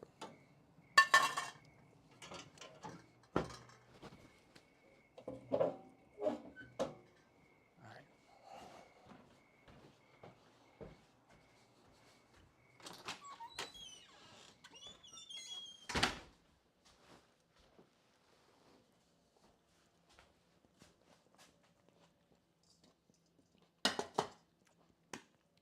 Okay. I think we're done with all this. Or maybe we aren't. All we have left is cream cheese frosting, and there's like a miso caramel.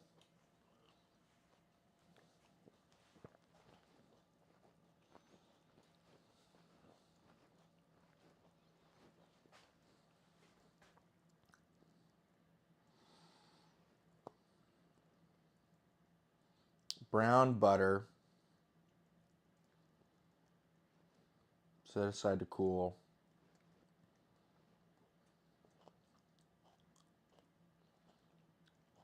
Add brown butter to stand mixer with cream cheese. Beat with a paddle attachment on low, medium. Scrape the sides. Add powdered sugar. Add heavy cream. Should look really cool.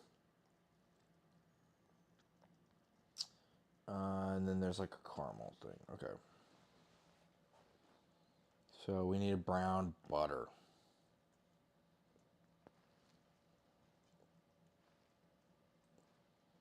Right before you're ready to frost the cake, make the mousse. All right. Great. Oh, that's exactly what I wanted to hear. Okay. If that's the case, then we should probably make the miso caramel right now, because we can make it right now. Where the fuck is the thing? God damn it. You got another recipe you're hiding from me, woman. Lady, where the hell is the recipe?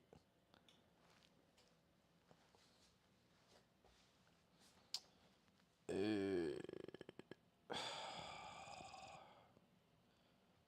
the fuck?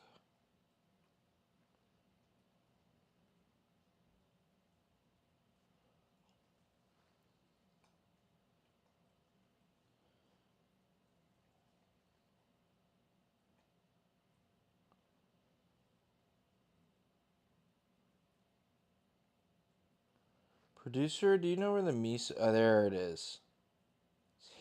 It's a link, but it wasn't highlighted in that color. Dumb. Heat up heavy cream and miso paste together. Whisk together into small and dissolve. Ensure incorporates. Place a pot over medium heat. Allow pot before heat up before adding sugar. We're going to dry method caramel. Once the pot is hot, add a quarter of the sugar to the pot. Evenly sprinkle it on the bottom. The sugar will begin to melt. Don't stir. This is pretty fucking crazy. This is a lot of stuff. To make this miso caramel is 13 steps. To make caramel.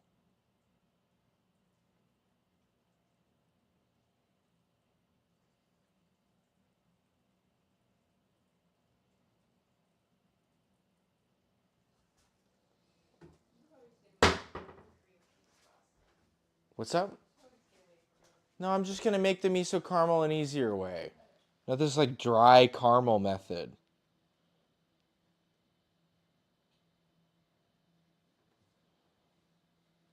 Or I don't know. It's frustrating that I thought I could get away with making this cake very easily, and this complex cake is complex to make. Oh, whatever. It's fine. We'll heat up the miso, and we'll heat up the stuff, and we'll add demerara sugar or a mixture of regular sugar and brown sugar, and it'll be caramel. It'll be caramel. We've got our heavy cream, and we've got organic miso paste. This miso paste is doing all right. Yeah, so just fine. Okay. Cool.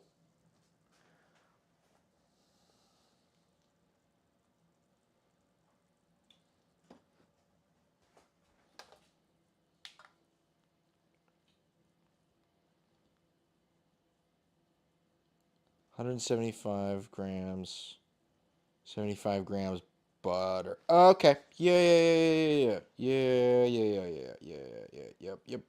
I can do that. I get it. I can do it. We can figure it out. Okay, 175 grams cream.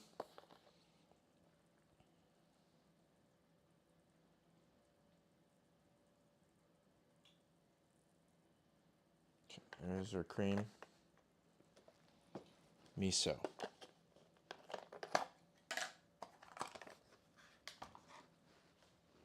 15 grams miso.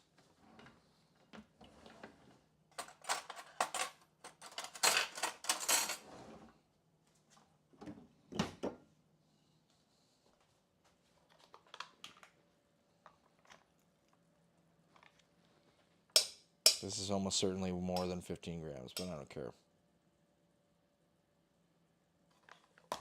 It's 30 grams. I like miso, though. So I don't care. That's fine. We're going to heat this. And we're going to do the sugar. And when we don't want the sugar no more and we do all this stuff, we're going to add butter. And we're going to mix all the ingredients, and it's going to be caramel. By Jove, it will be caramel.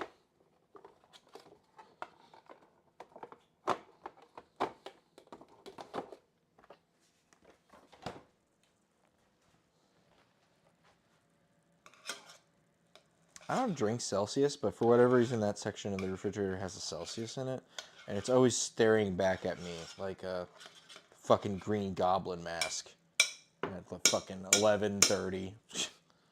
You should drink a Celsius. How about no?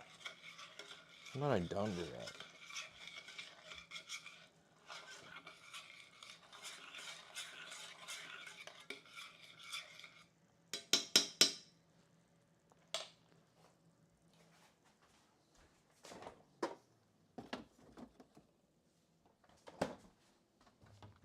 Did you hear what happened with Celsius and White Claw? Yeah, they flipped them. Yeah. They did an Airheads mystery flavor where the mystery was alcohol. What flavor is it? It's booze. Oh, shit. Whoa. Yeah, I heard about that. Sounds like my kind of mystery, but I don't know if everyone else was up to the challenge. Some people were pretty miffed that they guessed the flavor immediately.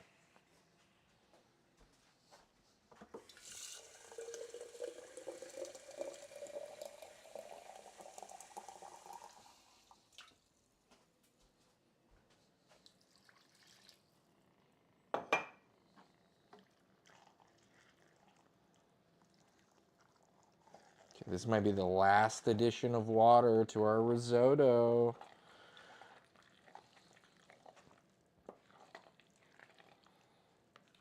And let's make sure the bottom isn't bad, because I'm an unattentive risotto keeper.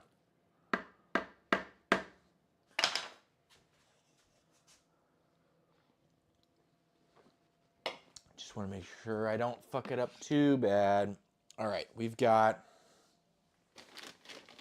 I got brown sugar, and I got part of this 50-pound bag of sugar. So we'll combine them together, and it'll be like it's caramel. It'll be like I've browned the sugar. It's fine.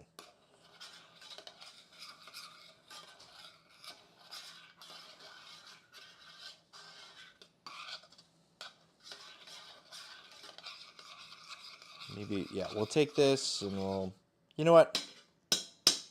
We'll just take this and we'll like mix it together and we'll put it in a coffee cup. We'll try to follow her steps.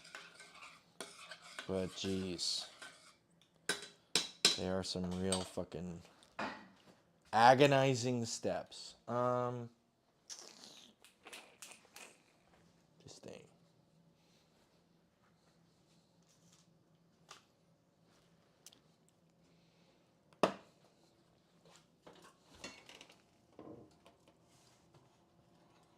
All right, this is done.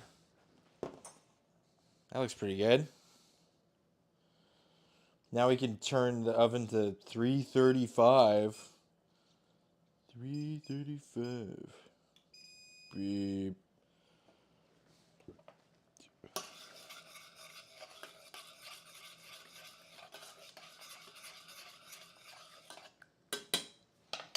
We're gonna add this fucking the herb butter. Goes back over the top of this thing.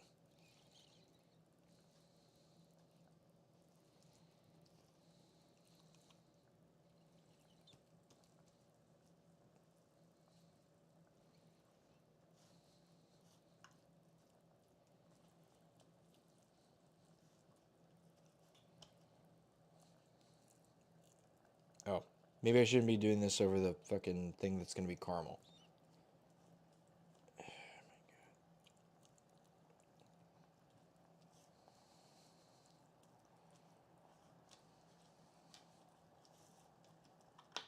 All right, great. That looks tasty, and this looks like it's integrated miso heavy cream. Great. So we'll put this in like a coffee cup. I think that's probably a good idea.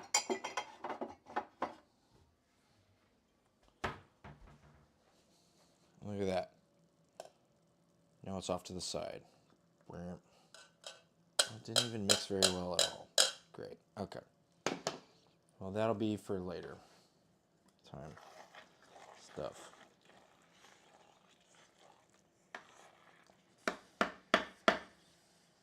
Let's check our steak.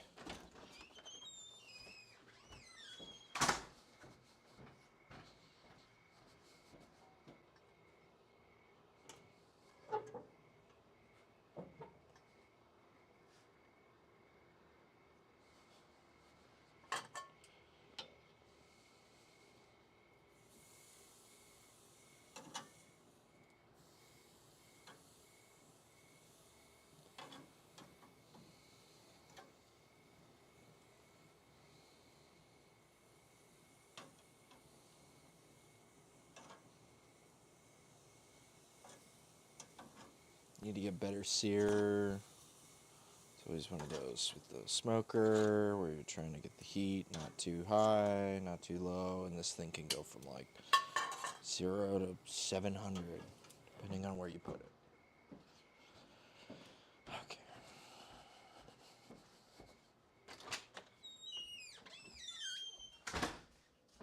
Okay. Now we add the dry sugar, whatever the fuck this is.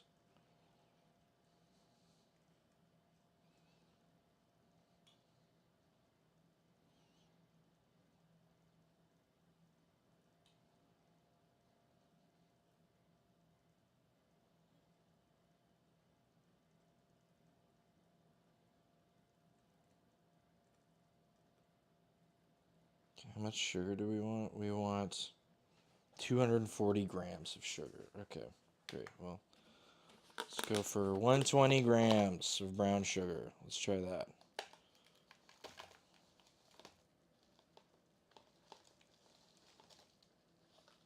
Great, that's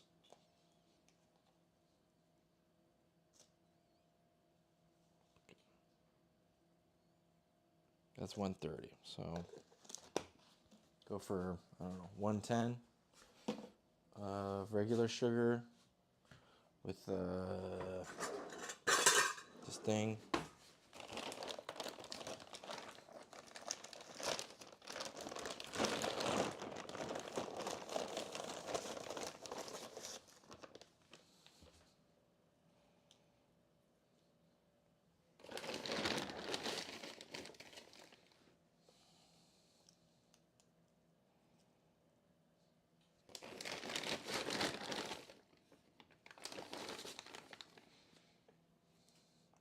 Okay, great.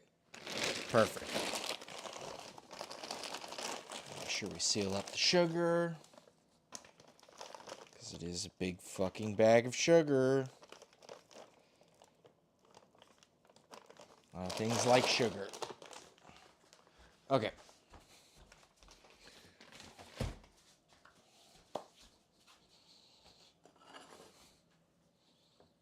Turn the heat back down. Just gonna fucking toss this.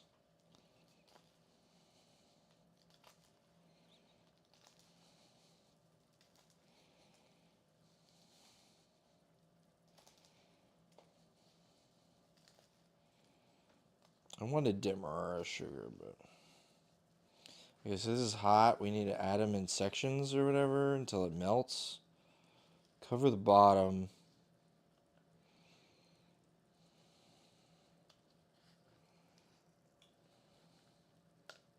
Until it melts or some shit.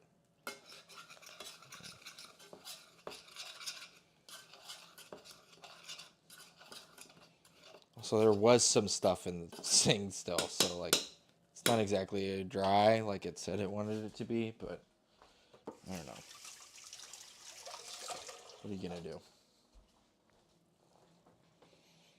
Be hot. Be on.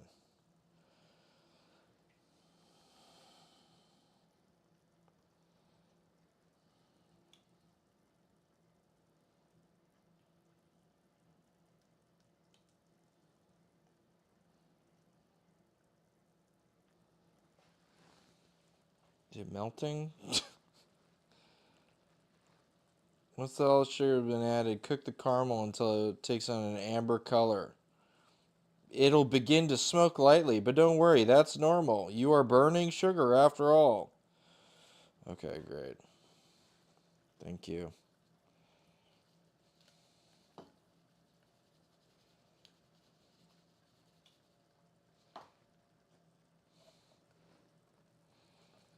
Take the caramel to deep amber brown color. It will be smoky and bitter. We don't want bitter. Okay. Once it's the desired shade, turn off the heat. Slowly add the warm miso cream. You want the cream to be warm, otherwise the cold cream will seize the hot caramel. Oh my god. Heat it back up. Immersion blend in the butter. You have to you can also just whisk it if you don't have immersion blender. Oh my god, this is like lady.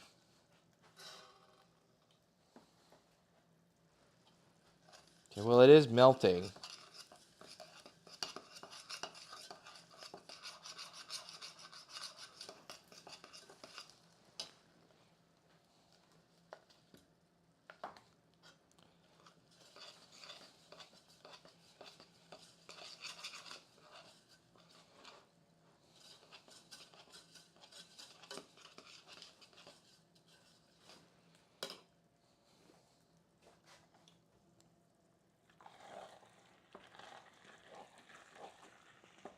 Okay, this is gonna be just on the lowest setting. I might just turn off the heat and just add the cheese. Just be done. Be done with it. This is the perfect time to add the cheese because we're about to burn the caramel.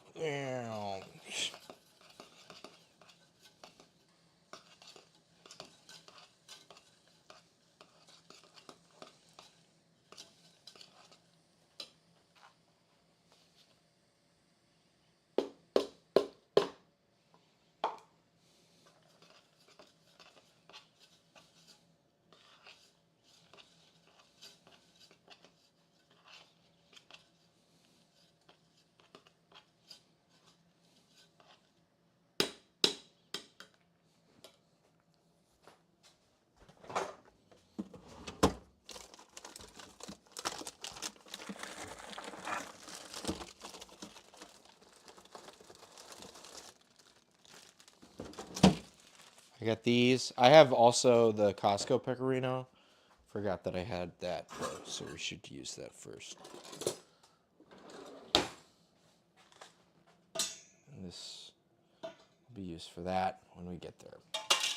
Right now we're burning sugar.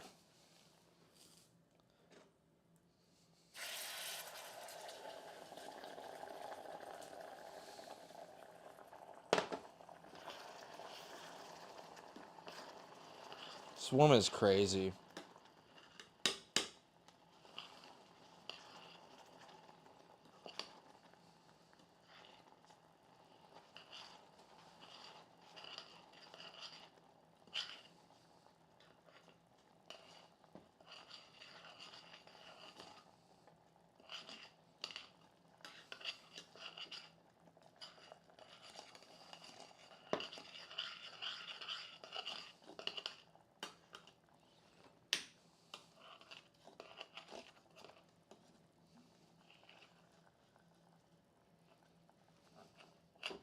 Crazy lady makes caramel.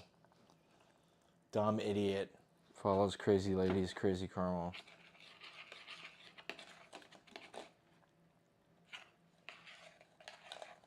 And now we need to blend the butter in with the immersion blender.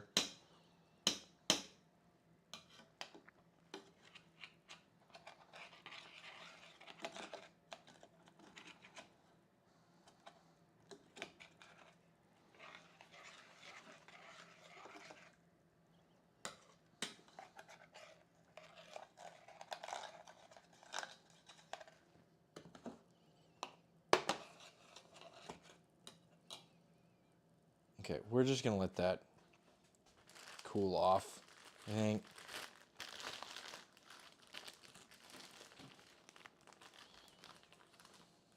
And we're just gonna fucking shave all of this into it.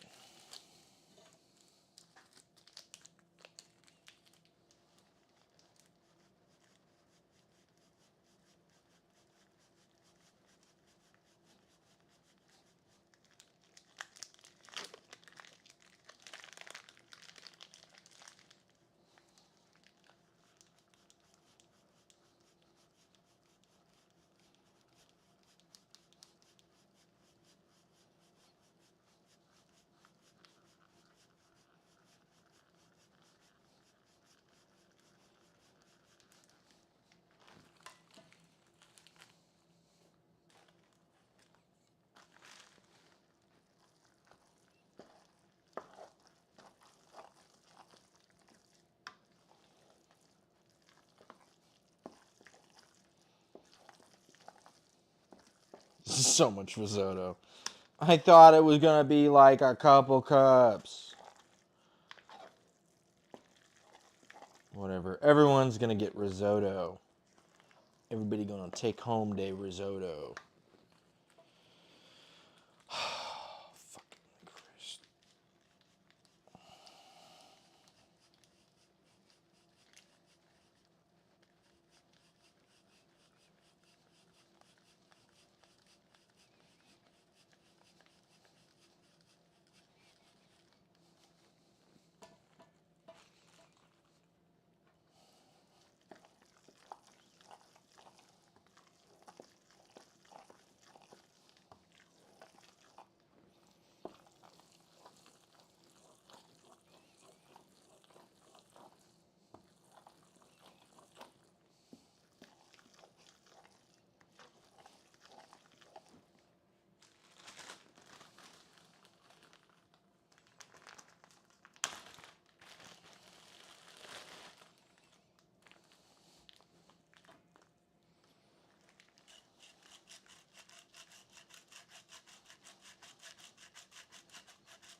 I mean, it tastes amazing, but at what cost?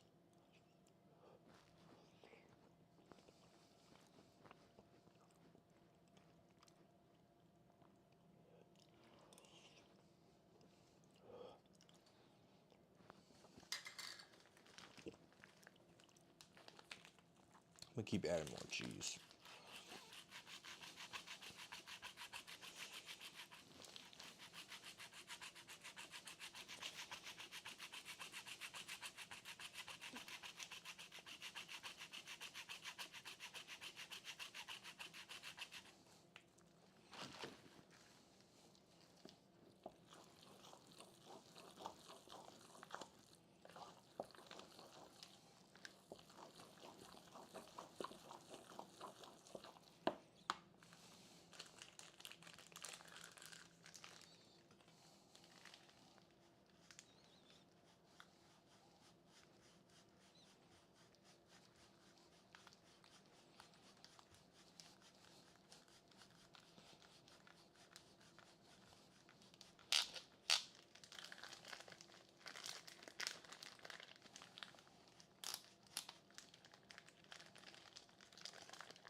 Really good. A lot of this caramel's like fucking seized up, like it said if you fucked it up, it would be seized up. So that's pretty cool. It's a fucking rock. Like this is like literally fucking. All right, great. So there's that part. That's nice. I'm gonna check on the steak. Probably nearing its end.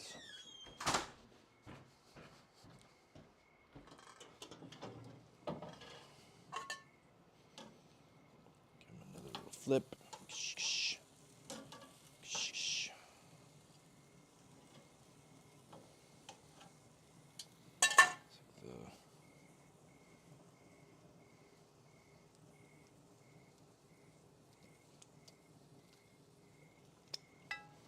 Yeah, this is getting uber close.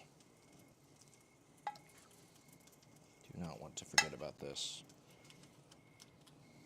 As a matter of fact, I think I won't forget about it. I think I'm just going to stay here. You can get them real close and just sear extra hard. This is that 700 degree. You can just get some good live fire, extra crust.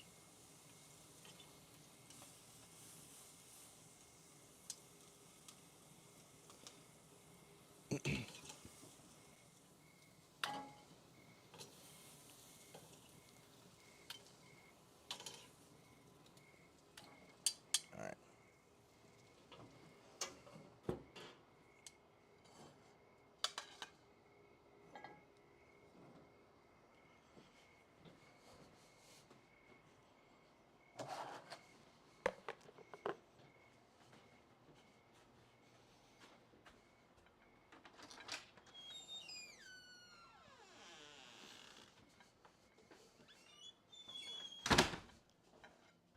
Here's some wonderful steaks. Ta-da! Beautiful. Perfect. Wonderful. Incredible. Amazing. All of those things and more.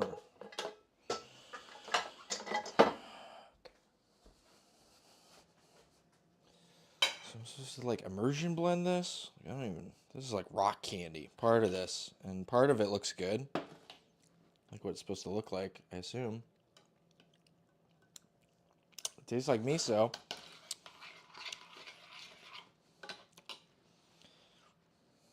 So it says I need like 75 grams of butter. I'll just take half of this butter. Let's call that 75 grams.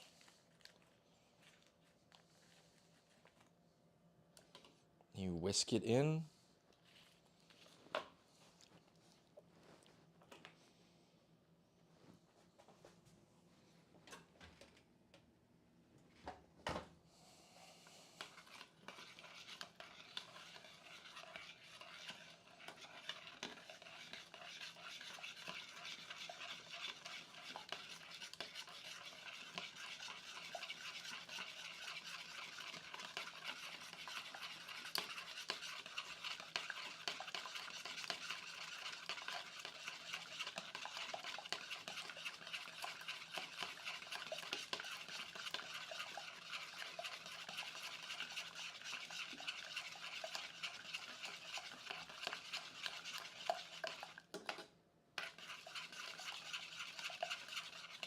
There we go. This is a caramel sauce.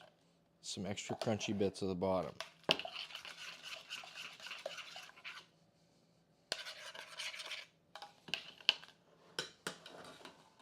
Okay, so there's that. There's caramel, miso thing. We're so close.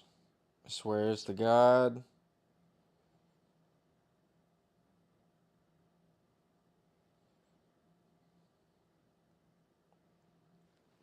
Okay. And then this wants me to brown 113 grams of butter. This is so fucking dumb. This is never ending. Okay.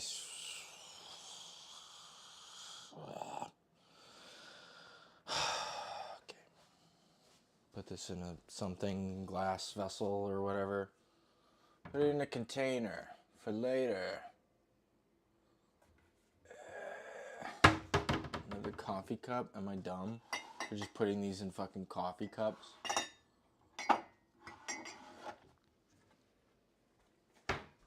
Go in the cup.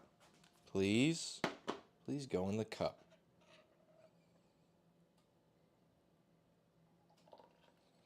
You know what? This is not even a bad idea because I can just save the bits. Here's all the bits. Which tastes good. Which tastes like burning my mouth.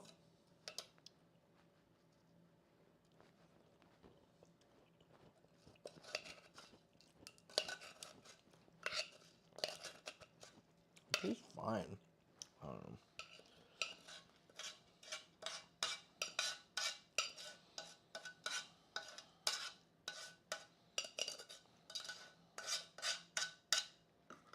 Okay.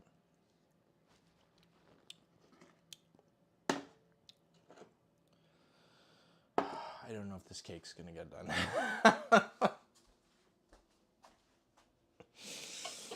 I don't. You know what? The cake is probably not gonna be finished. And that is a bit defeatist of me to say. But I think I need the cake to cool. And I think I need to brown butter and wait for it to cool. And I think I need to do a lot of things. They're going to take a long time. So we'll finish cooking the cake. We can get a pic of it. You can see it in all its glory. And then we can also, move on.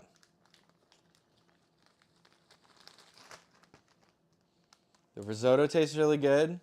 The bread looks good. I got chimichurri. I got fucking gazpacho. There will be a cake for D&D tomorrow. I don't think there's anything wrong with any of this. I had to do some mad scientist's idea of a cake, so didn't exactly pan out what I thought it would, but that's fine. I'm sure it'll be a very tasty cake tomorrow. I'm gonna pull stuff off, and we're gonna try to plate up a guy here. So, and I'm being very meandering with all of my stuff off screen because I'm just. This is it's getting there. You know what I mean? You just get to the end, and you're like, this is the end of it. Please, for the love of God. All right. We got our gazpacho. Let's get a plate. A little thing. And then I'll do up a drink. Let's grab one of these ribeye. Or no, it's not a ribeye. New York strip. I know what it is, guys. It's okay. Don't worry, I know what it is. Let's see. What do we got? We got a good? Is it good? Did I do a bad job? It's like medium. Yeah. That's kind of how it goes. Kind of. Yeah, it's kind of medium.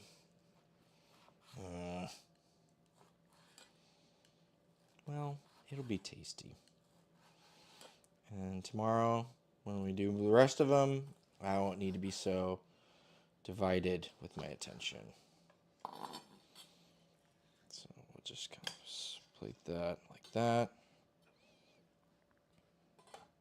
It's pretty tasty looking. Let's taste it. I mean, fucking killer.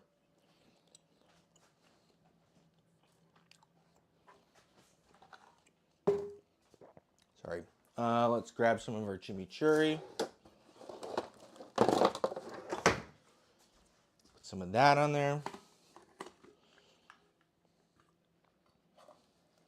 It's been kind of marinating on its own.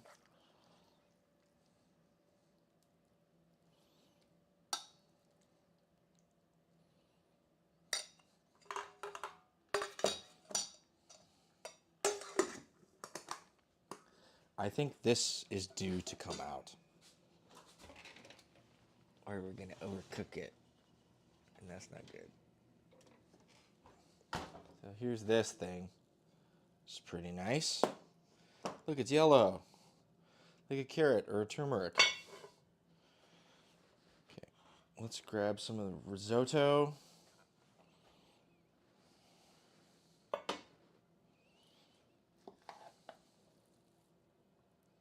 Big fat wallop of some zucchini risotto.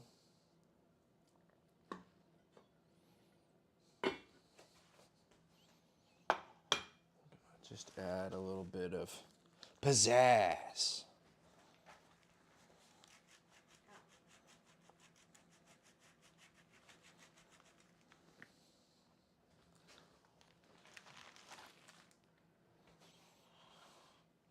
And then we'll just, this has got a pour spout. Should we try and test the pour spout?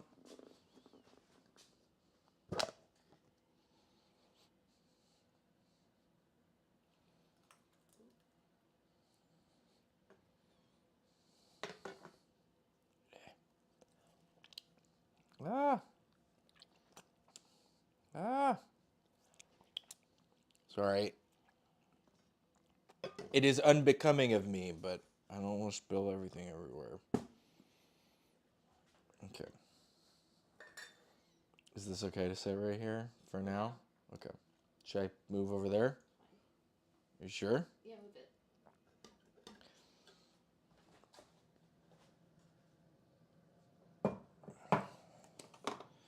Okay. Supposed to add a little bit more olive oil. That's what everyone does in the fucking videos. They add a little more olive oil on top. I was gonna make another bramble really quickly. Sorry. I'm sorry. It'll take a minute. My apologies. I don't have everything all ready in front of me.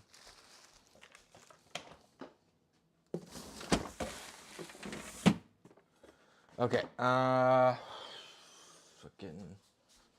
Okay, I kind of have to make it back here because I don't really have any room over there. I'm also gonna turn off the oven because we don't need that anymore. And I just got all the little ices.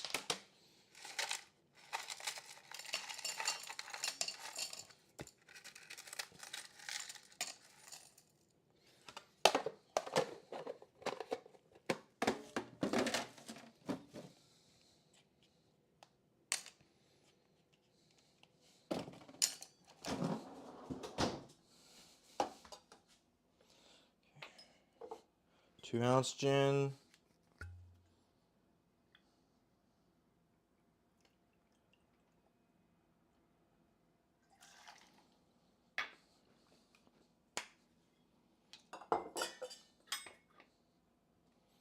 Ounce and change lemon.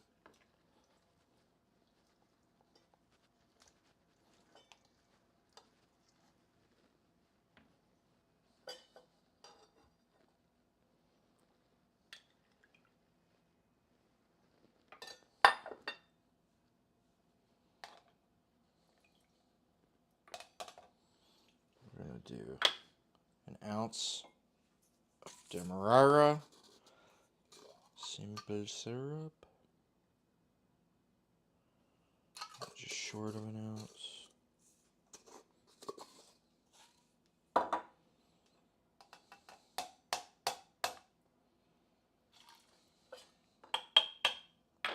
A little bit of our lavender bitters.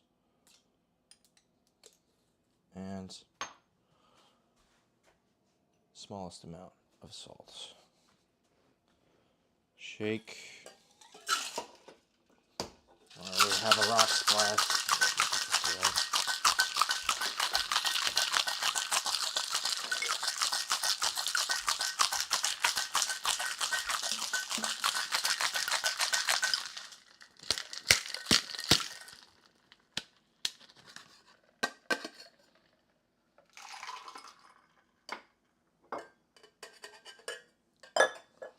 And then we get a float. The creme d'amore on it.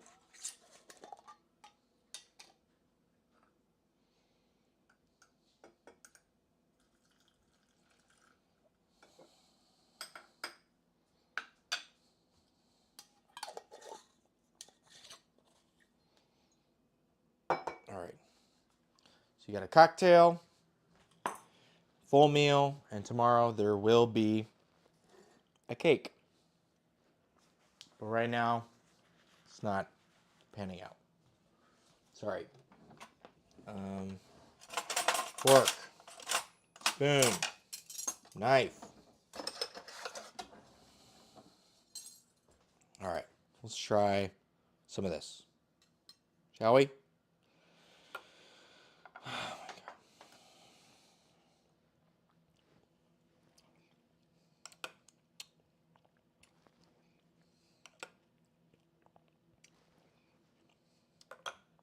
Yeah, that's so good.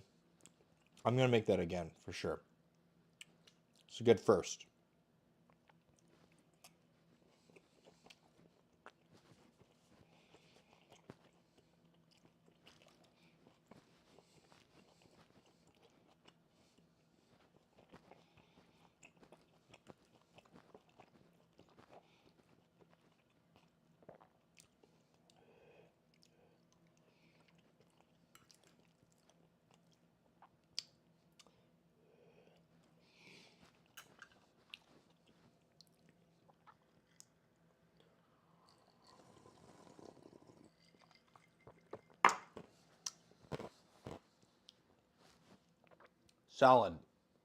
Solid meal. I just wish I didn't cook the steak as much. I haven't sold it. Oh, the bread. Forgot about this fucking pull apart bread. Hold it like that. Oh, like this?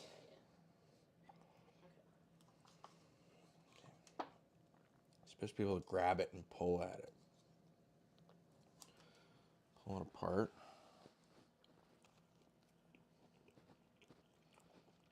I'm just really good with this. This is really good too. I almost forgot about those.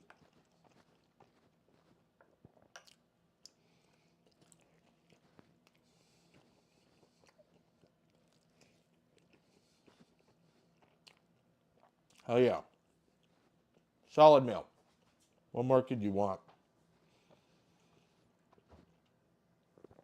Well, I've been cooking for almost 6 hours now, so I'm pretty winded. I need to get up early tomorrow to prepare for cider stream on Saturday. On Saturday, I'm going to be streaming from my garage. I'm going to be pressing like 400 pounds of apples and pears to make some cider. And tomorrow I also have to make this cake. Yeah. I'm really tired and I want to eat this food. Uh, I hope you found what you're looking for. See you next time. All right. Peace.